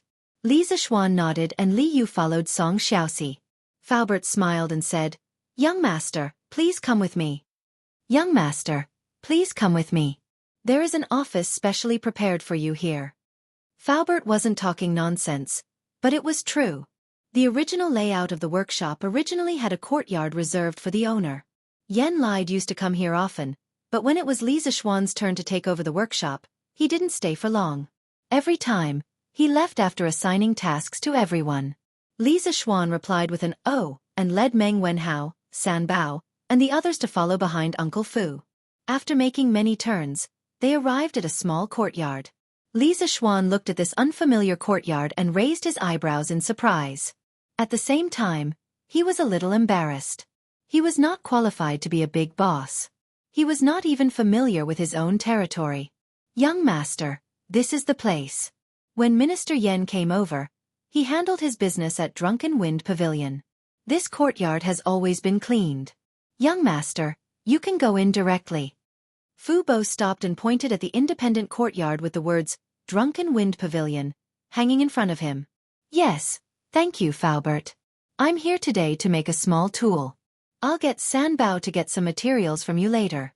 Faubert, you can give me whatever you want. If you have something to do now, you can go ahead. Li Zixuan nodded his head in satisfaction. This office was not bad. Compared to the laboratory he had been in his previous life, although this place did not have the professional modern laboratory equipment, the environment was good. Such a quaint independent courtyard, if placed in the modern era, would be worth more than all the equipment in his laboratory combined. As for the professional equipment, it's fine if I don't have it now. I have so much stock in my mind. Why would I be afraid that I can't upgrade the industrial foundation of the Tang dynasty? Young master, this old man will take his leave first. Faubert cupped his hands and walked away with a smile. Although he didn't know what Li Zixuan was up to, he would know when the time came. There was no need to rush. Iron Egg, where's your master? Today, Li Tai had come to look for Li Zixuan to continue listening to his novel. As usual, this fellow didn't let anyone announce his arrival and directly swaggered in. However, he couldn't help but feel a little puzzled when he found nothing. Seeing Iron Egg passing by, Li Tai quickly stopped him and asked. Iron Egg was speechless. It was rare to see someone like Li Tai walk into someone's house and look for the owner. Your Highness Prince Wei, my master went to the workshop. He went to the workshop? How is that possible? Isn't he still under house arrest? The news that Li Zixuan's house arrest was lifted in advance hadn't reached Li Tai's ears yet. Therefore, the little fatty was surprised. His Majesty lifted my master's house arrest and asked him to make some small tools to guide the way for the fleet in 7 days to prevent them from getting lost on the sea. Iron Egg explained patiently. Since there's something so interesting, I'll go take a look too. When Li Tai heard this, his interest was immediately piqued. Aside from the novel, what he admired the most was Li Zixuan's ability to stir up trouble. Scooters, curved plows, immortal drunkenness, and luxury caravans were all new items that were popular in Chang'an. Now that there was obviously something fun to do, Li Tai naturally wanted to personally take a look. Hey, Your Highness, wait, I'll go too. Aren't you going to review your lessons? I'm done.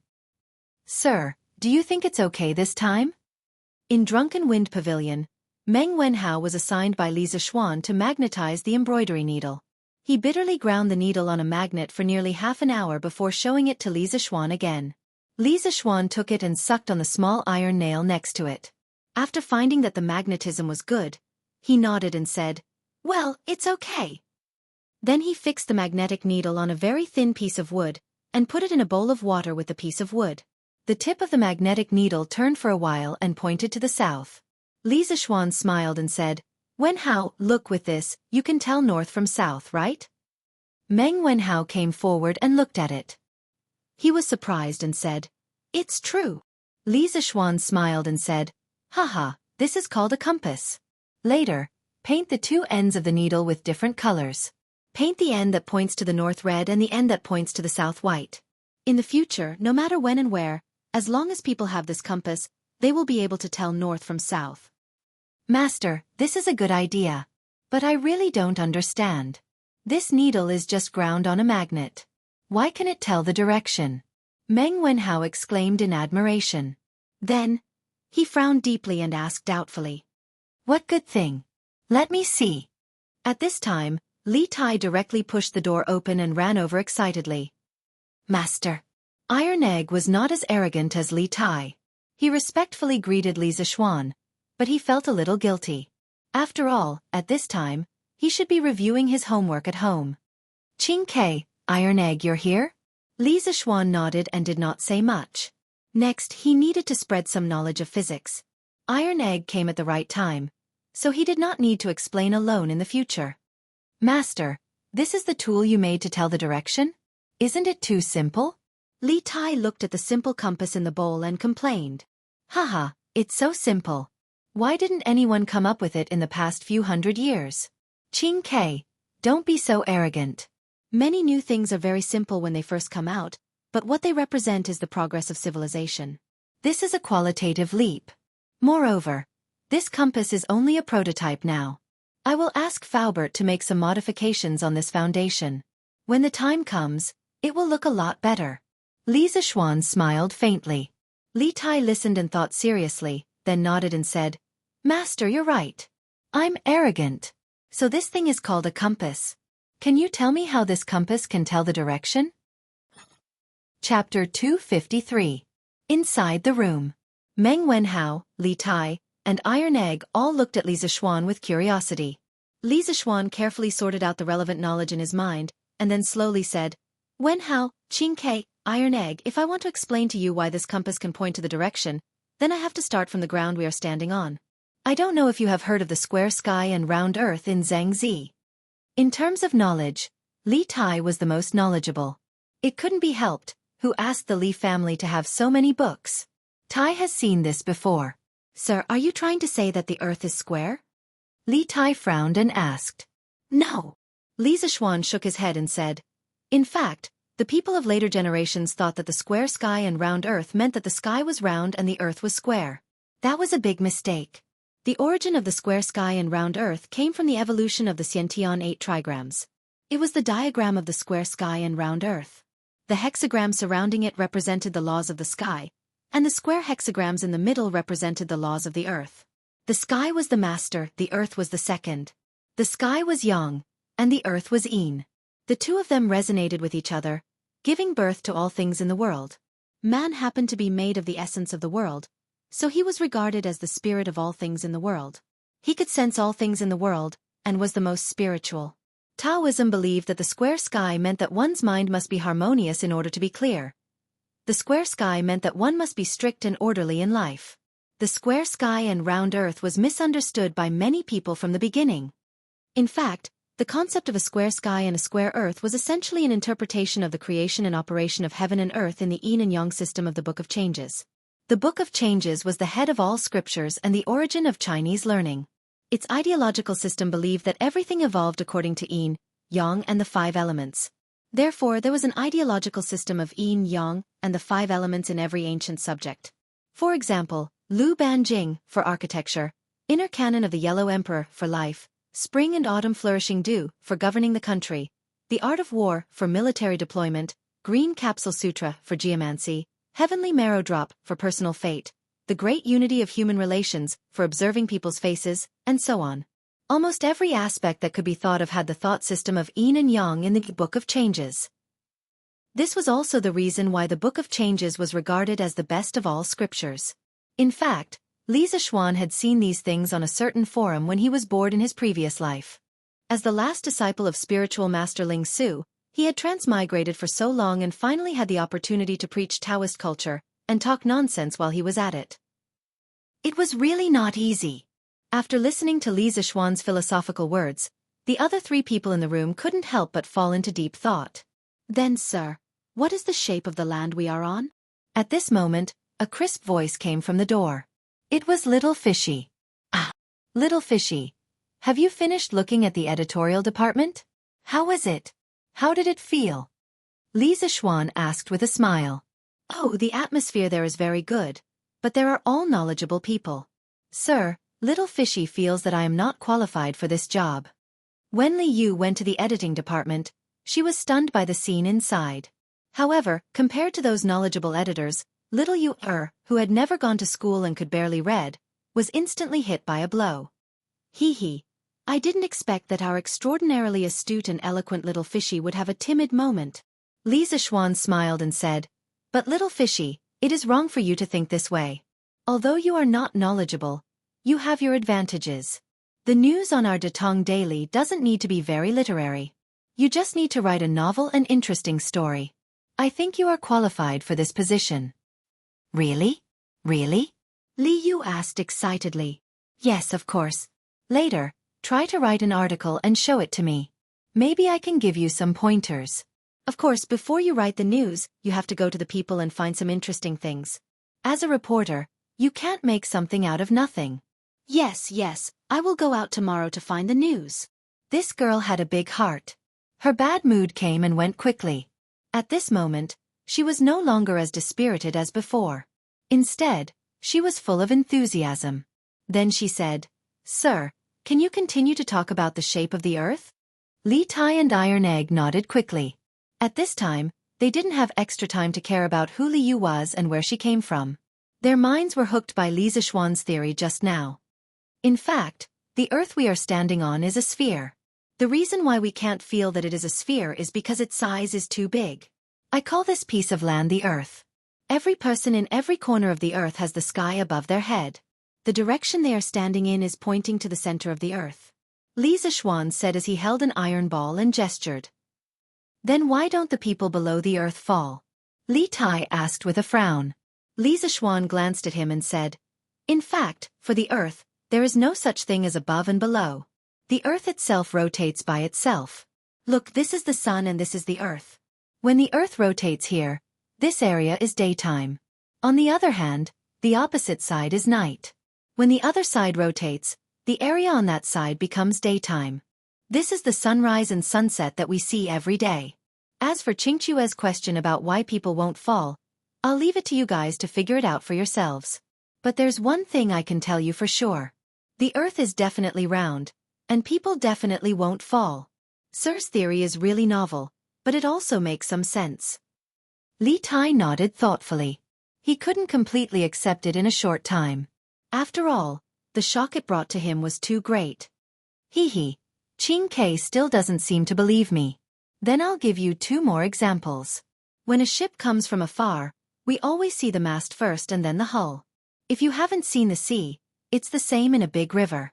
On the other hand, no matter where we are or how high we stand, the range of our vision is always limited. These all prove that the earth is spherical. That's true. I've seen many ships like this on the river before. Hearing this, Li Yu hurriedly shouted happily. Well, after explaining that the earth is spherical, I'll tell you why the compass can point the way. This will be a new subject. This subject will bring you into a new world. Chapter 254. Take a look at this bar magnet. I tied a string to its center and suspended it in the air. When it is still, I call the end that points to the south pole of the magnet. The end that points to the north is called the north pole of the magnet. Then, I'll label it with the north pole and south pole labels. Qing Ke, follow my steps and label the other magnet with the north pole and south pole labels. In the Drunken Wind Pavilion, Li Zishuan was holding a bar magnet and conducting the most basic physics experiment for the 4 of them. Good. Tai, come and try. Li Tai had read a lot of the 4 books and 5 classics, but he had never done a real experiment before. He had been watching Li Zishuan play happily from the side and had long been itching for a fight.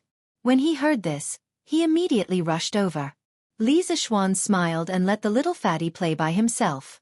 He went to get 2 small pieces of paper and was about to stick the N and S poles on the magnet in his hand when he suddenly froze. This was the Tang dynasty. How could the ancients know about north and south? If you put N and S on it, who would know what it meant? Helplessly, he shook his head and wrote N and B on the north and south poles. He'll just use the pinyin initials of the north and south poles. Sigh, how vexing.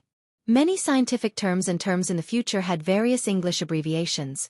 What should he do in the future? Li Zishuan couldn't help but feel a headache coming on. It seemed that there was still a long way to go to raise the level of science and technology in the Great Tang. Sir, Tai has also found the north and south poles. Sir, what do you mean by these words? Li Tai's hands-on skills were not bad. It didn't take long for him to find the north and south poles of the other magnet. But when he saw the 2 letters Li Zishuan had marked, he was immediately confused. Qing Ke, do you still remember the pinyin? N and B are the pinyin initials of the north and south poles. For the sake of convenience, we'll use these 2 letters to replace the north and south poles in the future. Li Zishuan couldn't help but rejoice at his quick-wittedness. Otherwise, how would he explain the N-ands? Oh, I see. Now that you mention it, Tai also feels that it's quite convenient. Li Tai suddenly understood. Then he followed suit and marked the north and south poles of the magnet in his hand. At this time, Li Zishuan held 2 magnets in his hand, looked at the 4 of them, and said, "Next, I'm going to tell you a very important theorem, which is that magnetic poles of the same sex repel each other and magnetic poles of the opposite sex attract each other. If you don't believe me, you can try it yourself and see if it's true." Is there such a thing? Let me try. Li Yu took 2 magnets and started the experiment. Although she didn't know pinyin, she could still tell if the 2 letters were the same. It's really like that. Sir, why is that? And what does this have to do with the compass being able to point the way? After Li Yu played with the magnets for a while, she tested the result that Li Zishuan predicted. Then she asked, why does the same sex repel each other and the opposite sex attract each other? You can think about this question later. Of course, you can also understand it as the relationship between people. Usually, it's a man and a woman who get married. You've never seen a man marry another man or a woman marry another woman, right? Li Zixuan couldn't explain this question clearly. At that time, their physics teacher only said that it was a theorem and asked everyone to remember it. As for why the same sex repel each other and the opposite sex attract each other, he didn't know. He could only say that he didn't understand. Ha ha! Li Yu smiled and said, "Sir, this is really interesting. Ahem, as for how this theorem is related to the compass, I can only say that it's very related. In fact, the Earth can also be seen as a big magnet. One of its poles is near the geographical North Pole, which can also be called the South Pole of the geomagnetic field. The other pole is near the geographical South Pole, which is the North Pole of the geomagnetic field. According to the principle of the same sex repel each other and the opposite sex attract each other, our magnets and magnetic needles can point to the north and south under certain conditions." Li Zixuan began to teach them about the geomagnetic field. It was the first time the children heard such a novel theory, and they all widened their eyes. How is that possible? How can the Earth we're standing on be a magnet? Li Tai muttered to himself. His face was full of disbelief. This shocking theory had completely overturned his worldview. Haha. Li Zixuan smiled and didn't say much. He walked to the nearby tables and started to draw. A real compass used for navigation couldn't be so crude and simple. It didn't have any technical content. In fact, the core of a compass, other than the magnetic needle, was its central axis. It had to consider the balance of the needle and the friction during rotation. Li Zixuan designed the central axis as a step axis. He drilled a hole slightly larger than the diameter of the thin end of the step axis at the center of gravity of the magnetic needle. After the magnetic needle was inserted into the thin axis, he tried to deform the thin axis and rivet the magnetic needle onto the thin axis. He controlled the deformation of the thin axis to prevent the magnetic needle from being riveted. At this time, the magnetic needle could rotate around the thin axis, but it couldn't leave the thin axis. As for the cover of the compass, he could only use glass. In the past, he was lazy and didn't make glass. He didn't expect that he still couldn't avoid glass. This time he might as well make glass. Thinking of this, Li Zixuan raised his head and ordered, "San Bao, go and ask Faubert to come here." "Yes, young master." San Bao responded and hurriedly ran out of the small courtyard to look for Uncle Fu. After a while, Faubert came in and asked, "Young master, you were looking for me?" "Yes, Faubert. Take a look and see if this thing can be made." Li Zixuan handed the drawings of the various parts of the compass to Faubert and said. Faubert took it and looked at it seriously. After a moment of silence, he finally nodded and said, "It should be possible, but it's very troublesome. Young master, there are many small and delicate parts in the thing you drew. If you want to make it perfectly, you'll need an old craftsman who has been working for more than 10 years. Hearing this, Li Zixuan patted his head. He almost forgot that some of the parts in this compass were almost equivalent to a small precision instrument. In a modern industrialized society with all kinds of lathes and machine tools, it would only take a few seconds. However, in ancient times, where craftsmen relied entirely on manual craftsmanship, it was really difficult. Then Faubert, quickly gather a group of experienced craftsmen and have them put down their work and concentrate on making a batch of compasses. Oh, I forgot to tell you, this thing is called a compass. It's something that His Majesty urgently needs. This time, the Imperial Court's navy is mainly relying on this thing to determine the direction in the vast sea. Tell the craftsmen to hurry up. If you make one more now, you might be able to save the lives of many people on board." Li Zixuan said with a serious expression. If there were difficulties, then they had to overcome them. Although there were no modern craftsmen in ancient times, there were many skilled craftsmen. Many of the ancient handicrafts and buildings could not be made by modern people even if they relied on machinery. Faubert had thought that Li Zixuan would come today just like before, purely to make some new things for him. He did not expect that Li Zixuan would come with such an important task today. After hearing this, he quickly said with a serious expression, "Young master, rest assured that the workshop will work together these few days to make a batch of compasses." Chapter 255. After Faubert finished speaking, he took the blueprint and turned around to prepare for the manufacturing of the compass. After all, the situation was urgent. "Hey, Faubert, wait." Li Zixuan hurriedly stopped Faubert and said, "Faubert, the upper part of the compass needs a layer of glass. It's colored glaze. Cover it with a layer of colored glaze. Otherwise, the magnetic needle will fall off easily and be damaged easily." Faubert paused and nodded. Yes, that's true. But this way, the cost of a compass will be too high. Li Zixuan had read countless time travel novels in his previous life. Naturally, he knew that glass was a luxury item in ancient times and was very expensive. He pondered for a moment and said, Faubert, buy some colored glaze from the barbarian merchants and make a compass first. I need it urgently today. Yes, young master. It shouldn't be a problem to make one first. Li Zixuan nodded. He looked out of the door and sighed faintly. Then he took out the glass formula and baking method that he had just written on the table and said, After that, we don't need to buy any colored glaze from the barbarian merchants. You don't need to buy colored glass from the barbarian merchants for the rest of the compass. I have a method to produce colored glass here. The formula and the detailed steps are all written here. You can try to figure it out later. In a day or two, our workshop should be able to produce colored glass ourselves. Furthermore, it's even purer than the colored glass sold by the barbarian merchants. Those barbarian merchants have made so much money from our Tang Empire by relying on the crude manufacturing process of colored glaze. Now, it's time for them to be eliminated. What? Uncle Fu couldn't help but cry out in surprise. What Li Zixuan said was simply too shocking. Ever since the colored glaze was spread to the Central Plains, it wasn't that people hadn't thought of imitating it, but none of them had ended in failure. This was because just by looking at the surface, it was impossible to tell the composition of the colored glaze, let alone imitating it. Young master, you really have a way to bake colored glaze? Faubert, you should be able to make it after trying a few more times according to the manufacturing method that I wrote for you. However, you have to keep it a secret. The formula of Lu Li should be top secret in the workshop. The fewer people who know about it, the better. As long as he knew the formula and firing steps of the glass, the manufacturing process would not be too complicated. Since he was the same as countless people who had transmigrated and created glass, how could he not take the opportunity to make a fortune? How could he be worthy of others? In fact, the glass manufacturing process in China began in the Western Zhou dynasty.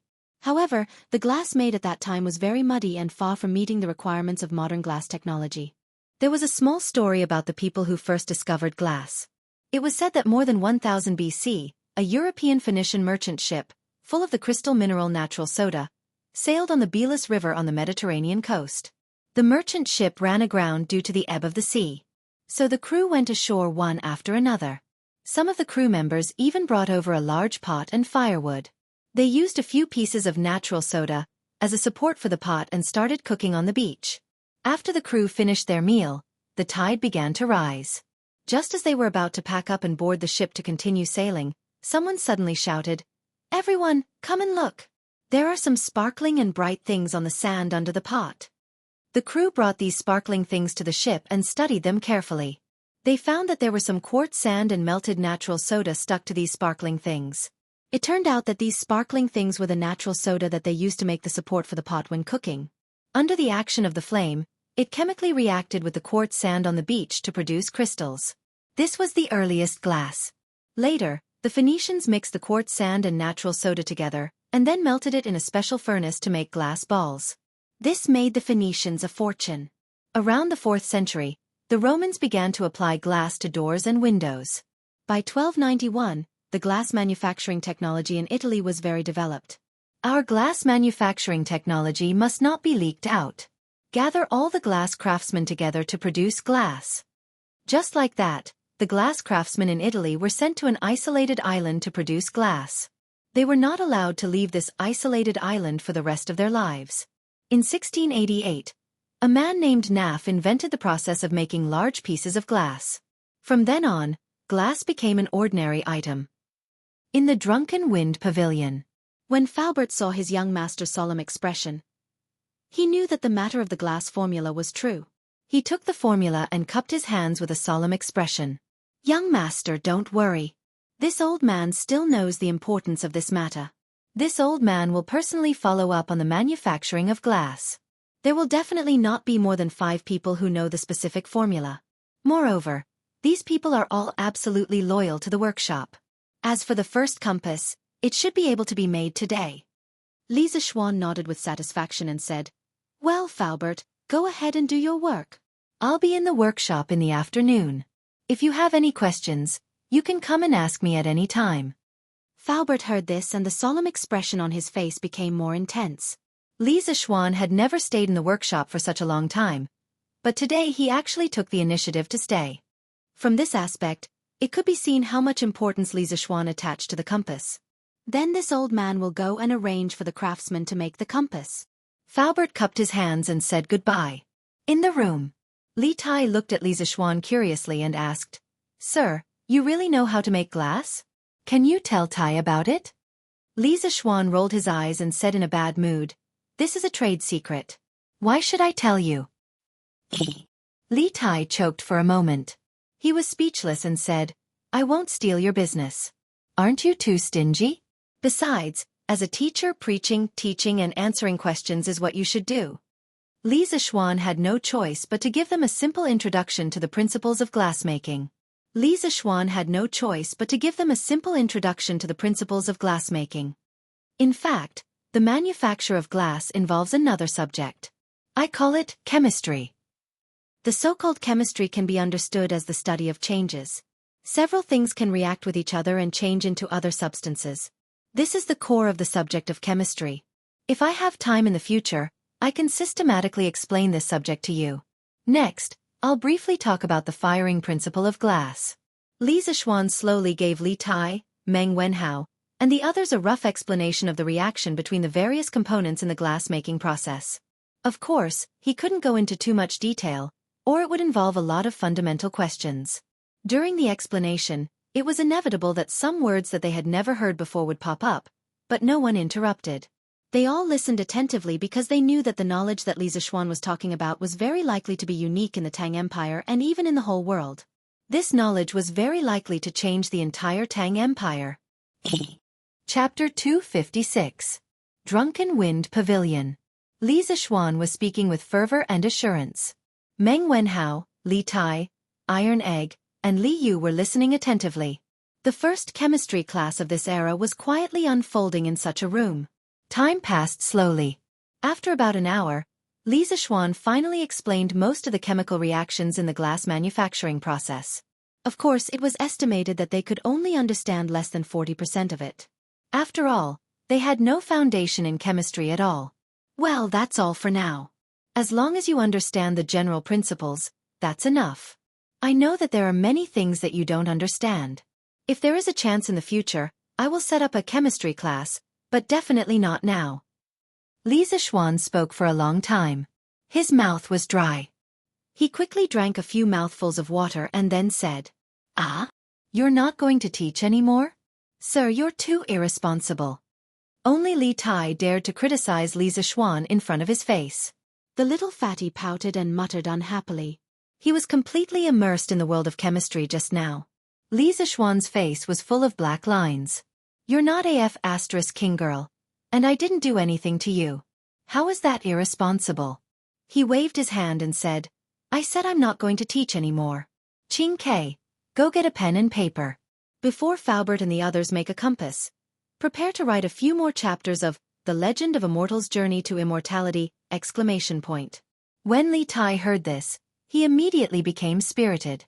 The dissatisfaction on his face instantly disappeared without a trace. Hee, that's good. I'll go get a pen and paper." Wow, so The Legend of a Mortal's Journey to Immortality was written by Sir. Li Yu exclaimed.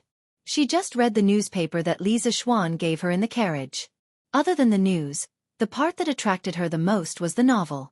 Although she only read a few chapters in the middle of The Legend of a Mortal's Journey to Immortality, she was deeply attracted by the bizarre world of immortal cultivation inside. Fortunately, Li Zixuan had only given her some old newspapers. If she were to read today's issue, the expression on her face would not be one of shock, but of vomiting blood. Because in this edition of the newspaper, she could see Li Zixuan rewarding himself. "Little you, I gave you the newspaper in the carriage just so you could read the news. Why did you go read novels?" When Li Zixuan saw how excited the little girl was, he knew that she had read a lot of novels in the carriage earlier. Li stuck her tongue out awkwardly. She was speechless. After a while, Li Tai got a pen and paper. Everything was ready. Li Zixuan looked at the four of them, then continued to talk about The Legend of a Mortal's Journey to Immortality. Continuing from last time, today we will start from chapter 34, Blinking Swordsmanship. Blinking swordsmanship? Hanli repeated the name of the swordsmanship to himself. Yeah, what do swordsmanship and blinking have to do with each other? Isn't the name funny? Have you practiced this swordsmanship before? Hanli asked with concern. Of course not. Who would practice a martial art that doesn't even use true qi? Isn't it just for show? Not to mention me, ever since it was created, no one has practiced it. Today's opening was more exciting. When the words blinking swordsmanship came out, it immediately attracted the attention of Li Tai and the others. In fact, even Li Zixuan admired the imagination of the original author of Mortal, Wang Yu. To be able to come up with such a novel swordsmanship, this novel swordsmanship was even more attractive to people like Li Tai and Meng Wenhao who had never been in contact with online literature. In a way, the blinking swordsmanship, created by the first generation of the 7 invincible elders, was probably the technique that had the greatest impact on Han Li's life. Of course, the blinking swordsmanship was not a true technique. It could not even be considered a swordsmanship. Instead, it was more like a killing encyclopedia. Its goal was to make use of all available factors and seize a fleeting opportunity to kill an enemy who was stronger than oneself in the blink of an eye. From the original book, it could be seen that Han Li had been on the path of cultivation for nearly 3,000 years. His realm had risen from that of a mortal to that of a great ascension ancestor. His techniques had also been constantly upgraded. However, this martial art created by a mortal had always influenced him. From this, one could see the power of the blinking swordsmanship. Stealing secret manuals, surprise, 3 untrainables, meeting a spy at night, abnormal conditions, origin of the secret technique, message appearing at night, cloud-winged bird, everything was ready. In the blink of an eye, another 10 chapters had been talked about. Almost 2 hours later, Faubert finally walked in with a small wooden box. Young master, look, the first compass has been made. Faubert looked a little tired, but more excited. It could be seen that he had spent a lot of effort on this first compass. Li Zixuan took the box and opened it. He saw a palm-sized compass with a wooden casing lying quietly in the box. As for why the casing was made of wood, it was mainly because iron would interfere with the pointing of the compass. In this era, copper was mainly used to cast copper coins. It was even more precious than iron, so it was not conducive to popularizing. Li Zixuan took out the compass and held it in his hand. The magnetic needle rotated with the dial. When it stopped, he could immediately identify the 4 directions from the dial. Well, that's great. Faubert, thank you for your hard work. Li Zixuan looked a little excited. The degree of perfection of the first compass had exceeded his imagination. Although the pointing of the compass was certainly not absolutely accurate, because the north and south poles of geomagnetism did not completely coincide with the north and south poles of geomagnetism, there was magnetic declination. This had been mentioned by the scholar Shen Kuo of the Northern Song dynasty in Dream Creek writings. But to be able to achieve this step was really very good. At least for this time's fleet to go south, this compass could be called a divine tool. The final difference between having and not having a compass was really big. Haha, it's not hard, not hard. Young master, the materials for making glass have been prepared. This old man has decided to start firing the glass tonight. After all, time waits for no one. Faubert said with a smile. Li Zixuan couldn't help but say, Faubert, you are so old. It's better not to stay up late. You don't have to worry too much about the glass.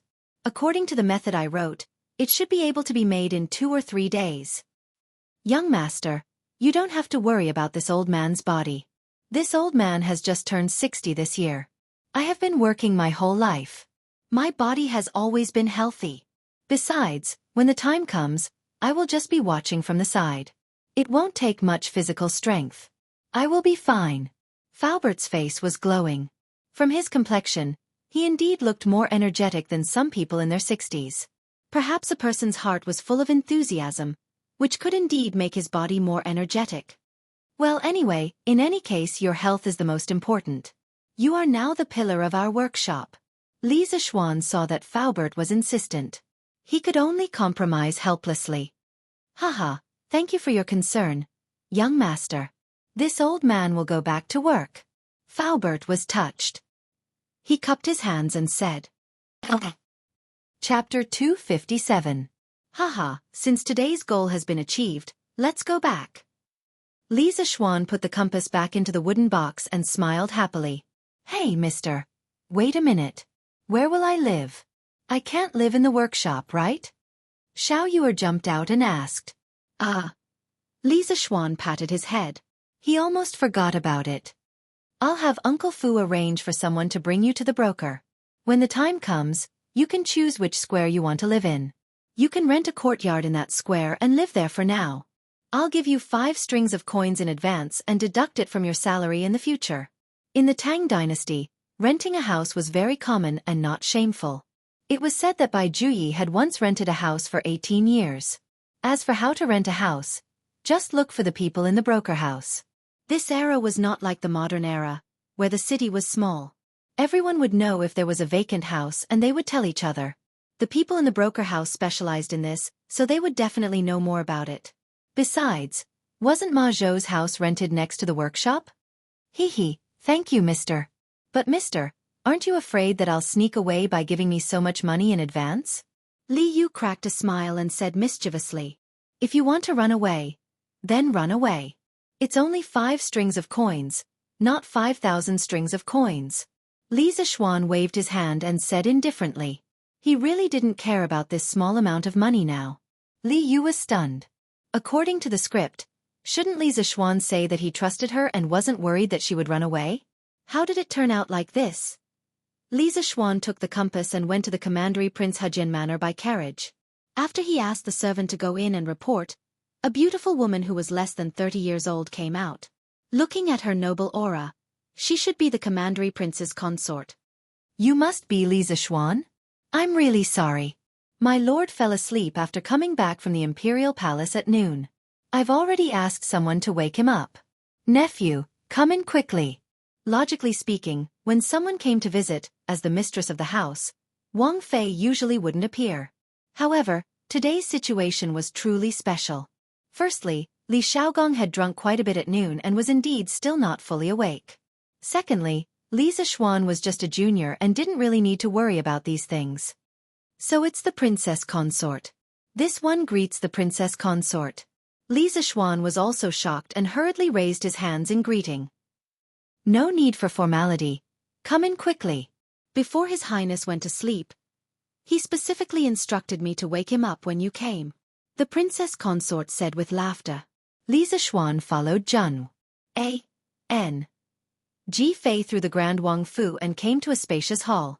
After sitting down, seeing that Li Xiaogong had not come yet, Jianghu. A.N. Ji Fei started to chat with Li Zixuan about daily life. Things like how old he was, who was in his family, if he was married, and so on. Li Zixuan did not dare to show any impatience on his face. Of course, he did not dare to stare at Jianghu. A.N. Ji Fei. This guy hugged the teacup. As he politely answered, he submissively stared at the teacup as though there was a flower inside the teacup. It wasn't that he couldn't be seen, but this princess consort was too beautiful. Li Zixuan was afraid that if he looked at her too much, he would get chicken eyes. He wasn't Chicken Bro's chicken. Haha. Little Xian, you've come? Don't tell me you've already finished that little tool for identifying directions? Just as Li Zixuan was silently criticizing Li Xiaogong for marrying such a beautiful wife and not dying of silence, Li Xiaogong's laughter came from outside the room. Just as he finished speaking, he saw Li Xiaogong, dressed in dark yellow robes, walk in with an imposing presence. Greetings to the Lord. Haha, rise, rise. The two greeted each other and Li Xiaogong sat next to the princess consort. At this time, Li Zixuan took out the sandalwood box containing the compass from his sleeve and handed it in front of Li Xiaogong. He said with a smile, Lord, this is the tool this little one made to find directions. It's called a compass. Take a look. Li Xiaogong said with a smile, You are really efficient. As he spoke, he took the sandalwood box. After opening it, he took out the palm-sized compass and then examined it in his hand. He saw the small magnetic needle that was thick in the middle and thin at the ends had a paper dial. After the initial spins, it finally stabilized. Li Xiaogong looked at the direction marked on the dial and then looked at the direction in reality. He couldn't help but exclaim in shock. Miraculous! Really miraculous. Such a small thing can point out north, south, east, and west so quickly. It really is miraculous. This is much better than the compass of the imperial astronomer. The princess consort saw her husband lose his composure and couldn't help but come over to see what kind of miraculous object it was. With a look, she was also attracted by the exquisite and wondrous compass. Lord, this thing is much smaller than the compass, but I didn't expect it to be so useful. And the speed at which it points directions is so fast. Yes, it is so. Little Xian, this thing you made is very good. This prince heard that you have a workshop. That will save us a lot of trouble. This time there are about 1,300 ships going south, including the civilian ships. You can have your workshop make 1,000 compasses first. At this time, Li Xiaogong was even more confident about leading the navy down south to trade for grain. He waved his hand heroically and said. Li Zishuan's knees weakened and he almost knelt down. He could not calculate things like Li Xiaogong. It would take at least half a month to make 1,000 compasses. That was because all of the fine components had to be polished by hand. Lord, it is not easy to make this compass, and it is not cheap to make. If you want 1,000, even if the court is willing to pay, our workshop cannot make it in 7 days. Li Zishuan spread his hands with a troubled expression. Ah! How expensive can such a small thing be? Boy, don't fool Ben Wang. Li Xiaogong said with a frown. Lord, this boy does not dare to fool you. Look at the cover of this compass. It is made of colored glass. The small needles inside have to be polished by old craftsmen in our workshop to be perfect. Calculating this, the cost of one compass is at least 3 or 4 strings of coins. To ensure that he would not lose money, Li Zishuan started to pour out his grievances and calculate the cost for Li Xiaogong. Tiskeske, it really is colored glass. Boy, don't you know how to get some cheap materials? Li Xiaogong looked carefully and then could not help but frown as he scolded. This can protect the internal structure and allow people to see the direction inside clearly from the outside. Other than colored glass, this boy really cannot think of any other material that can be used as a substitute. Li Zishuan was dissing Li Xiaogong for being uncultured in his mind but explained without a change in expression. Lord, this concubine feels that you should think this way. At this time, Jun Wangfei smiled and interrupted. Compared to Sinan, this compass is small and fine, but the price is more than 10 times cheaper than Sinan. If you think like this, don't you feel that this compass is much cheaper? Wah! Jun Wangfei is really a godlike teammate. Li Zishuan furiously praised Jun Wangfei 666666666 in his mind. He had not been lying when he estimated the cost. However, that was only when the workshop did not have the ability to make glass. Right now, the workshop would probably be able to produce glass in a short while. At that time, the cost of this compass would probably not even be enough. The fleet would definitely make a lot of money heading south this time. In comparison, it was not too much for him to earn this little bit of money, right? Yes, Wang Fei's words are very good. Boy, come with Ben Wang to the palace to see His Majesty. This matter needs to be decided by His Majesty in the end. Hearing Jun Wangfei's analysis, Li Xiaogong's expression turned joyful as he stood and laughed. Chapter 258. The sun was setting in the west. Looking at the time, it would not be long before all the shops closed. However, Li Zishuan was forcefully dragged by Li Xiaogong to the palace. Are you still worried about the curfew? What should I say to you? It's just a curfew. In a while, His Majesty will give you a warrant. The patrolling marquis will naturally not make things difficult for you. The officials will also open the doors for you. What are you afraid of? In the Li family's luxurious limousine, Li Xiaogong saw Li Zishuan looking at the sky outside the window from time to time. He pondered for a moment and understood what Li Zishuan was thinking. He comfortably leaned on the sofa and said unhappily, Ugh. Li Zishuan thought that it was true. He secretly thought that he was used to being an obedient child. Your Highness is right. Ha ha. However, your carriage is really comfortable. Especially this stool. Sitting on it is soft, even more comfortable than lying on a bed. Brat, how about you give me one later? Li Xiaogong was like some of the big bosses in modern times. He sank his entire body into the sofa. He used his hand to touch his old waist and sighed in satisfaction. Your Highness, the production of this carriage is currently not enough. However, in a few days, there will be a batch of carriages to sell. At that time, I will give you another one. How about it? Li Zishuan silently cursed Li Xiaogong in his heart. He was afraid that Li Xiaogong had drunk too much. Otherwise, he would not be rubbing his old waist now. At the same time, he was somewhat regretful. If he knew that he would be going to the palace with Li Xiaogong, he would not have taken a carriage when he came. Bam! Li Xiaogong patted the armrest of the sofa and said angrily, "Brat, don't play dumb with me. 2 days ago, you just gave a carriage to Xu Bao and Ji Jia. You don't have one when it's my turn? Are you afraid that I won't give you money?" These words were a bit shameless. At this moment, Li Zishuan really had no choice but to give it. Otherwise, he would offend the other party. How would I dare? That brat will have someone send a carriage to your highness tomorrow. Li Zishuan said with a pained expression. He swore to himself that he would never take a carriage to visit someone's house again before the caravan was mass-produced and sold. Every time he took a carriage, there would be one less caravan. As a person, one shouldn't act tough. Tisk, look at your stingy appearance. Although this carriage is a little luxurious, this prince can still afford it. Later, this prince will have someone send the money for the carriage to your house. Li Xiaogong curled his lips and mocked. Your highness, this really isn't a matter of money. It's just that this kind of carriage is really too rare. This little one originally built this carriage to prepare for next month's wedding. My original intention was not to make money. Hearing Li Zishuan's words, Li Xiaogong's face turned red. As an elder, it was really shameful to steal someone's wedding car. Cough cough, oh, this king just remembered that Xiao Xian will be getting married soon. At that time, this king is afraid that this king won't be able to make it back in time. However, Princess Consort will definitely personally go to congratulate on behalf of this king and present a large gift. In other words, this king would still want this carriage, but when you get married, this king will compensate you with a large gift. Li Zishuan rolled his eyes in his heart. He pretended to cup his hands and said, "Thank you, your highness." Haha. You're welcome, you're welcome. Li Zishuan. This is the tool you made to distinguish directions? Taiji Palace. Li Er held the newly made compass in his hand and looked at it curiously as he asked. Yes. This humble subject calls this a compass. In the past, when passengers were at sea, they mostly relied on the sun, moon, and stars to distinguish directions. However, when it's cloudy and rainy, they can't distinguish between north, south, east, and west. With this compass, even if it's cloudy and rainy, they won't get lost.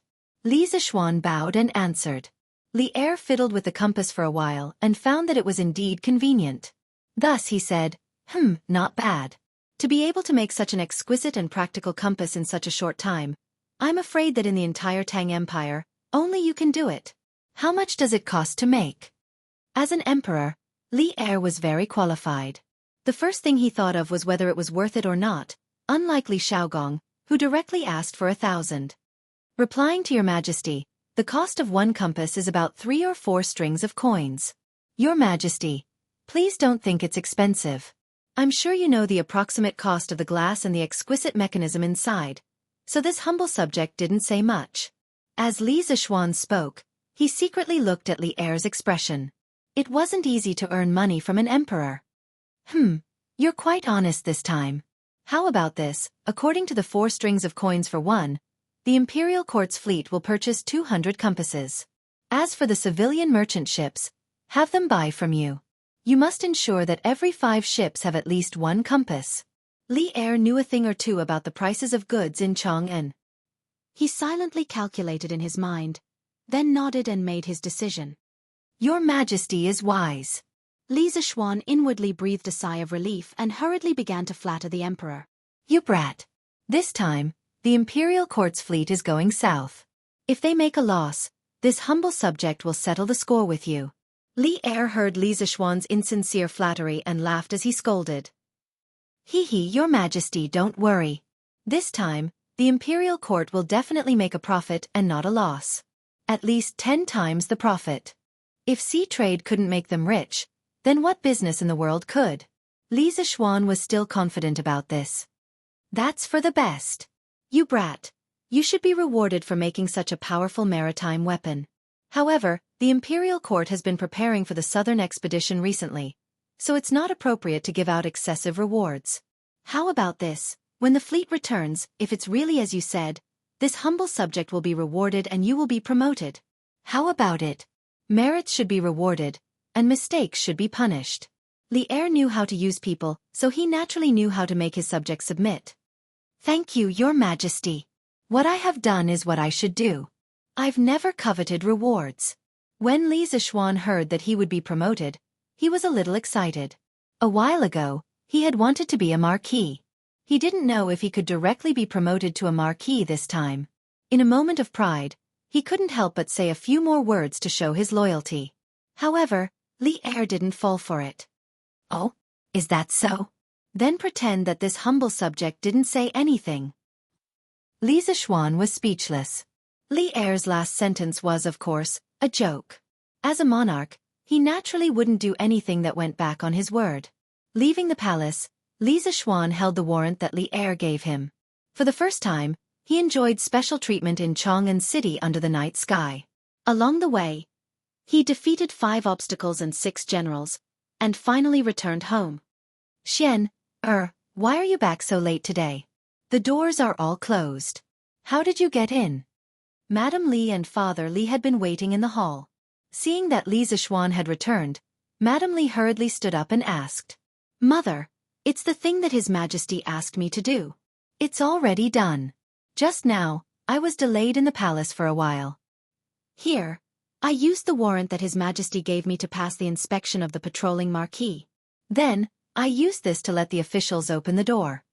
Li Zishuan took out a piece of paper from his sleeve and casually threw it on the table as he answered. Hey, you child! How can you just throw away His Majesty's warrant? Madam Li carefully put away the piece of paper as she reprimanded him. Mother, isn't it just a piece of paper? Let's eat quickly. After eating, I still have to mark the papers for the students. Not bad. After staying in the Imperial College for so long, you've made some progress. Father Li's face was full of smiles as he comforted him. Chapter 259. Gently in the night, the stars are shining. Teacher's room is bright all night. Every time I walk past your window, the bright light shines on my heart. Every time I think of you, my beloved good teacher, a burst of warmth surges in my heart, nurturing a new generation of hard-working gardeners tonight. The light is still bright, painstakingly writing your teaching materials. My tall figure is reflected in your window. It was already late into the night, but Li Zishuan's room was still brightly lit. His figure bent over a few tables as he graded papers was reflected on the oil paper on the wall, making people involuntarily think of the nursery rhyme sung by the people's teachers, who said that he was always slacking off and not doing his job. Li Zishuan felt that he was very dedicated to his job right now. He had no choice but to be dedicated to his job. The weekend break was almost over, and Su Hongji was still urging him to get more papers. In the room, Xiaoxi finished grinding the ink and leaned over a small table at the side. She supported her chin and looked at her young master working there. Li Zishuan was handsome to begin with, and it was said that a man was even more handsome when he was serious. Now that he was marking papers and frowning from time to time, he looked even more charming under the soft candlelight. Young master looks really good when he is serious. Xiaoxi supported her chin and couldn't help but think. When she reacted, her cheeks quickly turned red. Amazing. Tiska. I didn't expect this. Meng Wenhao is really going to explode this time? Li Zishuan didn't feel the flirtatious atmosphere at all. He also didn't notice that his servant girl had fallen in love with him. This fellow was still looking at Meng Wenhao's test paper and was still sighing. The questions he had set for the weekly exam were quite difficult for the students from the School of Mathematics. He had thought that they would be lucky if they could pass. If they could get 80 points, they would be considered excellent. He had never expected Meng Wenhao to make such a big news this time. Including the additional questions, Meng Wenhao had scored a total of 101 points, which was 10 points more than the second place, bruiser. This was unbelievable. Young master, it's almost midnight. You should go to bed early. When Xiaoxi heard Li Zishuan mumbling to himself, she instantly woke up from her fantasy. She hurriedly got up and cut the wick of the candles on the table as she asked with concern. The Li family was rich, so naturally, they used high-quality white wax candles, unlike the poor families who still used oil seals. Not only were the candles dim, but they were also smelly. So fast. But we haven't even started to draw the map of the fleet heading south. Li Zixuan patted his head. When a person was working seriously, time passed too quickly. Forget it. I'll do it tomorrow. Staying up late will affect my work efficiency. There was no room for carelessness in the drawing of a sea map. He had to be extremely careful. With his current mental state, he was afraid that he wouldn't be able to draw a perfect sea map. Xiaoxi will go and make the bed for young master now. Xiaoxi, why is your face so red? And no, young master, you're talking nonsense again. It seemed that her little maidservant's thoughts were somewhat unhealthy. Then should he go with the flow and do something shameful? Li Zixuan expressed that he was very conflicted in his heart. Newspaper for sale, newspaper for sale. The freshly baked Datong Daily. Today's headline, Interesting Pavilion Workshop creates magical nautical artifact. No longer afraid of getting lost in stormy weather at sea. Only 10 copper coins for a copy. It was difficult for the citizens of Chang'an City to sleep in under normal circumstances. The sound of the morning drum in the morning was the first wave of alarm clock. Not long after, the sound of the newspaper boys selling newspapers in the streets and alleys became the second wave of alarm clock. Fortunately, there was a curfew in Chang'an City. The people basically didn't have a nightlife and generally didn't stay up late.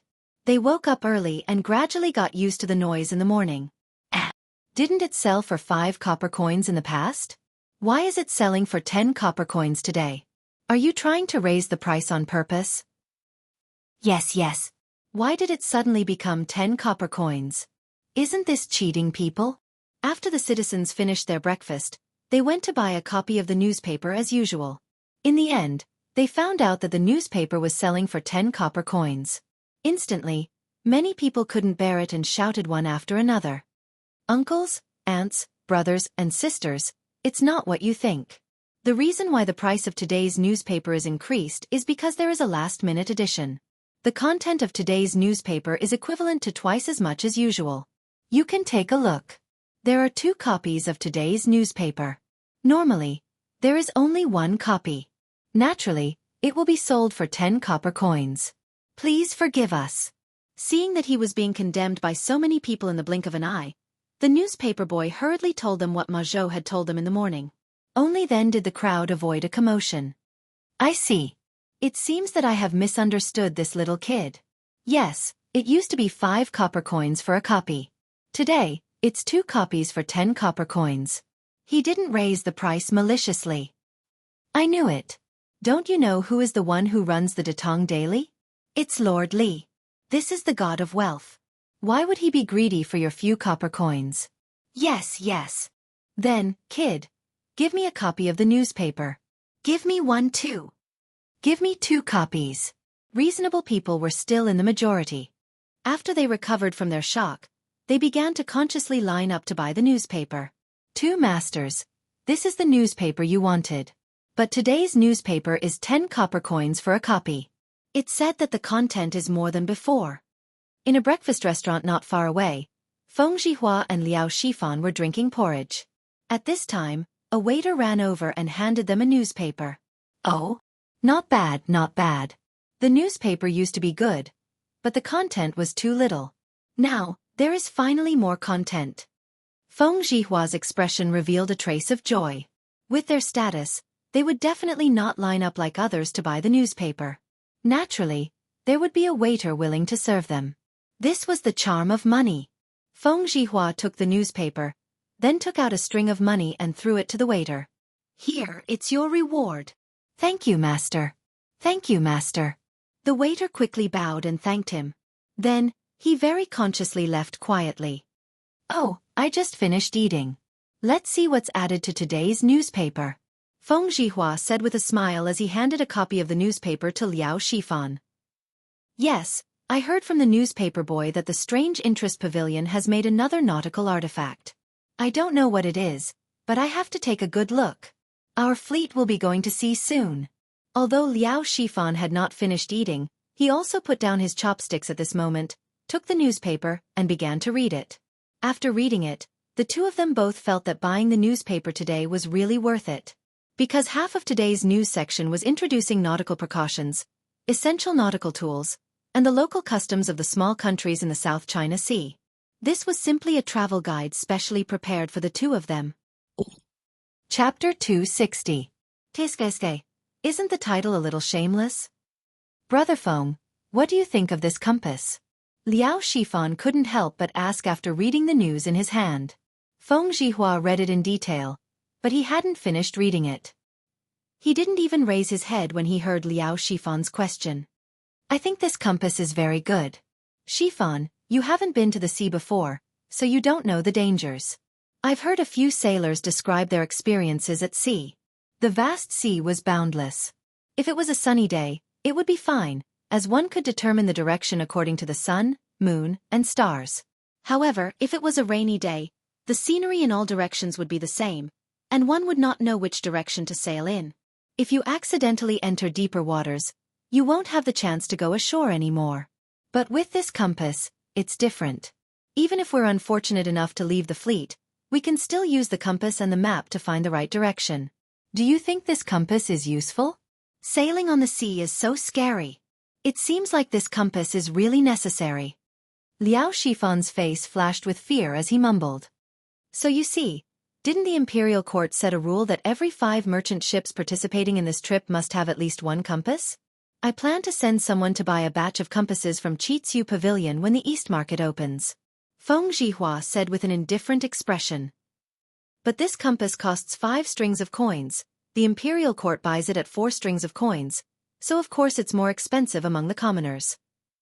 Isn't it too expensive? Liao Shifan couldn't help but ask.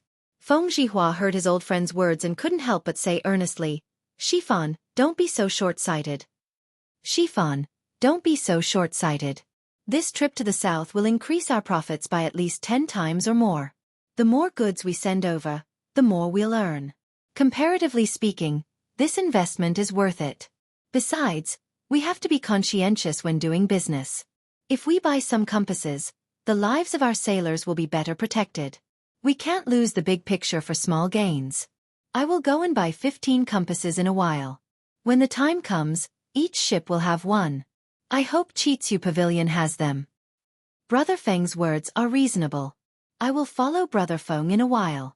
Shifan, you have to read the rest of the article carefully, especially this one, 5 things to watch out for at sea.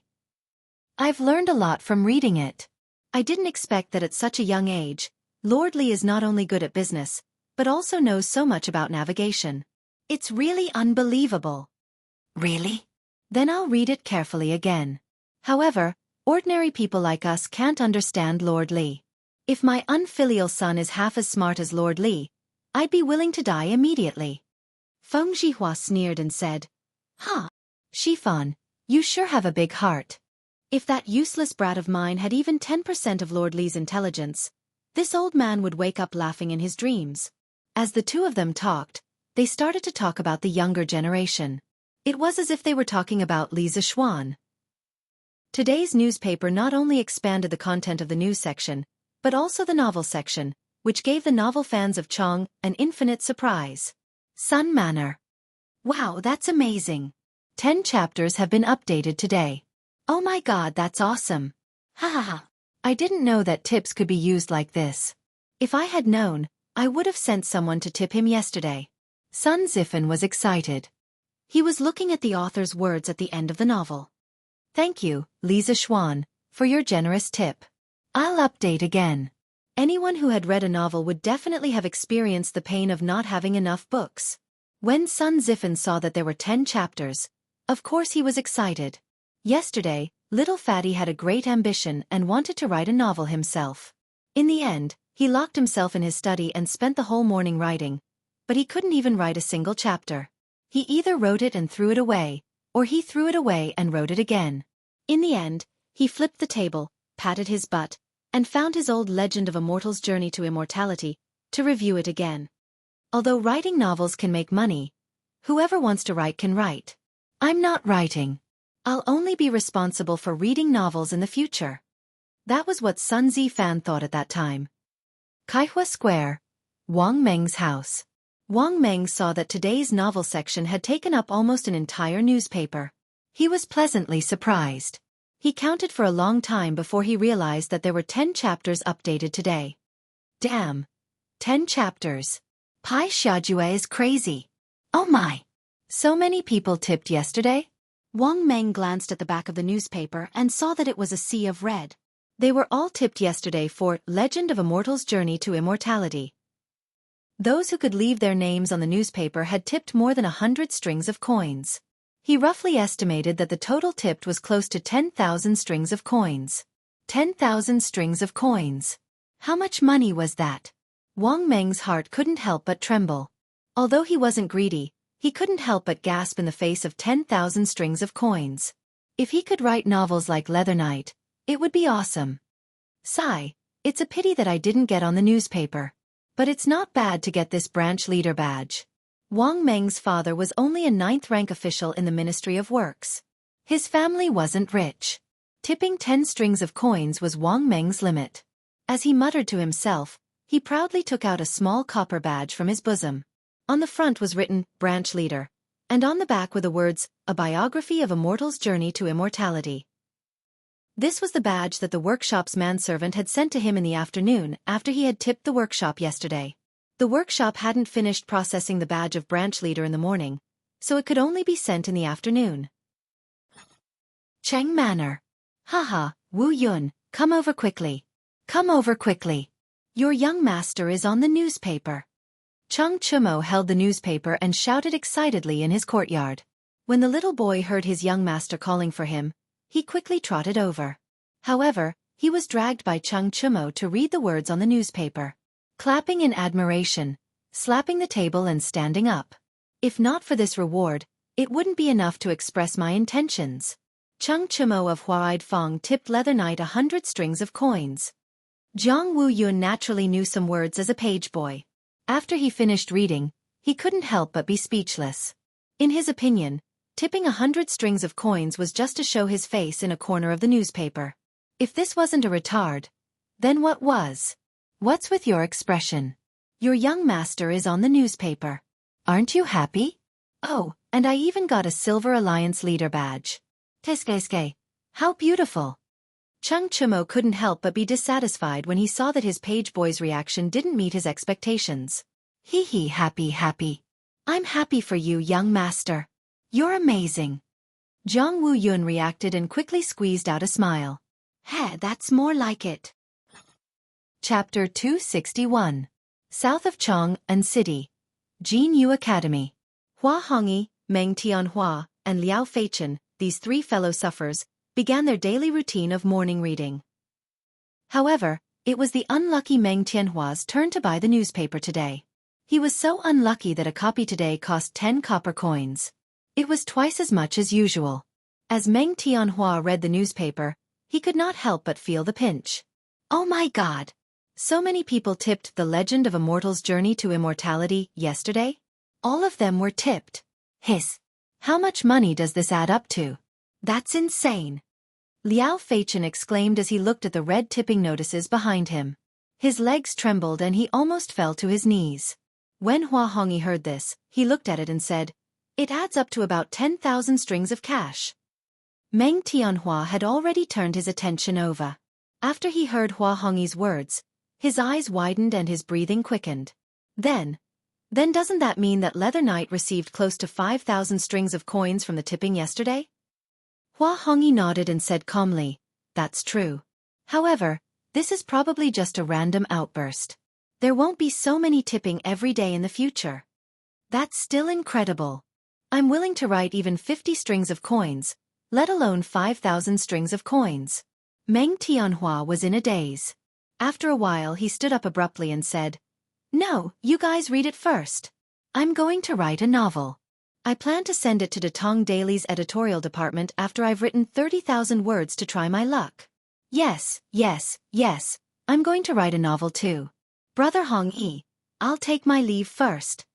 After Liao Feichen finished speaking, he hurriedly followed Meng Tianhua and walked away. Sigh.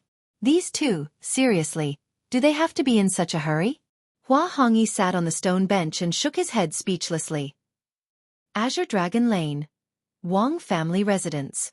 After Wang Renbiao finished his breakfast, he sat under the pavilion with a satisfied look on his face. He sipped his tea and read the newspaper. Beside him sat a little girl in a pink dress. The little girl was playing with a small golden badge in her hand. It was the Golden Alliance Leader badge given by the editorial department of Tang Daily. "Big brother, this badge is really beautiful," the little girl said with a grin. Although Wang Renbiao was interrupted, he didn't show any displeasure on his face. He rubbed the little girl's head and smiled. "Is that so? If Fei likes it, then Big Brother will give it to you." It was rare to be able to give away a badge that was exchanged for 1,000 strings of cash. "Really? Thank you, brother." The little girl cheered and ran away. "Young master, Yu Yao doesn't understand why you would give 1,000 strings of coins as a reward to a complete stranger. Moreover, you don't seem to care about the Alliance Leader badge."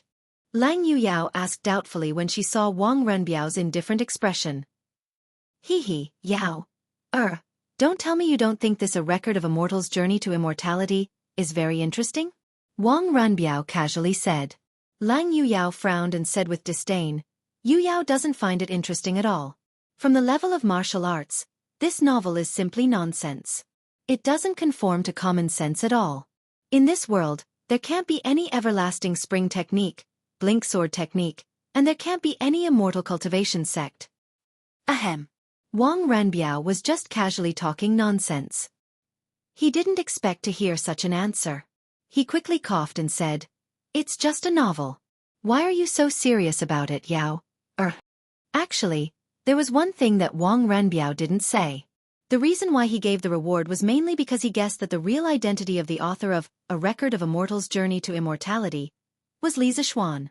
Moreover, whether it was Li Zixuan or not, this reward would more or less repair the relationship between the two families. Li residence. When Li Zixuan was eating breakfast, he looked at the newspaper and was shocked by the huge amount of rewards. This was already beyond his expectations. F*CK. This group of scammers. They gave so many rewards. Are they trying to cause trouble? How many chapters will there be in tomorrow's newspaper? Li Zixuan felt a little bitter in his heart. Since ancient times, there had been no one who could complain about the number of people who gave out rewards. Forget it. I'll just draw the map first. The draft at the workshop should be enough to last for another day. After breakfast, Li Zixuan went straight to the study and began to draw the map wholeheartedly. This map was related to the lives of tens of thousands of people. He couldn't help but be cautious. Li Zixuan sat quietly on the stool with his eyes closed. He began to slowly recall the maps of the Eurasian continent that he had read in the geography books from his previous life. Every island and every bay flashed past in Li Zixuan's mind.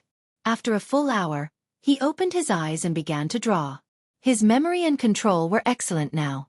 Mountains, rivers, oceans, and canyons gradually became perfect curves under his pen. He had a good grasp of the proportion and length. It looked like a perfect copy of the map from his previous life. Of course, the place names couldn't be copied. Li Zixuan didn't know if the tectonic plate movement would cause the world map of the modern era to be different from the one of this era. He was just trying his best to imitate the map in his memory. He believed that even if there were slight differences with the topography of this era, it wouldn't be too big. Such a detailed map was already better than more than 90% of the maps from the Tang dynasty. Just like that, Li Zixuan continued to meditate and copy the map in his mind onto a piece of paper. He kept his brain working at high capacity until the afternoon. Phew! It's really not easy to complete this. I'll never take on this kind of work in the future.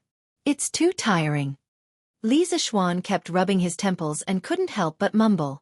However, the reason why he was able to finish it so early was not only because of his abnormal spiritual power, but also because the fleet was mainly going south by the coastal route. The maps he drew were only coastal nautical charts. As a result, the workload was reduced by more than half. Otherwise, it would take him 2 or 3 days to finish drawing the nautical chart. "Young master, do you want to eat? Xiaoxi will go to the kitchen and ask them to heat up the food for you." Xiaoxi, who had been waiting outside the door, heard her young master's voice and quickly asked. Li Zixuan's heart felt warm. It felt good to have someone care about you. "And eat. Xiaoxi, go quickly." Li Zixuan stood up and stretched his body. Then, He carefully put away the results of his hard work for half a day. Then, he pushed the door open and prepared to eat lunch. Recently, he had been working too hard for work. It really didn't suit his identity as a rich second generation. But if there were fewer people dying in the fleet going south, it would be the best reward for his hard work these days. Chapter 262. It's out. It's out. Manager Fu, we've made colored glass. In the workshop of the Strange Interest Pavilion, a middle-aged man with dirty hair and a slightly yellow face ran out of a porcelain kiln excitedly and shouted at Uncle Fu, who was not far away from him. Faubert stayed up late last night and couldn't stand the high temperature in the kiln during the day. After all, he was old. He stayed in the kiln for a while before coming out to catch up on his sleep while waiting for the news. At this moment, Faubert, who was half asleep and half awake, heard the noise outside and woke up abruptly. He quickly opened the door and ran out. Jianghu, you've really made colored glass? Faubert's voice was mixed with excitement and disbelief. It's true. We've really turned sand into glass. Look, Manager Fu, this is the colored glass we've just made. After Jianghu finished speaking, he handed over an irregular glass ball. His hands were dirty, but the glass ball was transparent and shiny, forming a very sharp contrast. Fu Bo took it and looked at it carefully in his hand. After a while he said excitedly, "That's great. This is great. It's really colored glass. It's even better than the colored glass sold by the barbarians. Xianxia, quick, quick, go and tell young master the good news." Xianxia, who was at the door, quickly replied, "Yes, I'll go right now." After that, he ran out of the door in a hurry. Faubert looked at the colored glass ball in his hand and sighed. I didn't expect sand to really turn into colored glass.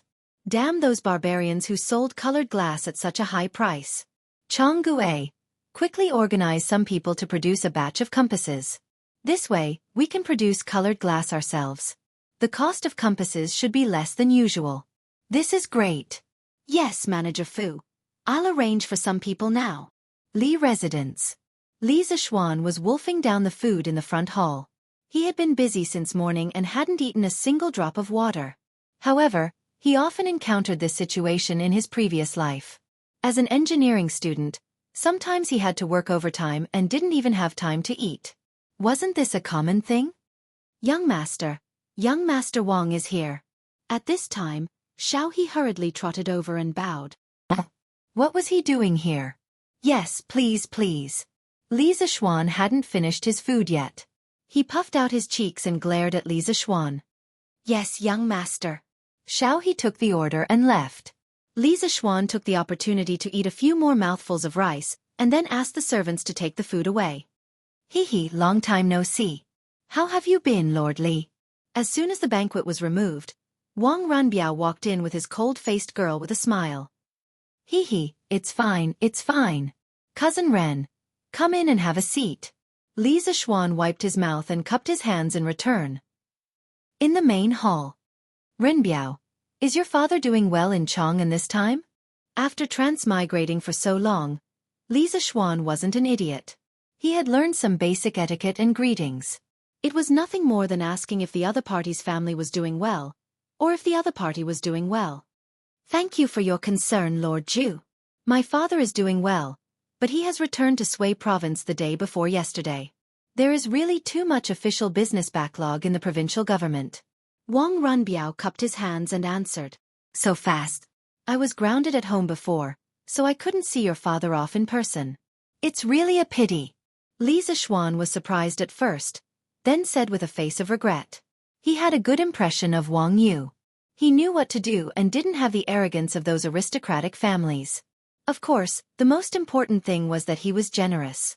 Those few luminous pearls were still in Li Zishuan's room. In general, Wang Yu could be considered a person with a temperament. On the side, Lang Yuyao secretly rolled her eyes. She didn't believe that Li Zishuan would be so attentive to her master. It must be because of the gift from the Wang family. What a money grubber. Lang Yuyao despised in her heart. Wang Renbiao didn't think like Lang Yuyao. He understood that since Li Zishuan said so, it meant that the relationship between the two families had eased greatly. This was what he and his father wanted to see. Thank you for your kindness, Lord Zhu. Renbiao will definitely convey it to my father. I came to disturb you this time because I have something I need your help with. Li Zixuan laughed and said, Haha, Renbiao, feel free to say what you need. I'll do my best to help. Wang Renbiao said happily, Thank you, Lord Zhu. I'm sure you know about the imperial court's recruitment of civilian merchant ships to the south. The Wang family also wants to participate in this vigorous sea trade. From today's newspaper, I saw that Lord Zhu's workshop had invented a small tool that can tell directions. It's very useful for navigation. So at noon, I sent someone to buy it from the Curious Pavilion. However, I was told that the first batch of compasses produced by the workshop had already been given to the imperial court. So, I wanted to pay a visit and shamelessly ask for some compasses from Lord Zhu. So it was about this matter. Li Zixuan was moved and asked curiously, Does the Wang family also have large ships? Indeed. Not only the Wang family, but the other 6 aristocratic families all have some merchant ships. To tell you the truth, the 80,000 chicken seedlings that your lordship bought in one go last time were transported from the Jiangnan area through the Grand Canal by my younger brother who borrowed my second uncle's merchant ship. He probably earned 5,000 strings of coins from this trip. This humble one only recently learned of this matter, so I hope your lordship will not blame me. The Wang family is also willing to return this sum of money. Wang Ranbiao suddenly said with a solemn expression. Li Zixuan waved his hand and said unconcernedly, Haha, no need. It's only 5,000 strings of coins. Besides, those chicken seedlings are worth that price. I'm quite curious to know how many merchant ships the Wang family intends to take out in this sea trade. Wang Ranbiao pondered for a moment, then extended 5 fingers and answered, A total of 50. So, I hope that Lord Zhu can make an exception and give the Wang family 50 compasses first. Damn. 50 compasses. That was equivalent to 1/10 of the imperial court's fleet. And from Wang Renbiao's relaxed expression, it was obvious that 50 compasses were not all of the Wang family's merchant ships. Were these great families so rich? Li Zixuan was greatly shocked. First, he was shocked by the number of merchant ships. Second, he was shocked that Wang Renbiao wanted to give every merchant ship a compass. Even Li Er was not so generous. The Wang family has so many merchant ships? However, was Renbiao planning to equip every merchant ship with a compass? There's no need, right? Wang Renbiao shook his head and said, This is not considered a lot. Lord Zhu, you may not know, but the great families have more or less been engaged in sea trade or river transportation. Especially the Cui family of Bowling. As far as I know, they have at least 200 merchant ships. The scale is much larger than our Wang families. Chapter 263. As for Lord Zhu's question about whether it's worth it to equip every merchant ship with a compass, this one thinks that it's very worth it. In the main hall of the Li residence, Wang Renbiao picked up his teacup and took 2 sips before continuing. A conservative estimate of the number of ships heading south this time is at least 1,000. Once there's a big storm at sea, many ships will definitely be separated from the main fleet. At this time, a compass can increase the chances of survival of a lost merchant ship by 20 to 30%. If this probability can be stacked, this one is very willing to equip every ship with a few more compasses. Because a compass is only 5 strings of money, and the value of a merchant ship and its crew is far more than that. Li Zixuan smiled and said, Hee, not bad. I didn't expect Ranbiao to see the problem so clearly. Then he thought for a moment and said, As for the 50 compasses that Ranbiao wants, I'll have the workshop hand them over to you in 2 days, but I also have something that I need Ranbiao's help with. Please speak, Lord Zhu. Wang Ranbiao hurriedly said. The Wang family's fleet is heading south this time. I want to ask you to help me bring something. I don't care if this thing is rubber. What's rubber? Wang Ranbiao was puzzled. He was considered knowledgeable, but he had never heard of rubber before. Li Zixuan deliberated over his words and described, It's the sap produced by a kind of tree. After you reach the Nanyang countries, you can send people to search for rubber trees. The rubber tree is an evergreen tree with a straight root system, 3 compound leaves, complete leathery, and panicle flowers. The fruit is a capsule, the seed is oval, and the juice is milky. This juice is rubber. Usually, all you need to do is cut a hole in the bark and put a jar under the hole. Then you can collect a lot of rubber. Wang Renbiao and Leng Yuyao's eyes widened. This was the first time they heard of such a magical tree. Why did it sound like a fantasy story? There's actually such a tree in the world? It's amazing. Wang Ranbiao was stunned for a while before he finally sighed. Li Zixuan smiled and said, this rubber tree is indeed a bit magical. It has another name, the weeping tree. When you cut its bark with a knife, a lot of white juice will flow out. It looks like it's crying because of pain. What Li Zixuan said was not nonsense. The word rubber tree originally came from the Indian word kaochu, which meant tree that weeps. Wang Ranbiao exclaimed, interesting, this is really interesting. After hearing what Lord Ju said, if it weren't for the fact that my family didn't allow it, I would have personally gone south to take a look. Lang Yuyao couldn't help but frown. It's a good rubber tree, why do you have to cut its bark? You are so cruel. Li Zixuan rolled his eyes. Big sister, you carry a sword every day and kill anyone you don't like. You still have the face to say that others are cruel? Lang Yuyao instantly understood the expression on Li Zixuan's face. She blushed and quickly looked away, no longer saying a word.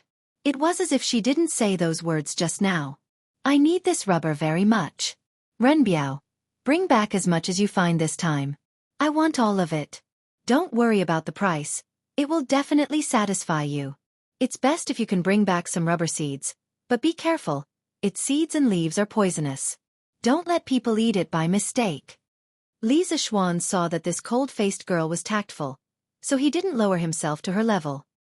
He turned his head and said to Wang Ranbiao, there were many industrial products that couldn't be separated from rubber. Li Zixuan really wanted this thing.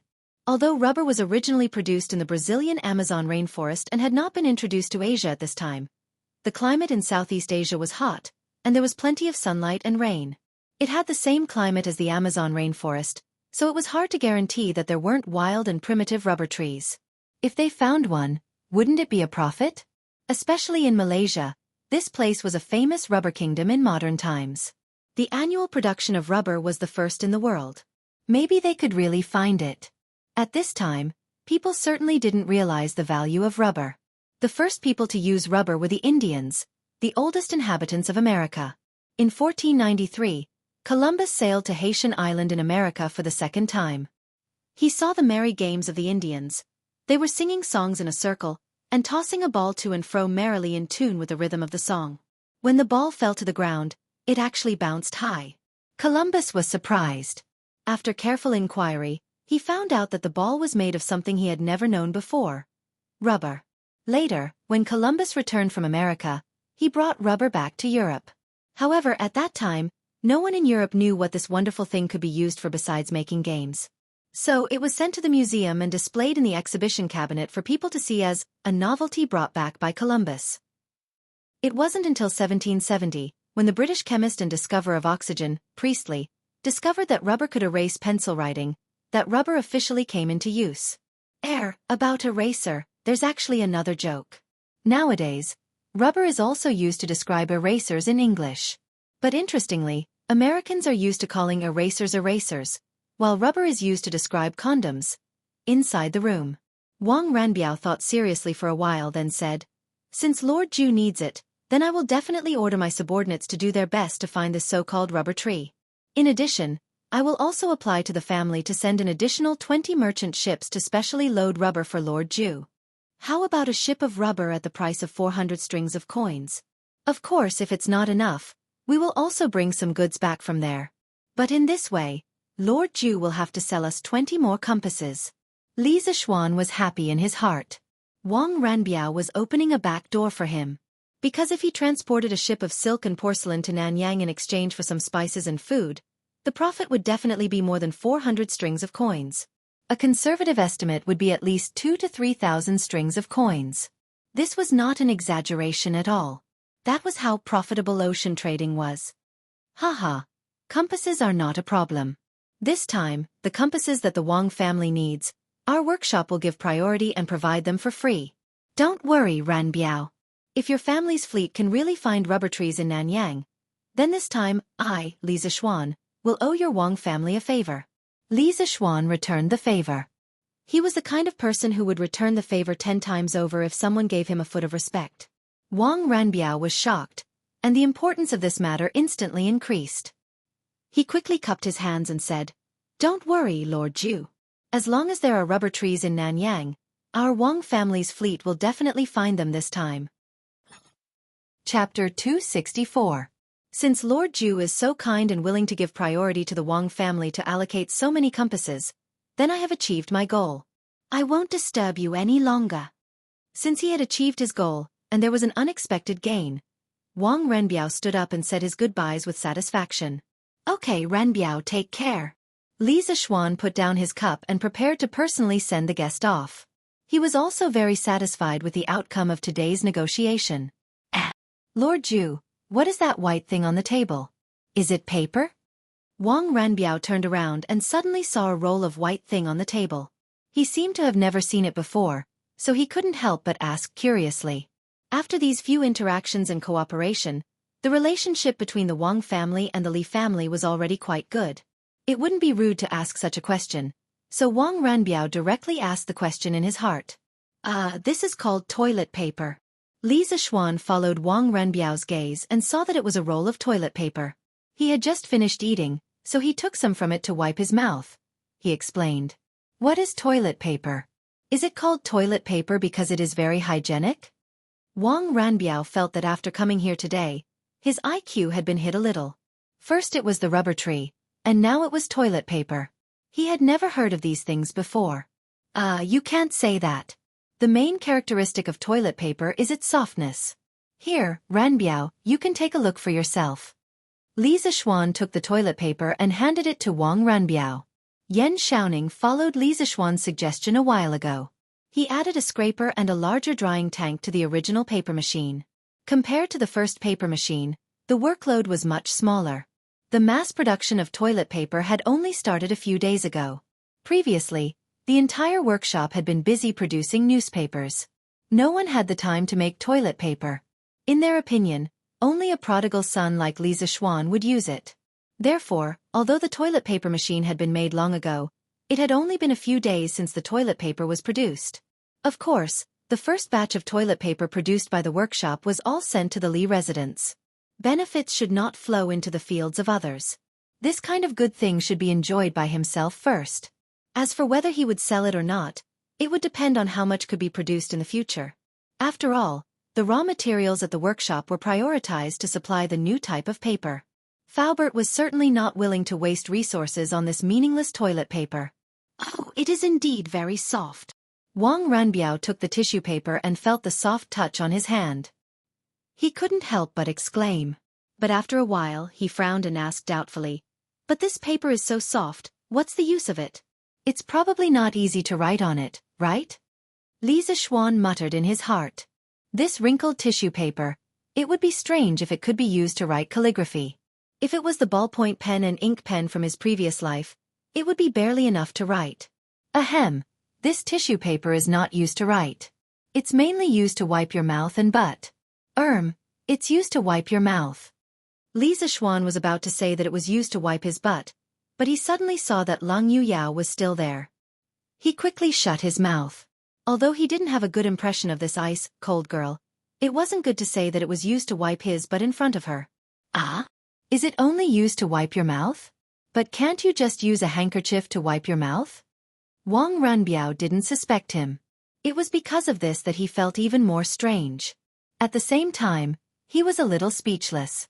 He secretly thought that Li Zixuan really knew how to enjoy himself. He even specially made a new type of tissue paper to wipe his mouth. He really knows how to have fun. Lang Yuyao didn't think so. She was standing closer to Li Zixuan. Moreover, she practiced martial arts, so her hearing was much sharper than Li Zixuan's. She heard every word of Li Zixuan's words clearly. Although Li Zixuan didn't completely say the words wipe his butt, Lang Yuyao could guess what Li Zixuan wanted to say. She couldn't help but fiercely glare at Li Zixuan. She secretly thought that this person looked decent on the surface, but in reality, he was no different from a vulgar hooligan.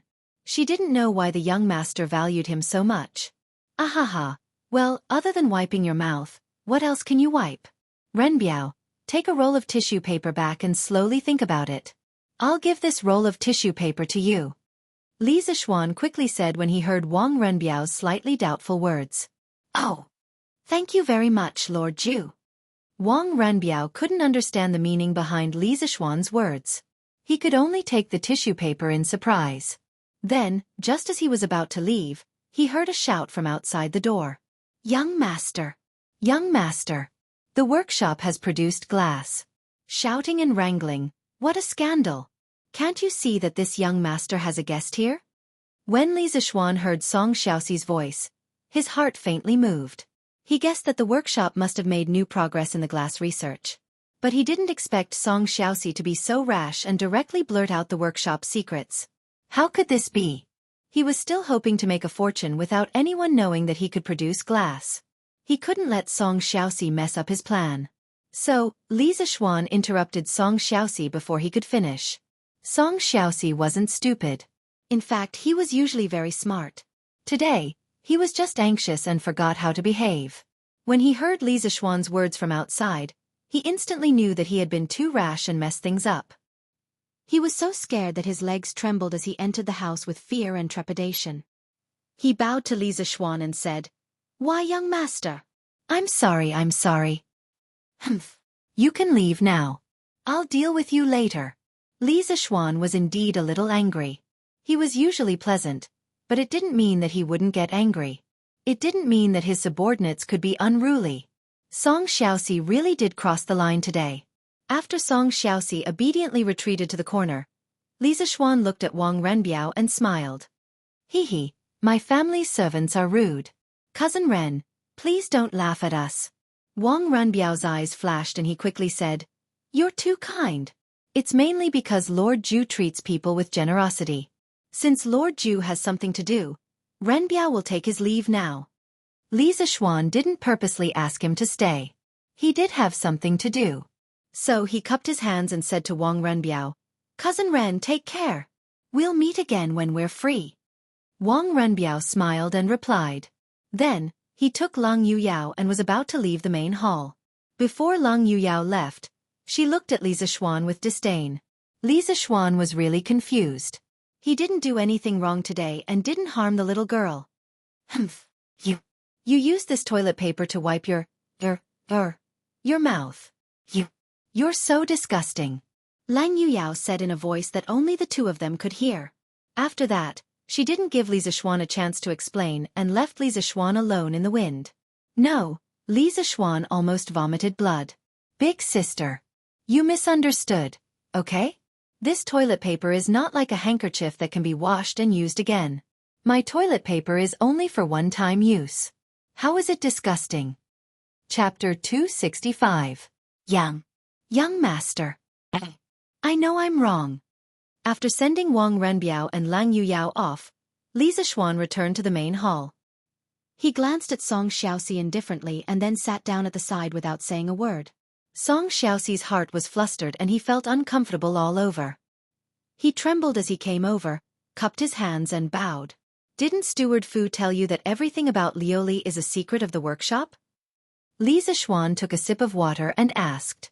Young master, Steward Fu said that I was in a hurry so, Song Xiaoxi hurriedly explained. Humph. A secret is a secret. Under no circumstances can you reveal the secrets of the workshop. If you can't keep it a secret, then there will be no place for you in the workshop in the future. Because you will harm the interests of all the workers in the workshop. Li Zixuan said coldly. Bang. After hearing that, Song Xiaoxi was so frightened that his legs turned to jelly. With a bang, he knelt on the ground and begged for mercy with a pale face. Young master, I know I'm wrong. I promise there won't be a next time. Please forgive me this time. Don't chase me out of the workshop. Only those who had stayed in the workshop knew how good it was inside. Song Xiaoxi's hometown was in a village outside Chang'an City. Previously, he had been working as a waiter in a restaurant in Chang'an City. Every day, he had to smile and flatter. If he was unlucky, he would be scolded by the shopkeeper. Moreover, he was paid very little. Ever since he entered the workshop, not only did his monthly salary increase, but there were also very few people who would find trouble with him for no reason. Every time he returned to the village, the villagers would always cast envious gazes at him. This was because the owner of the workshop he was working in was Li Zixuan, the person who invented the curved plow. He was the great benefactor of all the villagers. In the workshop, Xianxia could gain money, happiness, and dignity. How could he bear to leave? At this moment, he was so regretful that he wanted to slap himself. Li Zixuan looked at Xianxia expressionlessly. It was not that he was cold-blooded, but he had to follow the rules. Xianxia had always been Ma Zhou and Faubert's right-hand man in the workshop. Correspondingly, he knew a lot of things. If Li Zixuan did not scare him now, sooner or later, things would get out of hand. About a quarter of an hour later, Xianxia felt like a year had passed. The sweat dripping from his forehead mixed with the tears flowing from the corners of his eyes. At this moment, Li Zixuan finally opened his mouth. Get up. I'll give you one more chance. However, if there's a next time, you'll have to leave the workshop on your own. In addition, half of your salary for this month will be deducted as punishment. At the end of the day, Li Zixuan was still a little soft-hearted and could not be ruthless. Thank you, young master. Thank you, young master. I'll definitely remember this lesson and never do it again. Xianxia heard this and let out a long sigh of relief. Then, he was ecstatic and grateful. As long as he could continue to work in the workshop, he was willing to have his salary deducted for 2 months, let alone half a month. He believed that anyone would be able to make up for it. Well, now let's talk about what Faubert asked you to do.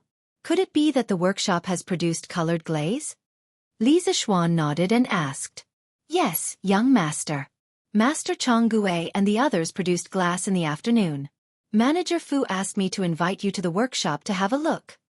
Xianxia stood up, wiped away his sweat and tears, and quickly answered. Well, very good.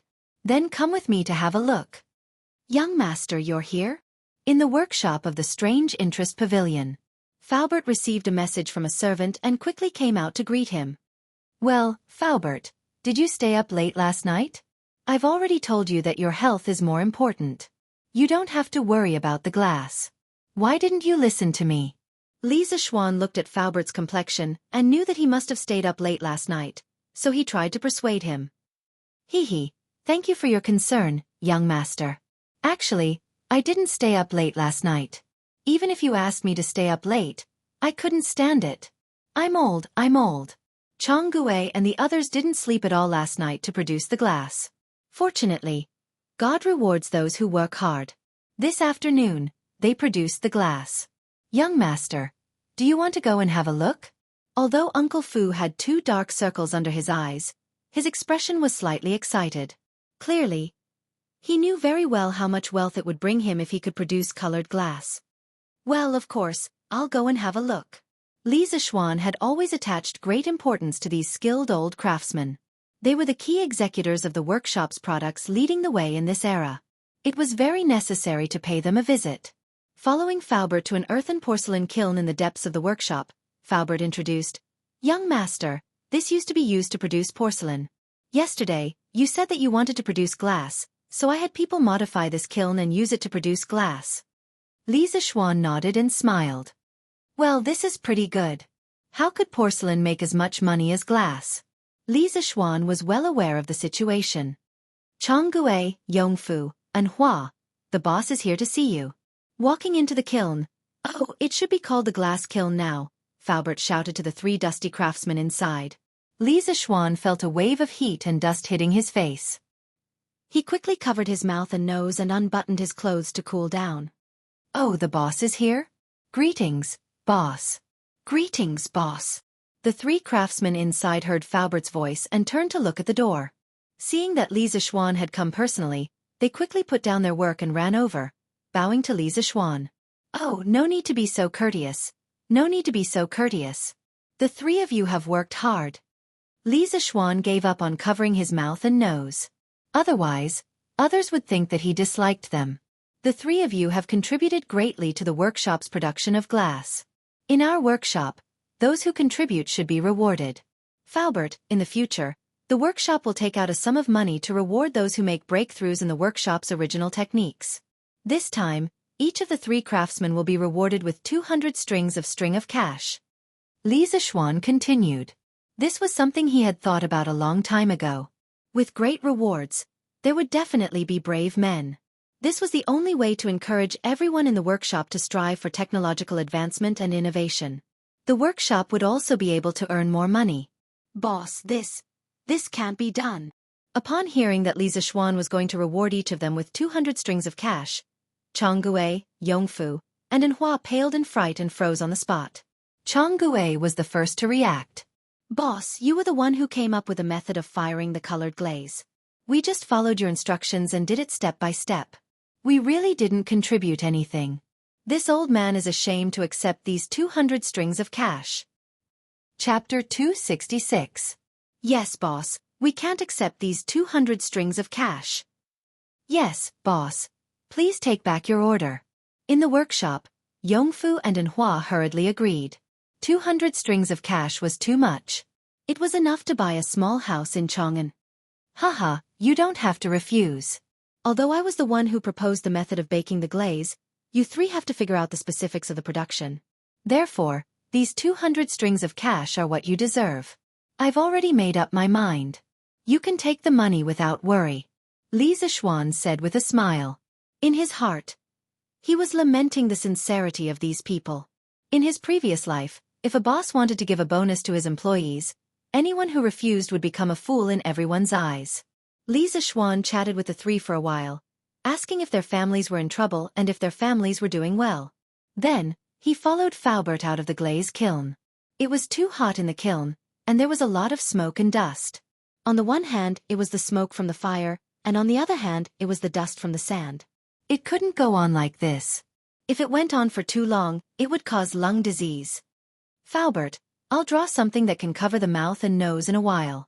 Go find a tailor to make it. In the future, everyone who enters the glaze kiln must wear this thing to prevent the smoke and dust from being inhaled by the workers. After leaving the glaze kiln, Li Zixuan greedily took a deep breath of the fresh air outside. Then, he said to Faubert that it was necessary to wear a mask in this kind of workplace. Faubert asked curiously, "Young master, why do you have to do this? Brick and porcelain kilns have a lot of smoke and dust. The craftsmen have long been used to it. It's fine. Even if they're used to it, it won't do." Li Zixuan said decisively, "I call this thing a mask. Faubert, have the tailor make a batch. In the future, whoever enters the glaze kiln without a mask will be kicked out of the workshop. In addition, after the matter of the compass is settled, the glaze kiln will also need to be remodeled. Think of a way to reduce the smoke and dust inside the glaze kiln as much as possible." This. Young master, isn't this system too harsh? You want to chase me away if I don't wear a mask? Only then did Faubert realize that Li Zixuan was actually serious. He couldn't help but be flabbergasted. "Just let them do as you say. If they don't agree, come and find me." Li Zixuan was too lazy to explain to Faubert about tuberculosis. He simply said a few words and left with a flick of his sleeves. Faubert looked at his young master's back and was speechless. He wiped the sweat off his forehead and prepared to find a tailor. Sir. Oh no, it should be boss. Boss, you're here?" Li Zixuan walked out of the small courtyard where the glaze kiln was located and wandered to the back hall, the headquarters of strange culture. In front of a stone table under a pavilion in the courtyard, little Yu came to work today. She saw Li Zixuan at first glance and hurriedly ran over to greet him excitedly. In this courtyard, except for Ma Zhou who took care of her because of Li Zixuan, the rest of the people were quite cold to her. At this time, when she saw Li Zixuan coming over, she couldn't help but feel happy. It was like suddenly seeing an acquaintance after being abandoned in a strange place.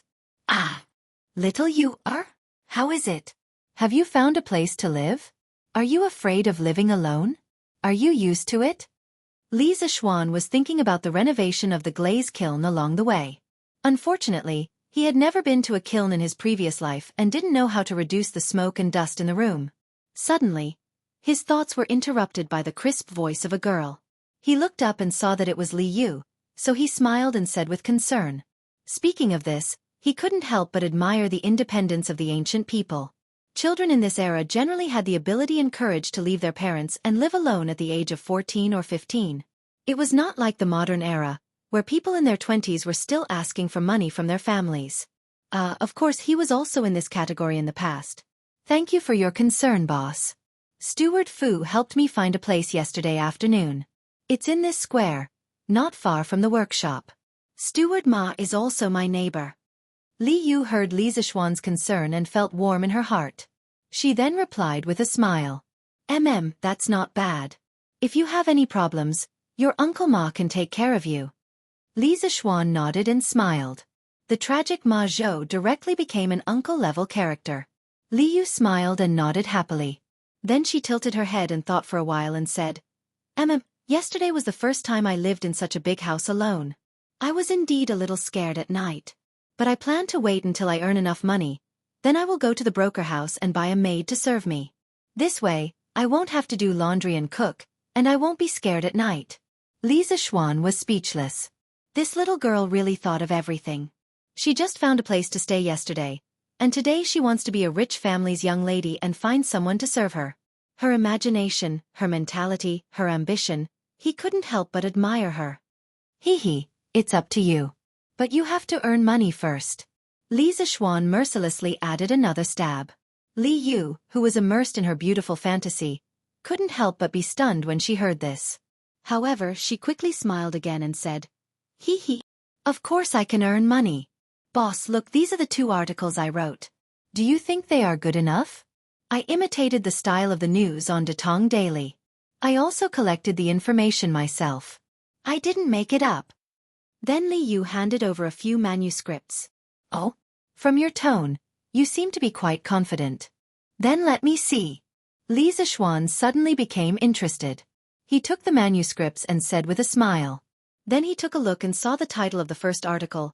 Rich Family's Prodigal Son Became a Monk for His Lover. Seeing this title, Li Zishuan suddenly staggered and almost burst out laughing. There was no other reason except that this title was very similar to a meme he saw in his previous life. It was a very famous title party. Title: Rich Family's Prodigal Son Became a Monk for His True Love. Content: Dream of the Red Chamber. Similar ones there were. Title: Story of 3 Women and 105 Men. Content: Water Margin. Title: Cruel: The Shocking Murder of a Beautiful Girl Who Was Burned to Death by a Match. Content: The Little Match Girl. What's wrong? Boss, could it be that little Yu didn't write it well? Li Yu asked nervously when she saw Li Zishuan's strange expression. No, it's good. Let me see it again. Li Zishuan quickly waved his hand and denied. Oh. Li Yu responded and then walked to the side, quietly waiting for Li Zishuan's judgment result. Chapter 267.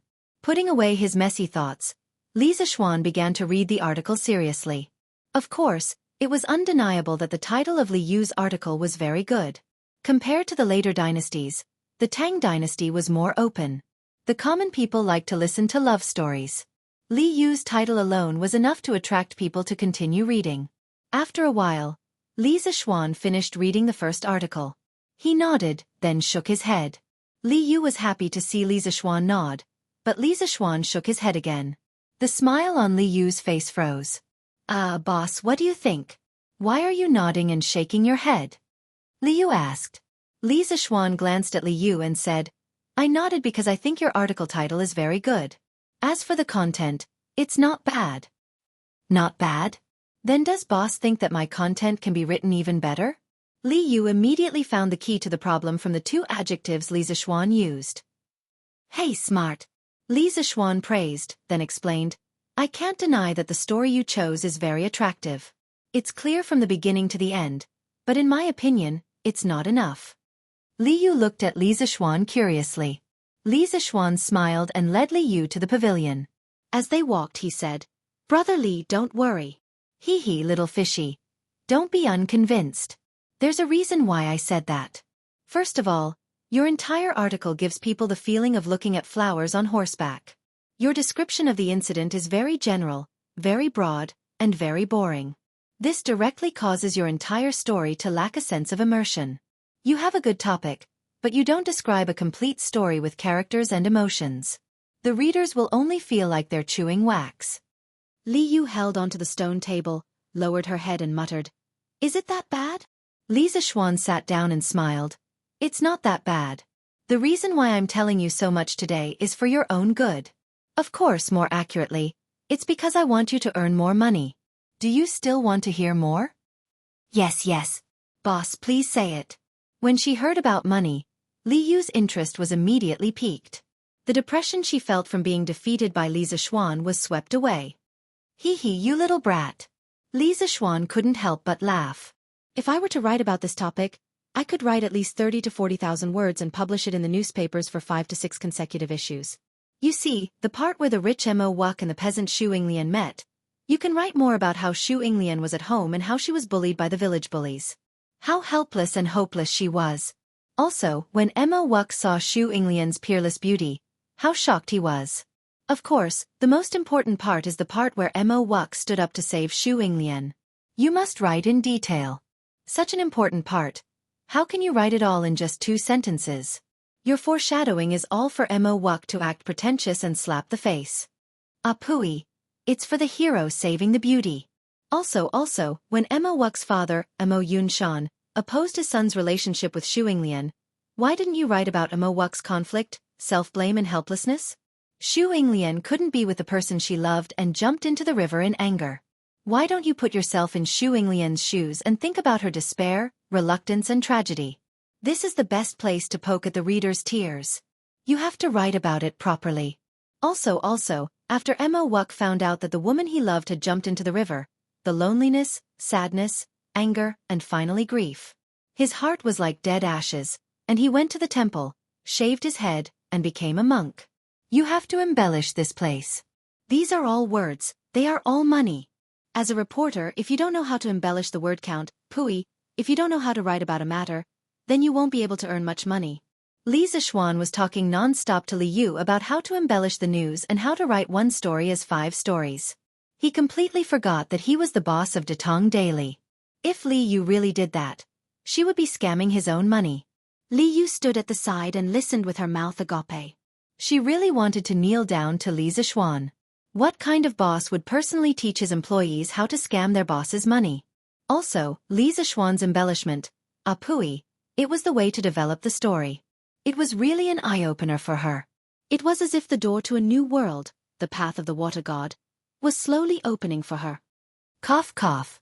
At this moment, a light cough came from the side. It turned out to be Ma Zhou.